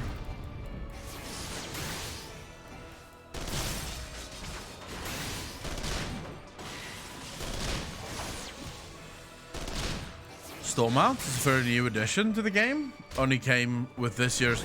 Okay, so I guess I should explain. I absolutely despise stores. I think... especially stores in a game that you have to purchase in order to play,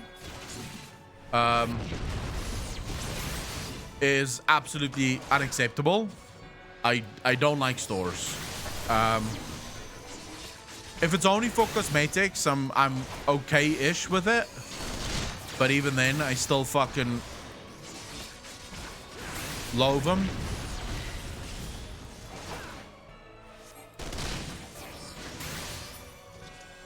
Just for anyone that's new, I'm very much against fucking stores.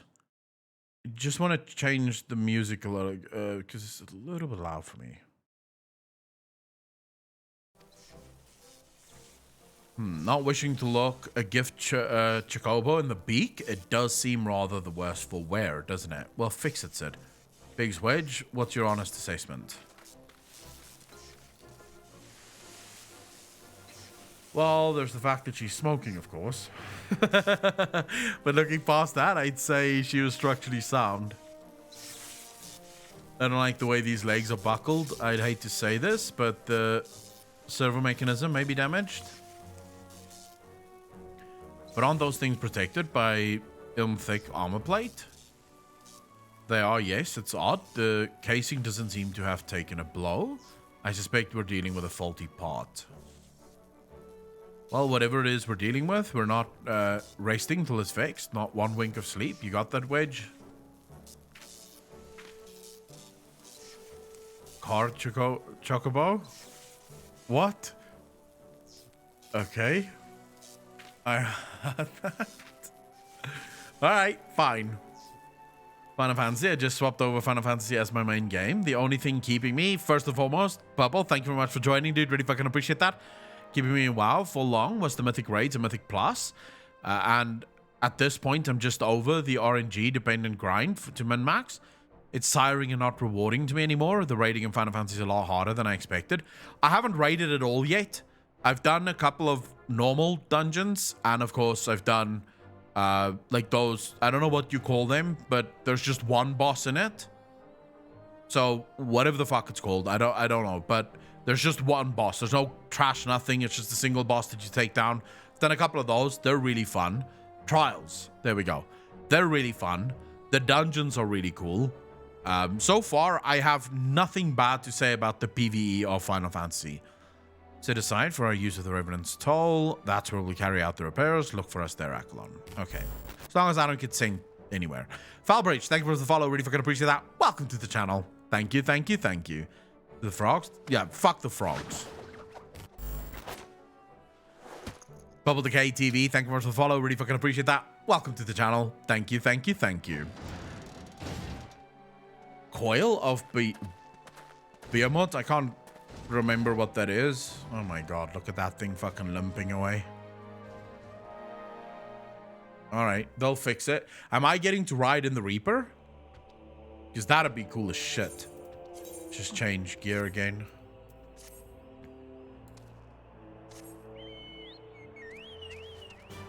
No, I genuinely know I've not done that yet. Probably why I don't know it. The dungeons are really cool.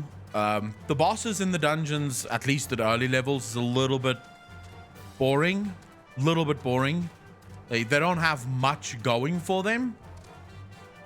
But it has been picking up. Like, there's a stark difference between the first dungeons and the dungeons I'm doing now. Zakimi, how you doing? The magic armor, Sid and the others took it inside. Go in and join them. Sure.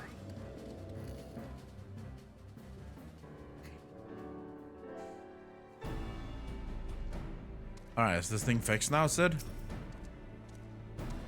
We've now had time to take a closer look at the Reaper. Our preliminary diagnosis was correct. She's structurally sound, but her server mechanism is faulty. You needn't worry though, Biggs and Wedge will see her restored to her former glory in no time at all. Give those two something to mend and they will think of naught else till the job's done. It is a marvelous thing to behold, provided you remind them to visit the privy. So basically they shit themselves if you don't tell them to go to the toilet. Okay. Same with the raid loot. If you don't get your loot after 4 to 8 clears, you can buy it with tokens. That's actually quite nice. Because it means that nothing is wasted, right? You don't waste your time trying to get the shit that you need. The game gives you multiple ways of doing it. It's what I said World of Warcraft should have done a long time ago, is bosses should either drop the materials required to make the gear. So after 5 or 6 kills of a boss, you have enough materials that you can craft the piece of gear that you were looking for in the first place, or something like a token system. Because currently in World of Warcraft, so much of it is down to that RNG sort of spam. You're just constantly hoping that now is the time that your thing is finally gonna fucking drop. Oh, level 45 weapon coffer. Give it to me.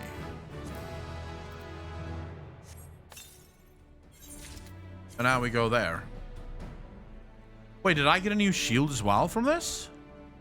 Nice. Fucking nice. What does this one look like? Getting tiny shield. I don't know how that's going to protect me. And then some scimitar looking thing. Fan Collector, how you doing, bro?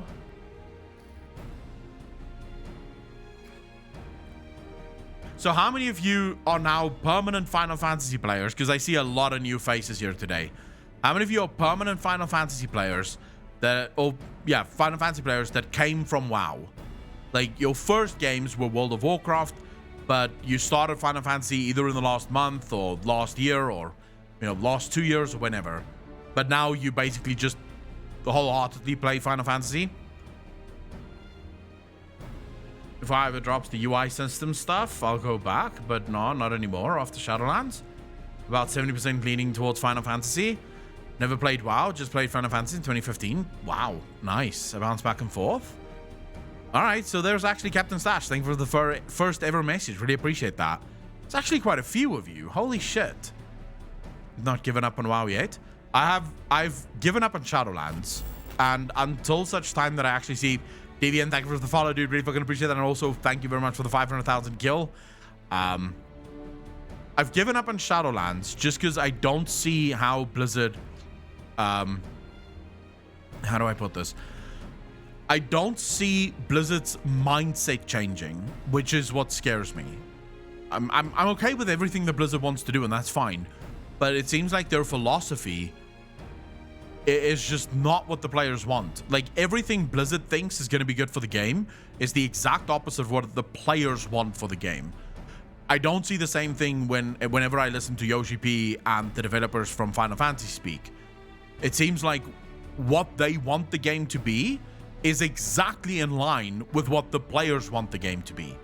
And that's perfect, right? That's exactly what you want. You want your developers to be on the same page as your players. Their philosophy is the number one reason I left. I feel like they are taking for granted my sub and the 700 days played I've put into the game. I've been playing for 14 years, World of Warcraft. I still have my main channel on YouTube is all World of Warcraft. That will never change because the story for World of Warcraft, so for those of you that is brand new to the stream, maybe tuned in for the very first time, my main channel is World of Warcraft lore. I don't do much of anything. Like, sometimes I'll discuss some gameplay stuff, but for the most part, it's just lore speculation.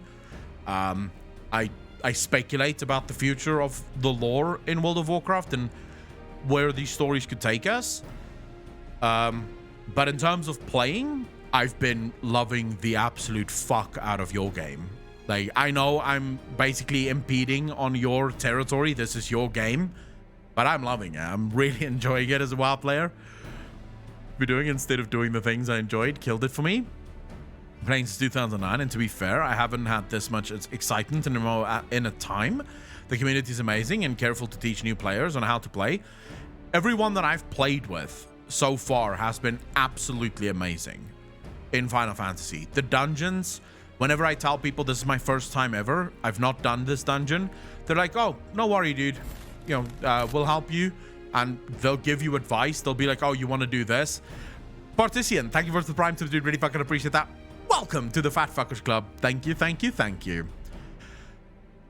Everyone's just nice. Everyone's just like, yeah, dude, no, we'll help you out. Don't worry about it. So it's been a really cool ride so far for me. Some of your videos, and like what I saw, remembering, really happy to hear that. The repairs continue at pace. It shouldn't be long now before Biggs and Wedge complete their work. There is, however, one small problem. Of course there is. What do you need now, Sid? As you may recall, the server mechanism, I fucking knew it was going to be up to me to go get another server mechanism, was discovered to be faulty. Wedge has subsequently ascertained that the magnetic core which drives it is worn beyond use. Such cores are rather fragile devices which must be replaced at regular intervals. Thanks to the negligence of our Imperial colleagues, however, this one used in this Reaper was long overdue. Alas, we do not have access to a ready replacement here in Mordona. But all is not lost. Wedge thinks that he may have identified an alternative solution. Go and see him, would you? He'll explain the details to you. What up, Wedge? What do you need me to get? As I believe the chief has already informed you, the Magic Core is worn beyond use. We need to find a replacement. I thought about having you appropriate more Reapers, but even if the dunderhead maintenance engineers of Castrum Sentry had remembered to replace their cores, we would risk arousing Imperial suspicion. But do not despair, for I believe there is a solution. To substitute the Magic Core with a Mammoth Heart. In case you don't know, a Mammoth Heart can be used to grant sentience to an automaton. By my reckoning, such a device should be more than capable of regulating the armor's servo mechanism.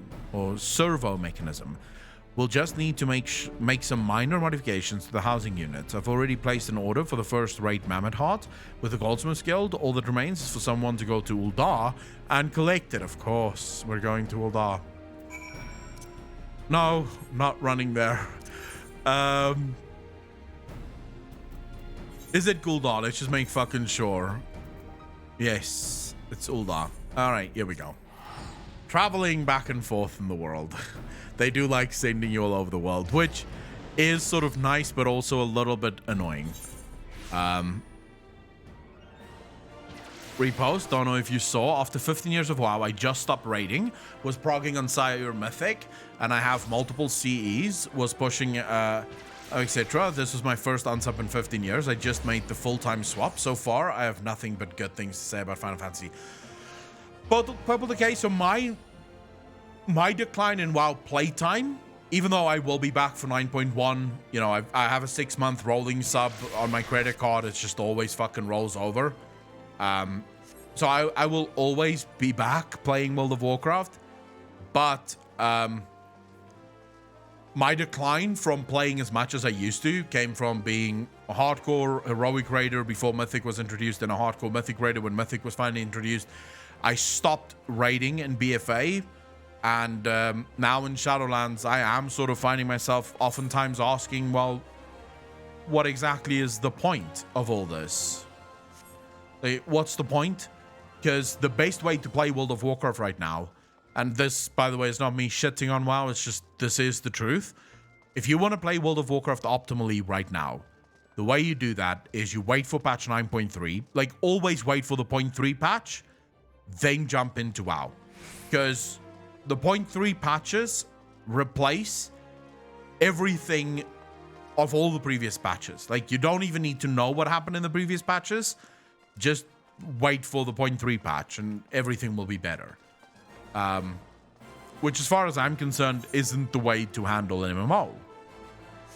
Things should be following on one another. Things should be building. You shouldn't feel as if you're getting weaker with every new fucking patch and expansion. What happens if I joined the goldsmiths? Is this like a job or a crafting thing? How does this work? What am I looking at here? What's his tweet about? Okay, I have some bad news for everyone. Do you guys want to see like some really bad news?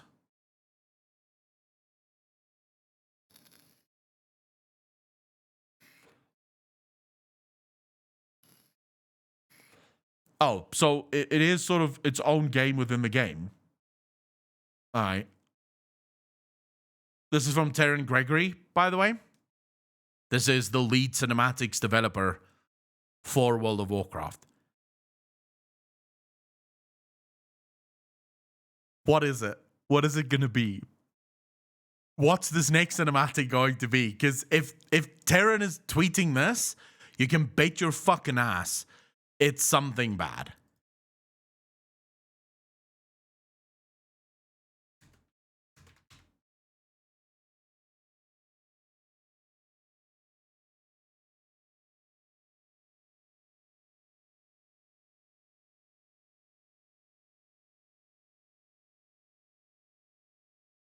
Thrall dies? Oh no. If Thrall dies, that doesn't bother me. If the Dark Lady dies, I'm going to be fucking livid. I'm going to be livid if the Dark Lady dies. Like, Thrall can go suck a dick. Doesn't matter. But this is going to be... Oh, for fuck's sake. Oh, there's going to be so many videos when 9.1 goes live about lore. Guys, there's going to be so many videos about lore. It's going to be off the hook. I'm genuinely excited for it. Well, that's where I want it to be. Apocalypse, thank you very much for sharing that. There's no... They've just made the cinematics. They've not yet done the cinematics. Like, we haven't seen them yet. At least from what I can tell.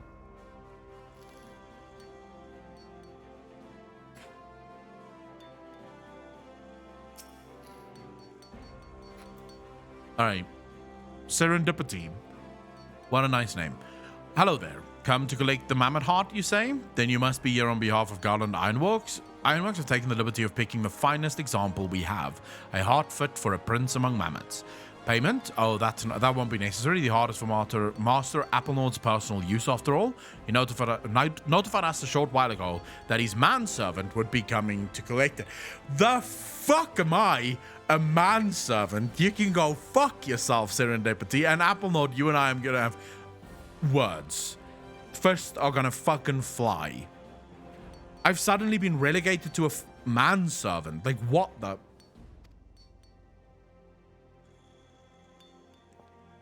Master Applenord has been a benefactor of ours since my predecessor's time. The Goldsmiths Guild wouldn't dream of charging him. This is, like, I'm a little bit shook. A little bit shook at this.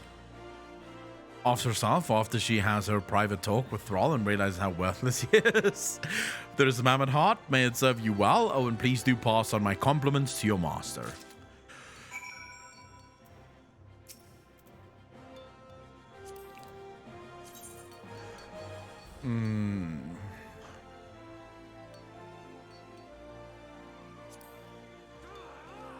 Yes.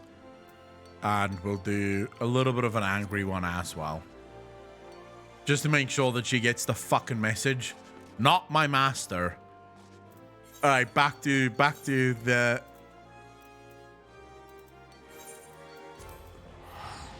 Not even max level, manservant. Fuck you, Mike. Of course I'm not max level. How do you want me to be max level? Just like that?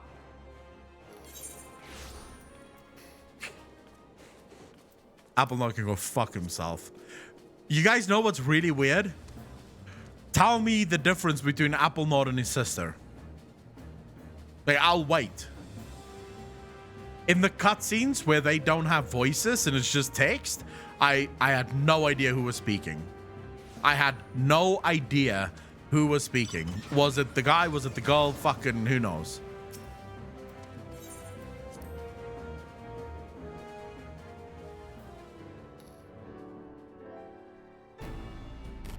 stole... Greenbeard, thank you for the follow, dude. Really fucking appreciate that. Welcome to the channel. Thank you, thank you, thank you. Not Akalon too. Greenbeard, yes. Yes. We doing this. And it's fun. It's good fun. I couldn't tell the difference between them, Ned. Also, I'm not sure what his sister is doing. I'm a little bit worried for the sister, because the sister fucked off. And we haven't seen her since. Do you have the mammoth heart? I can't wait to see if it works. I do. Now tell me it works. Hurrah! Thank you so much. You're welcome, Wedge. But this is magnificent. It must have cost an emperor's ransom. It was free. I was just called a fucking servant and insulted. Coming from an influential family certainly has its advantages. But without further ado, let's give it a try. I've already modified the housing unit, so it should slot right in.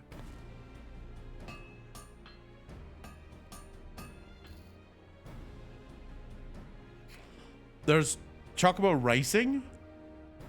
For you Final Fantasy 14 vets, is it possible to have just a first name and not a second? I haven't seen anyone with just a first name. Shangle, thank you for the follow. Really fucking appreciate that. Welcome to the channel. Thank you, thank you, thank you. There, she's ready. Magic armor, engage. Oh no.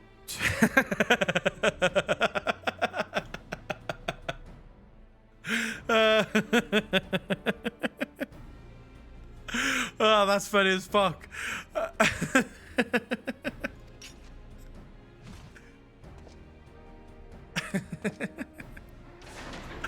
Alright, there we go. Magic armor is ready. Now, I'm gonna drive in the magic armor, right? Give me the magic armor. Let's take her outside and put her through her paces, Akalon. Would you care to do the honors? Yes. I'd love that. Is this my mount now? I think this is my mount now. I've taken it. Cuts off in Savage Raid. So if the raid has an ultimate difficulty, you can do the hardest content just for cosmetic and achievements rewards. No item level. I really like that. Purple Decay. I've actually heard that, and I am a huge fan of that. I have said forever that mythic raids in World of Warcraft should not be it should not be for gear. Mythic raid should be the hardest possible thing that you can do, but it should only be to basically prove to people that you are fucking amazing. Hop into the pilot seat. We'll begin as soon as you're ready. I'd like to try climbing that tangle of crystal yonder as far up as you can go, if you please. Oh, and if for some reason you need to dismount, simply come back here and we'll start again.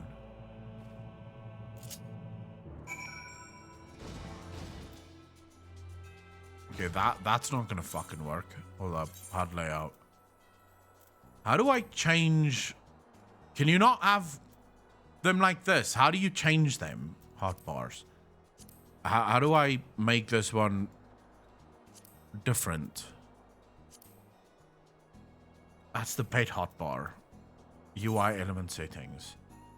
Like this, actually. Yes! Yes, you fucking bastard. It's exactly what I want.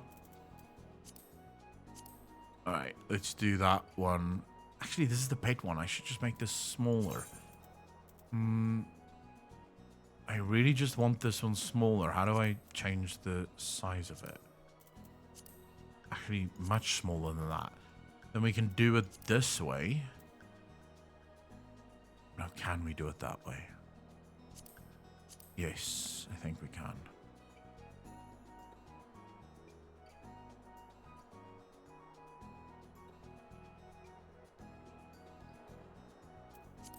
That should be fine for now, at least. What am I supposed to climb?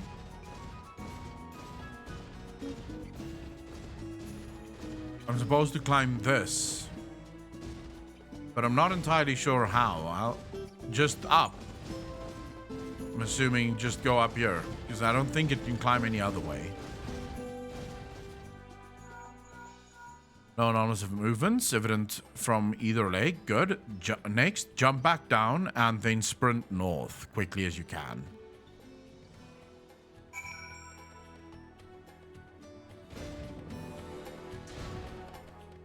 Where do they want me to sprint? That way. Oh, for the love of cunt. Ah, I pressed the fucking sprint button, but it's not the sprint button.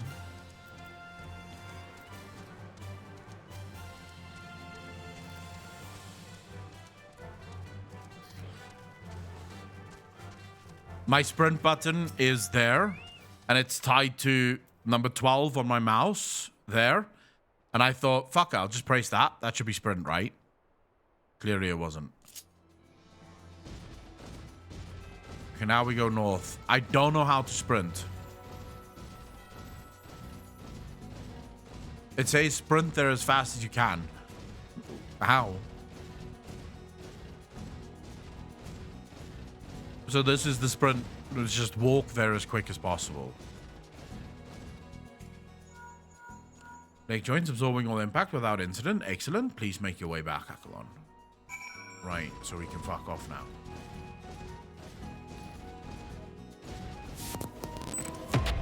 Hey!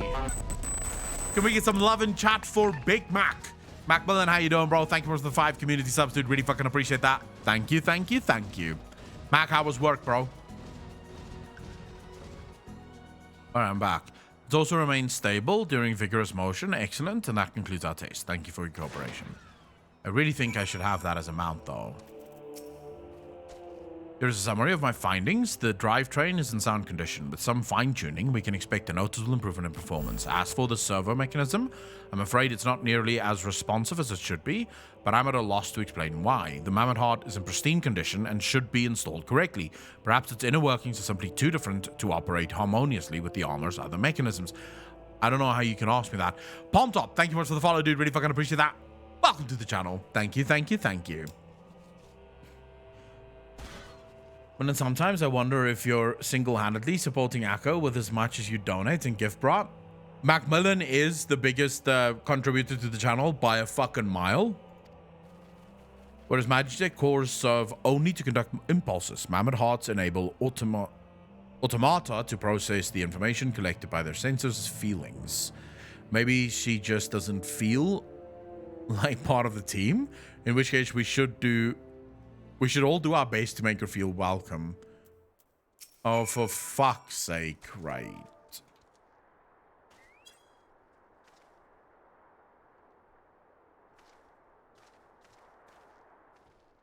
Click. I don't think they will ever add World PvP though. Just BG Serenas, which are samey and boring. Greenbeard for what? For World of Warcraft or for Final Fantasy?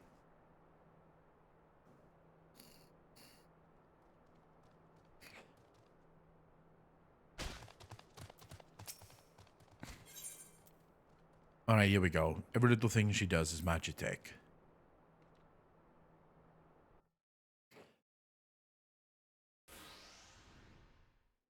Goes to Alex for sure. Yes.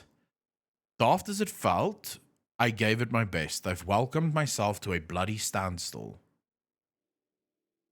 What were you expecting it to do anyways? Baba Sakurti? Okay.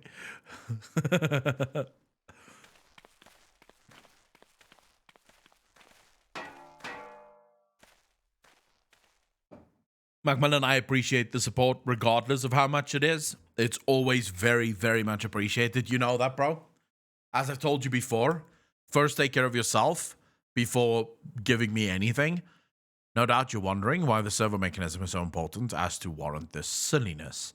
Without it, the pilot would be required to control the armor's every movement manually.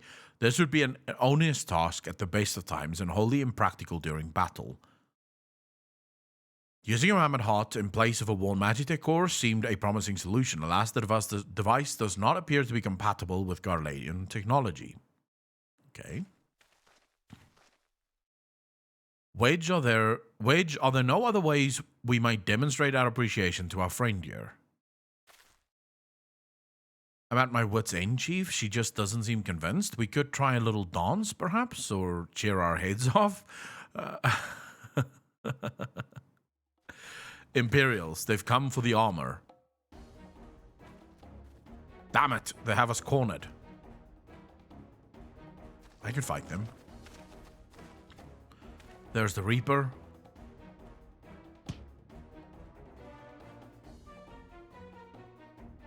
Taken by the traitor Garland. And is that the Akon Slayer? Oh, bollocks. Yep, you're about to get fucked.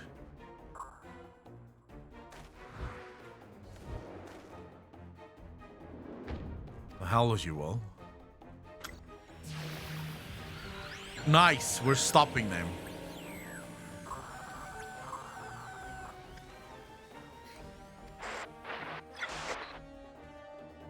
It's no use, sir. There's some sort of interference. Curse you, Garland.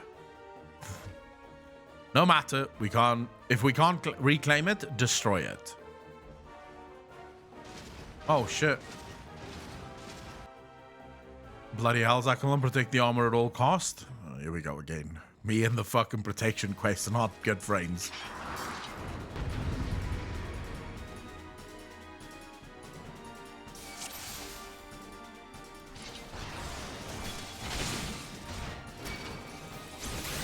Oi! Oi! Oi! The fuck are you doing?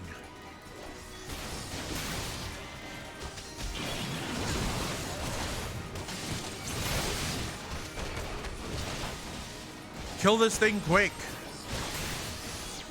Oh my god. Look at what I'm doing. Why did I do that? You guys, turn around. Don't go anywhere near my armor. Oh my fuck. Look at this guy again. How am I supposed to... Like, I can't coax them away from it if they're all...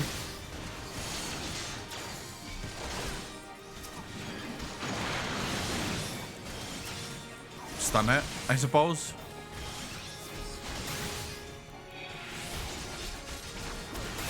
Right. Now, you and me.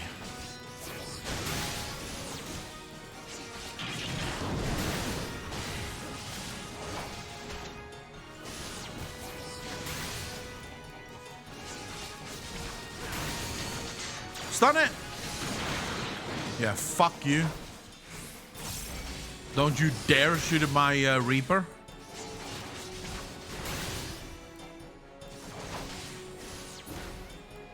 I really would like to play as the Empire.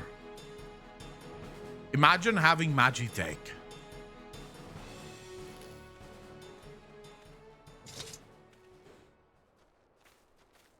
Minion, I don't think it was Varian Soul. That would be, it would drive a lot of people crazy. We're supposed to hope Alex download the video ASAP. I haven't uploaded the video to Alex yet, but I would. I will soon. I'd fucking die if I could play as the Empire. I would love Magitech. I would absolutely cream myself if I could play as the Empire. The Empire just seems cool to me. Chief, look, she moved. Now she deigns to grace us with her presence. Took us a good while, but we're finally ready.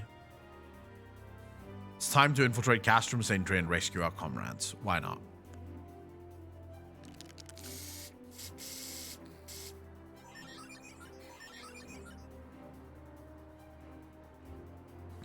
There, the finishing touch. What is that? What did you spray paint on our fucking thing? Can't see shit. All right. How did you do that? How did this little fucker get that high?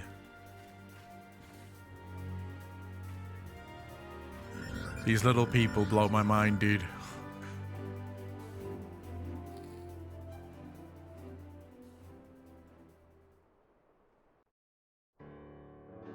All right. We should be ready to... The servo mechanism is now fully functional, and all it took was a simple fight to the death. Remind me not to install a Mammoth Heart aboard the Enterprise, would you? Much as I love her, I would rather not be required to profess it before boarding. But enough of that, let us see to our final preparations. Thanks to Biggs and Wedge, the Reaper is as good as new. We're as prepared as we're like to gate. Right. Sit awaits confirmation of your readiness to undertake the rescue mission. Yeah, I'm fine, bro. Let's do this.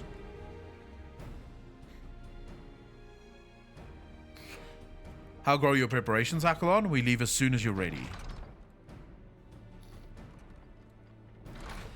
Glaumont, you came? I thought I'd give you all a roaring send-off. 'Tis the least I can do for the fine men and women who are about to make my lifelong wish come true. What's that? Why are you not doing it yourself? We'll do our best. It occurs to me, for all the help you've afforded us, we know little and less about you. What did the Empire do to earn your ire? But I fear I've put curiosity before consideration. I quite understand if you'd rather not relive those memories.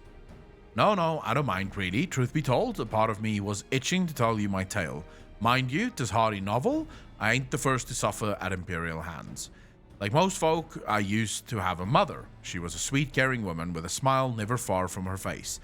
There was a sister too, pretty little thing. She was gentle as a lamb, but tough as nails. We were poor folk living simple lives, but we knew happiness just the same. And then the Imperials came and took it all away. When Alamigo fell, they put my family in a camp. Wow. So he's Alamigan. You actually learn about Alamigo from Little Alamigo quite early on in the game. Being a lad, I was made to do hard labor, while my mother and sister were forced to do far worse. They hid their suffering from me as best they could, but I knew, and the thought of it drove me mad. We had to escape, and so I hatched a plan to get us out of the city. We were picking our way around the gorge not far outside the walls when they caught up with us, and rather than allow themselves to be taken again, my mother and sister leaped over the edge before my very eyes. Heartbroken as I was, I didn't put up a fight when the Imperials clapped me in chains and dragged me back. So some years after I escaped again, and that time I got away, I swore then that I'd get revenge on the Empire and became an adventurer so as to hone my skills and earn the coin I needed. But nigh on 2 decades since gone by, and what have I achieved? Bugger all, that's what. Well, one adventure isn't going to take down the fucking Empire. The Bean, how you doing, bro? Not like you lot. You ain't been here 10 minutes and you've already done more. Well, I am the hero of this story. You give us too much credit, Clement. We seek only to rescue our friends. Well, what's more important than that? On any road, after you've got your friends back, you're planning on going after the Empire, and don't pretend you ain't. I've helped a few folks take on the Imperials over the years, and every time I have, it's helped stave off my appetite for revenge. But Summit tells me I won't be going hungry for a while. What with everything you've got planned? I haven't tried the controller things yet. Shangle, how you doing, bro? I know that there's a lot of people that play with the controller.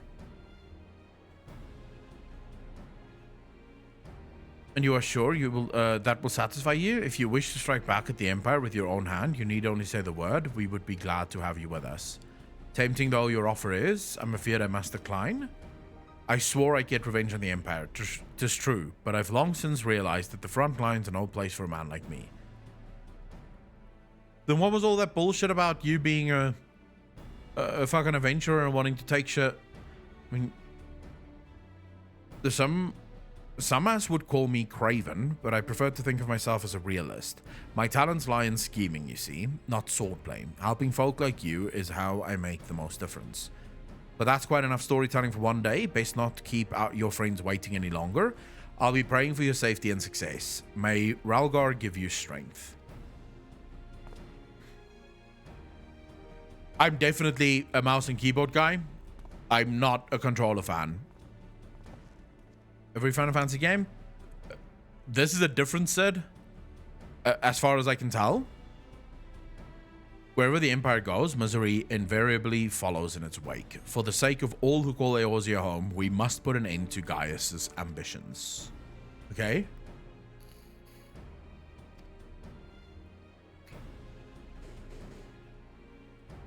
The troll perimeter, join us when you're ready. Oh, and don't forget to wear your disguise, or this will be the shortest rescue mission in history.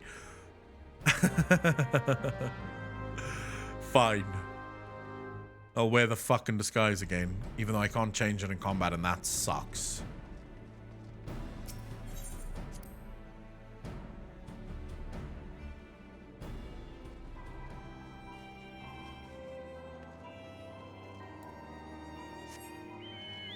Right.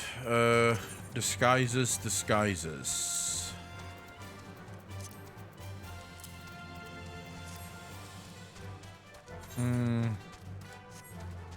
There we go. Just better with a controller. Like, I hate driving with a keyboard, but why are you playing games where you have to drive? Driving games are miserable and boring. Like, I've never been able to understand why people play things like fucking Gran Turismo and Need for Speed. Taking a school district for 9 years, it was funny how many of the elementary kids literally had no idea what a mouse was. I cry for the youth of today. The fact that people don't know what a mouse and a keyboard is and just how amazing they are. Must you guys be this fucking close? Okay, never mind. Forgive me saying so, but you cut quite a dashing figure in Imperial Black and Crimson. But now is not the time for jests.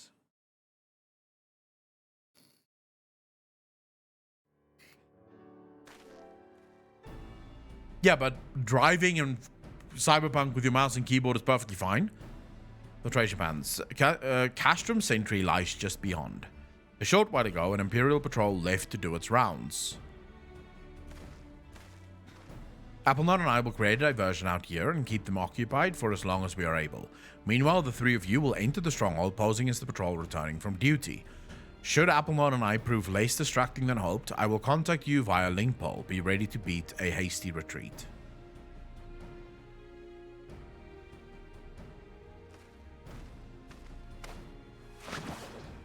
Alpha, no.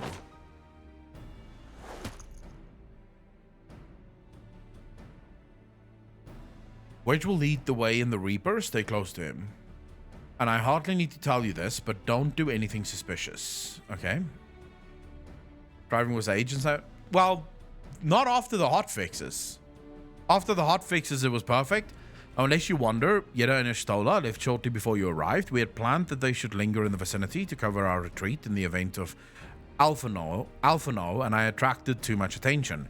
But the approach of an Imperial vehicle forced us to improvise. Don't be too disappointed. They did at least leave a message for you. Something along the lines of, don't do anything reckless, if memory serves wise words. Yeah, okay, sure. Let's go. Why is it like a fucking, I don't know, a disco in the Imperial building? May the 12 keep you. Okay, here we go. Here we go, people. I have to remember the salute. I do the salute automatically. Fuck me. Going beyond enemy lines here. Holy shit.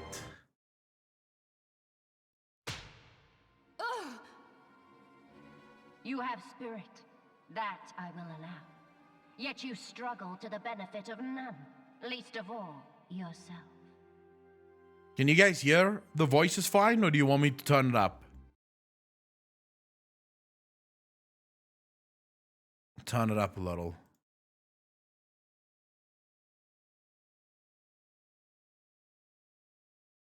All right.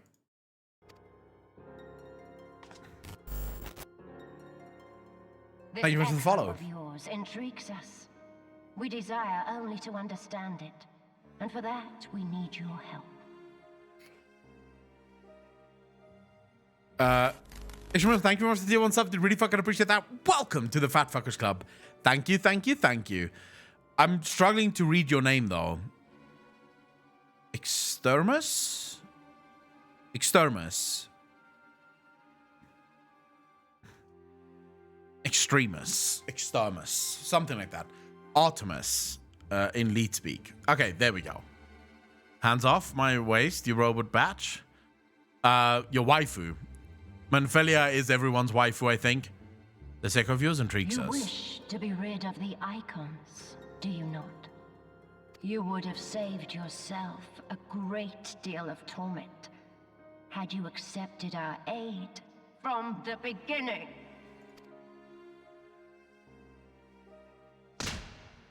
Ooh. That's much hitting.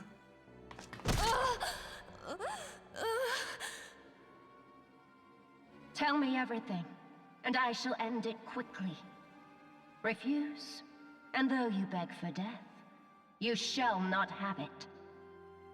Which will it be? As you wish, my dear Minfilia. Unpleasant though it will be for all concerned, you leave us no choice but to employ more rigorous methods of study.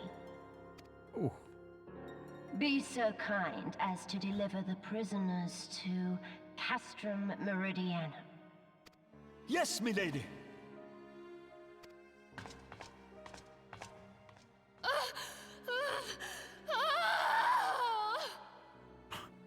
But delayed, but okay.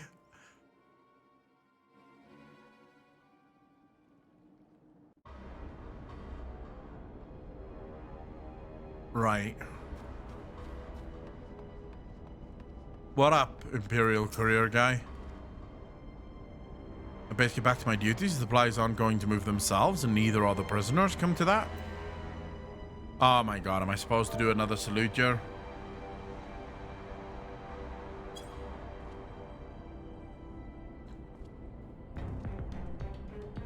My apologies, I didn't notice you there. So engrossed was I in my task. You'd been engrossed too. Had the Tribunus commanded you to arrange the prisoners to be transported.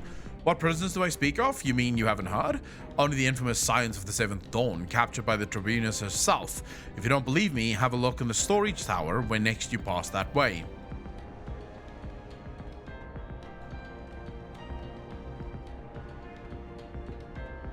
This is fucking dangerous, by the way.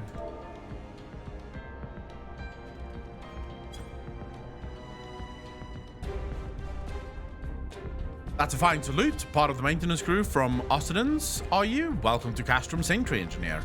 What? Prisoners? Ah, you've heard the rumors then. Yes, they're being held in the storage tower, but I strongly suggest you pay them no mind. Just gonna turn this down again because it's now fucking loud again. You were summoned here to work, not Gorp at Eorzea's defeated heroes. Now show a bit of enthusiasm or I'll have you reported. Fuck you, bro. I'm gonna kill you first.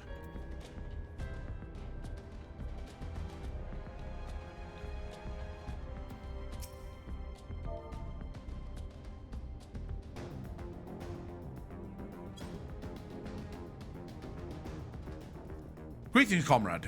Forgive me for asking, but you haven't visited the storage tower recently, have you? I only asked because I dropped something in there and, oh, who am I fooling? I've fallen for one of the prisoners, all right? I dare say you know the one I mean. The blonde? Goodness, no.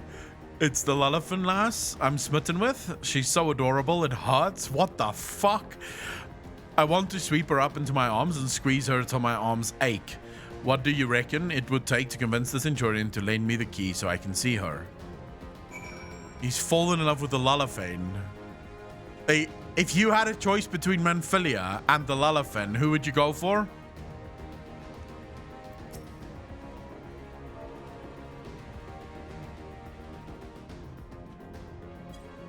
Oh my god, come on.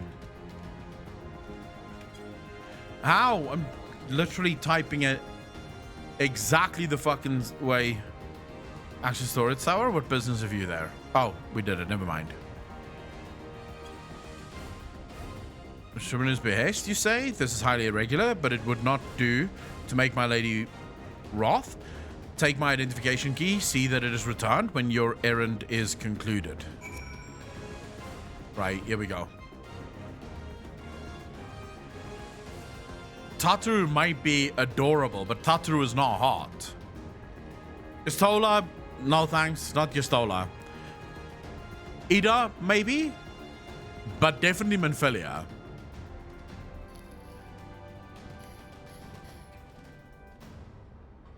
If you want to get past this bulkhead, I've got the key, bro.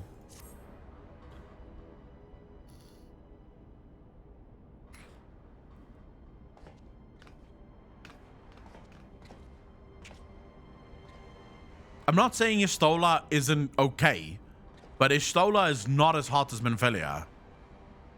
the social button to pull up the emote menu. I find it easier than typing emotes. Yeah, but the Imperial Salute one doesn't... I don't think it's just salute. Riptide, thank you for the follow, dude. Really fucking appreciate that. Welcome to the channel. Thank you, thank you, thank you. Catgirl, you ask? Yes, I am. I'm not a weeb, so I genuinely... I don't know the whole... I don't know why people are so obsessed with catcalls.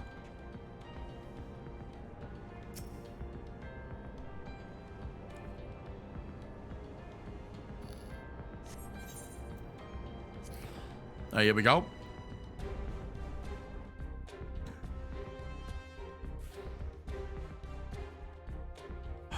Let's save them. No! Ophelia and the rest, thank goodness they're safe.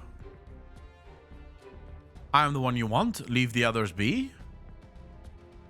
If you are my friends, I swear I shall take my own life, and you shall answer to your mistress.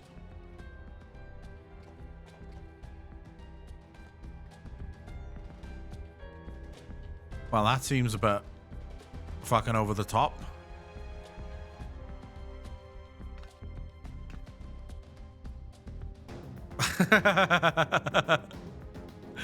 Fuck it hell.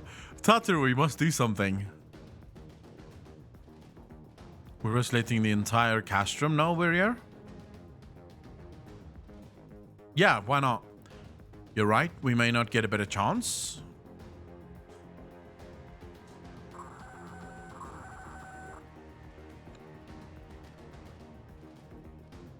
A Reaper? Seized? When? And this came to light only now? The culprits will have left a trail. Take as many men as you need and scour the area. I want that Reaper found. Now's our chance. First, let me get my fucking armor on. I'm gonna fight this with no armor. What the... Strike my last? Eliminate the intruders. Well, he doesn't fall for this shit.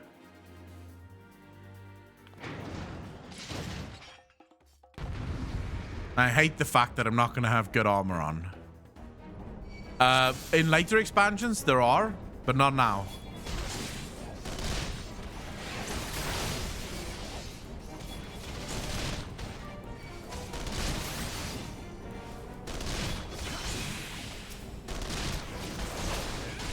Kill this motherfucker first.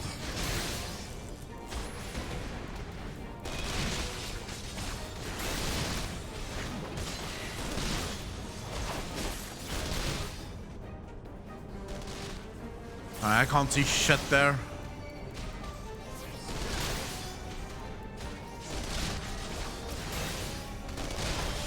Oh my fuck. Heal a bit.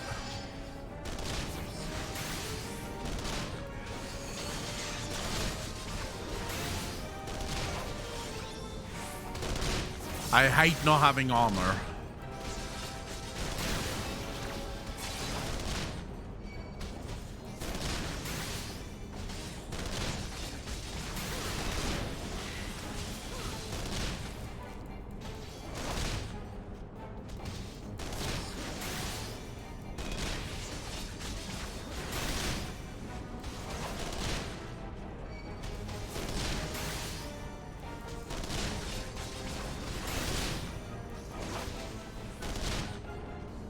All right, we've saved them. We've fucking done it.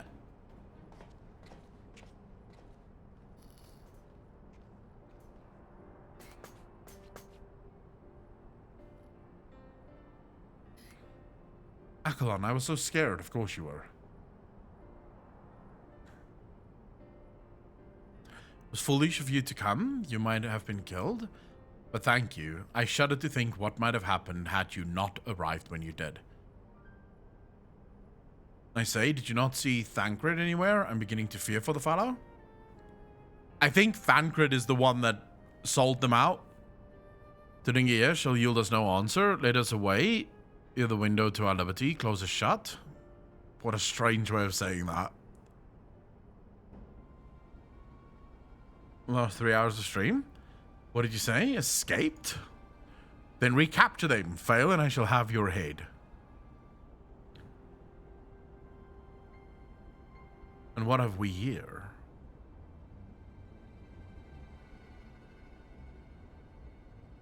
The Tribunus herself, just as you said. You have the eye of an Araman. Ida? Wow, look at her just show up. She's kind of hard to miss in that snowy armors of her. Accursed scions, how did you slip our defenses? With an unexpected ease, if truth be told. There chanced to be a commotion outside the castrum walls, which allowed us to avail ourselves of the comforts of your vehicle.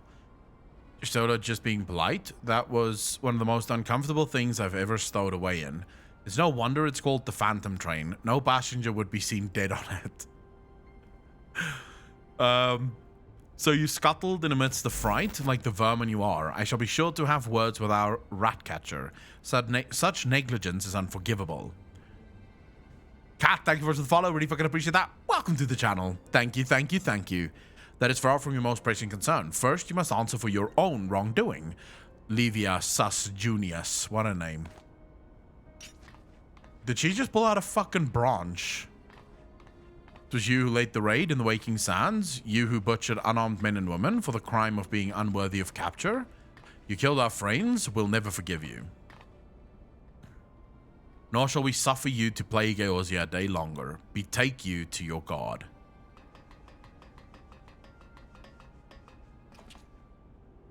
More intruders. Protect the Tribunus. Confound it. Get it with me.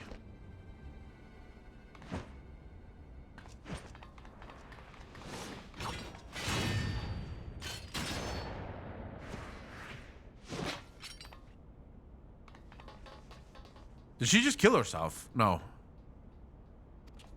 How did she not shoot her? She was right in front of her. Where is His Excellency? In the hangar, my lady, in discussion with our guest.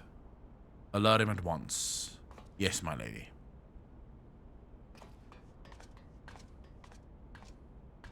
She's got cool armor.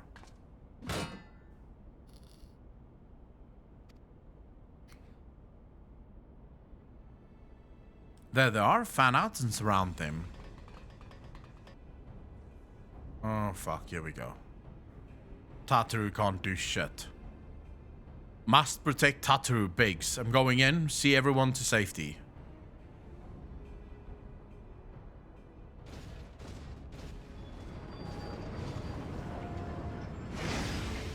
Biggs is gonna die. Or Wedge is gonna die.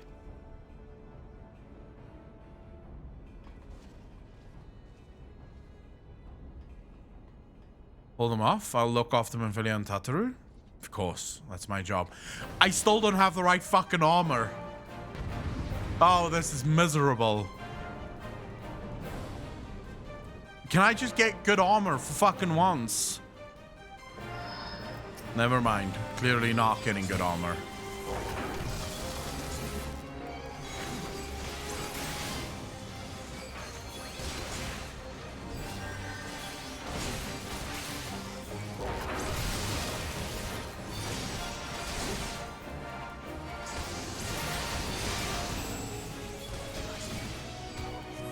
I don't know how the fuck I'm supposed to kill that big thing. This thing's got all the health. It's invulnerable. How do I make it not be invulnerable?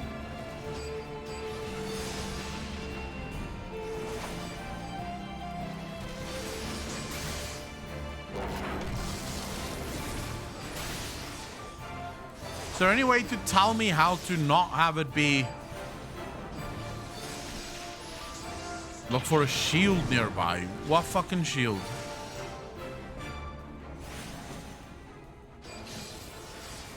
You guys are gonna get fucked now.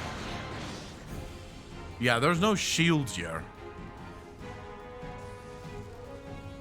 How do I make him not be vulnerable?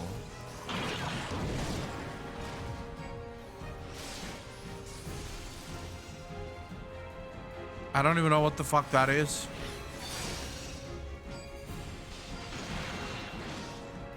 I have 20 minutes to do it. Oh, there we go. Oi. fuck do you think you're doing?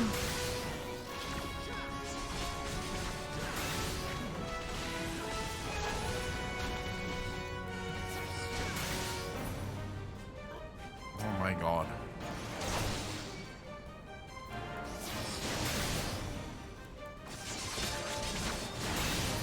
Right, we've got that down. Can he take damage now? Yes. Alright, now we're going. Now we're cooking with fire.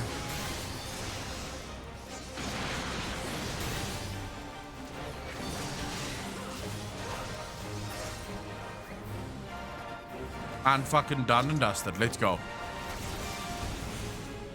Another one.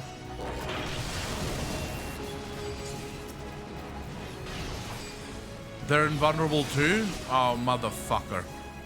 There you go. I see you there. Come on.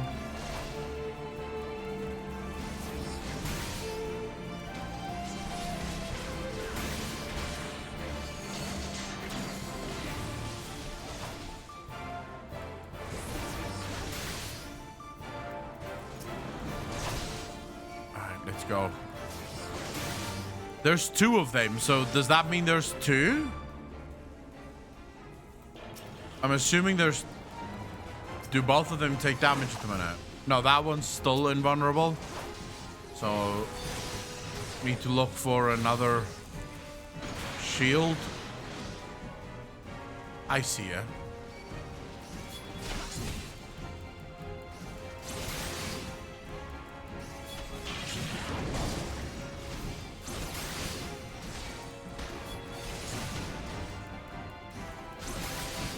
Not gonna lie, this is kind of annoying, but you know.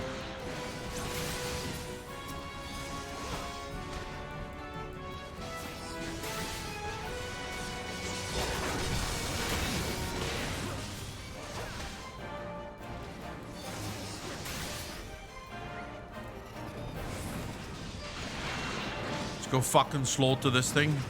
Alright, can we leave now? Whoa!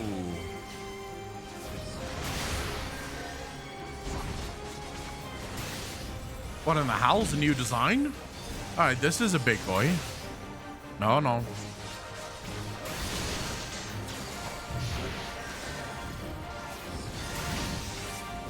Hi, Mr. Colossus, sir.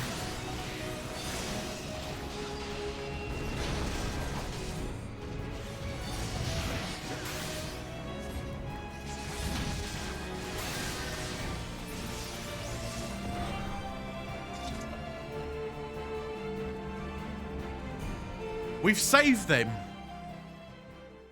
We've saved them. Motherfucker. I'm so proud of myself.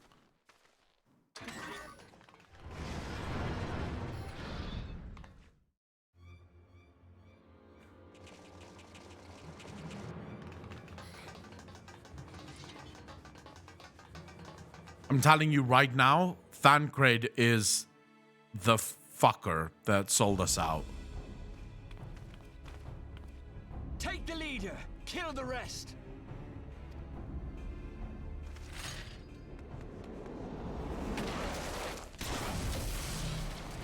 Whoa. What the? The Astola! Good lord. Fucking just in the nick of time. Forgive us our delay.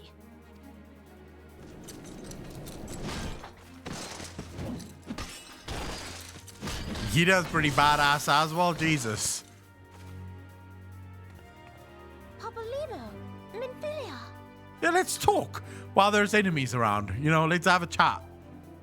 Ida! What took you so long? Now is not the time to have conversations, people. Well, it's nice to see you too. What? The reunion must wait. Yes, I thought so. Right. First things first. Yes, let's get back to being heavily outnumbered. Yeah, let's do that. Mac, thank you much for the follow, dude. Really fucking appreciate that. Welcome to the channel. Thank you, thank you, thank you. You ditched your Magitech armor. Fool of a Lalafell. Well, excuse me. She's all yours if you think you can do any better. I did not imagine his voice sounding like that.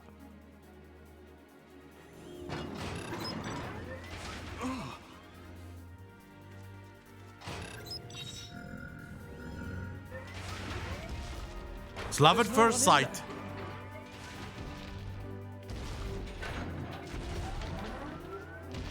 This is Sid. Can you hear me? Yes. I need you to count to 5, then jump. Understood?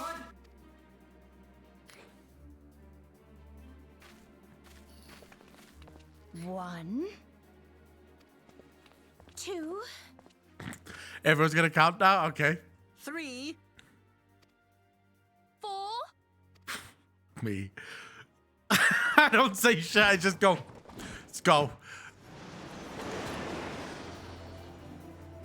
Where's my mount? We're just leaving the mount? Pure sadness. I know not which is more pitiful, the charlatans who rule Eorzea, or the masses that clamor for their implausible panaceas. I see that which they cannot. This realm founders for want of a ruler with true power. The power to cast down Icon. If you continue to deny this truth, it is the people who will suffer. Embrace reason.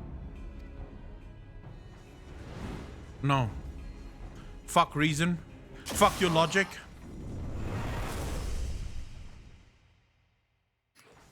What in the 7 hells? It's the big boy. No. I am loving it. Cryptic Cuddles, thank you for the follow. Really fucking appreciate that. Welcome to the channel. Thank you, thank you, thank you. 12 preservers. They finished it. Ultima weapon. So it has a name. It is a relic of ancient Alag, excavated from its resting place deep beneath Alamigo. The Alagans used it to crush primal and foe alike, and now the Garleans This is mean to huge. do the same. Cryptic, I'm fucking loving it. Damn you, Gaius. Yes, fuck you guys. Look!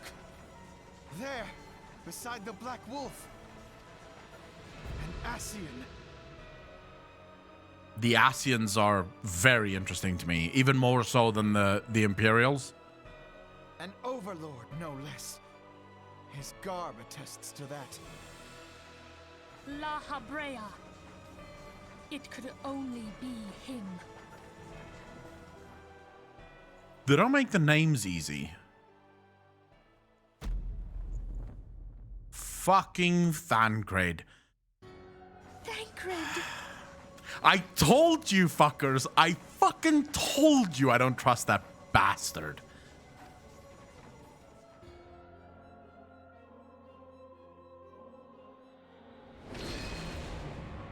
He was La Habrea? No. No, this I cannot knew it. be.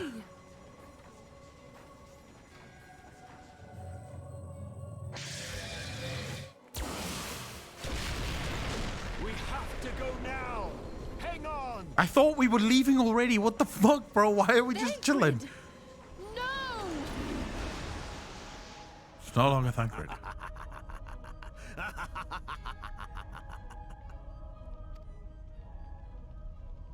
Wow. Wow. What a twist, bro. What a fucking twist, bro. I have to go to the gym. All that time, the enemy was beside me, and I never even suspected. Lucario, how you doing? And to think that it was I who suggested that Thancred investigate the Ascians. How could I have been so blind? You don't know, bro. That's unnecessary. No wonder the enemy knew our every move, and where to find us. Confound it all! No, this is not the time for self-doubt. The Alliance leaders staked their hopes on the Scions, but now they believe us all dead or missing. when they learn of the Empire's new weapon, we cannot be certain what they will do. We must go and offer them what assurances we can that defeat is not inevitable. Yeah, don't worry. I've got this. Kyle, this is Minfilia. The situation I may am have in taken some an haste, ill so turn. forgive me if I seem brusque. The item Oh, the Viking, thank you for the Prime sub. Did really fucking appreciate that. 4 months in a row. Thank you, thank you, thank you. Sorry to press, but we need it urgently. But the battle is How far soon from can it over. be delivered? And so long as we stand together, I am in your debt, there shall my ever friend. be hope of victory. Yes. The people of Eorzea falter for want of such hope. Let us provide it. Let us bear to them the tidings that the scions of the Seventh Dawn are returned. Okay. You've convinced me, bro. I'm right there with you. Matters are coming to a head. I hope we can count on you. I have nowhere else to be. Except I have to go to the gym. But then I have nowhere else to be. My regards to grandfather.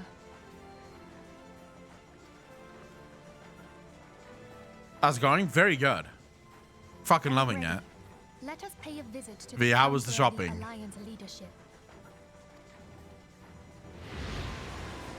Genuinely, I can't do more cinematics. I have to go to the fucking gym. I can't do more cinematics. Oh my fuck. The gym closes in an hour. And his new toy.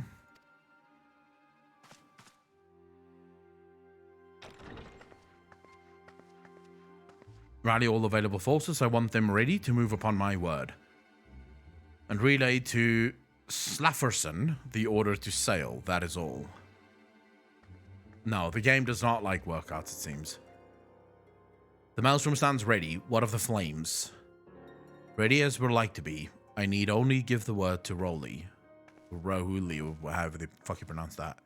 Hey, it's the seer from Gradania. She is a little person. There's been no word from Ishgard. Nope. Dragons have got their tongues.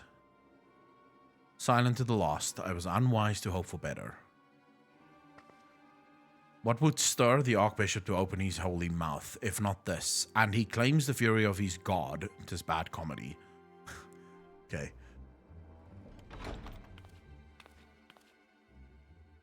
The Holy See has made its choice. We will proceed without its cooperation. Waggle, waggle.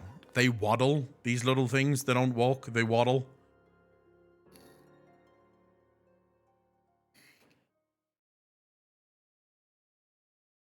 I genuinely fucking need to go to the gym, bro. Like, what the...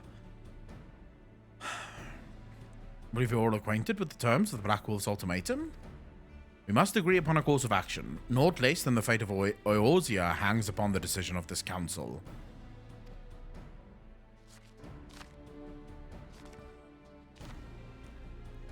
Everyone's ready. They've put massive pieces of paper on the table. Van Bielsor claims to wield the power to smite primals. Should we yield to him, he pledges to rid the realm of its false gods, yet offer resistance, and he swears that we shall share the primal's fate. Pardon me, my bluntness, but I like not these choices. There is too great a decision for any one of our nations to make alone. Choose we surrender or resistance. We must answer as one, for if but one surrenders, the race shall surely fall. Let us pray for the wisdom to do right by all our peoples. You're actually considering surrender to the Empire.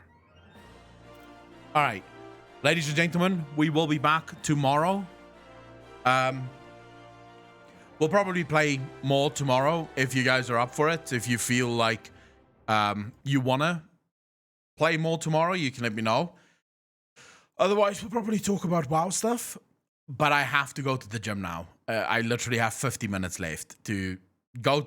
Literally drive to the gym, was like 10 minutes away, and then have some kind of workout, and then rush back home.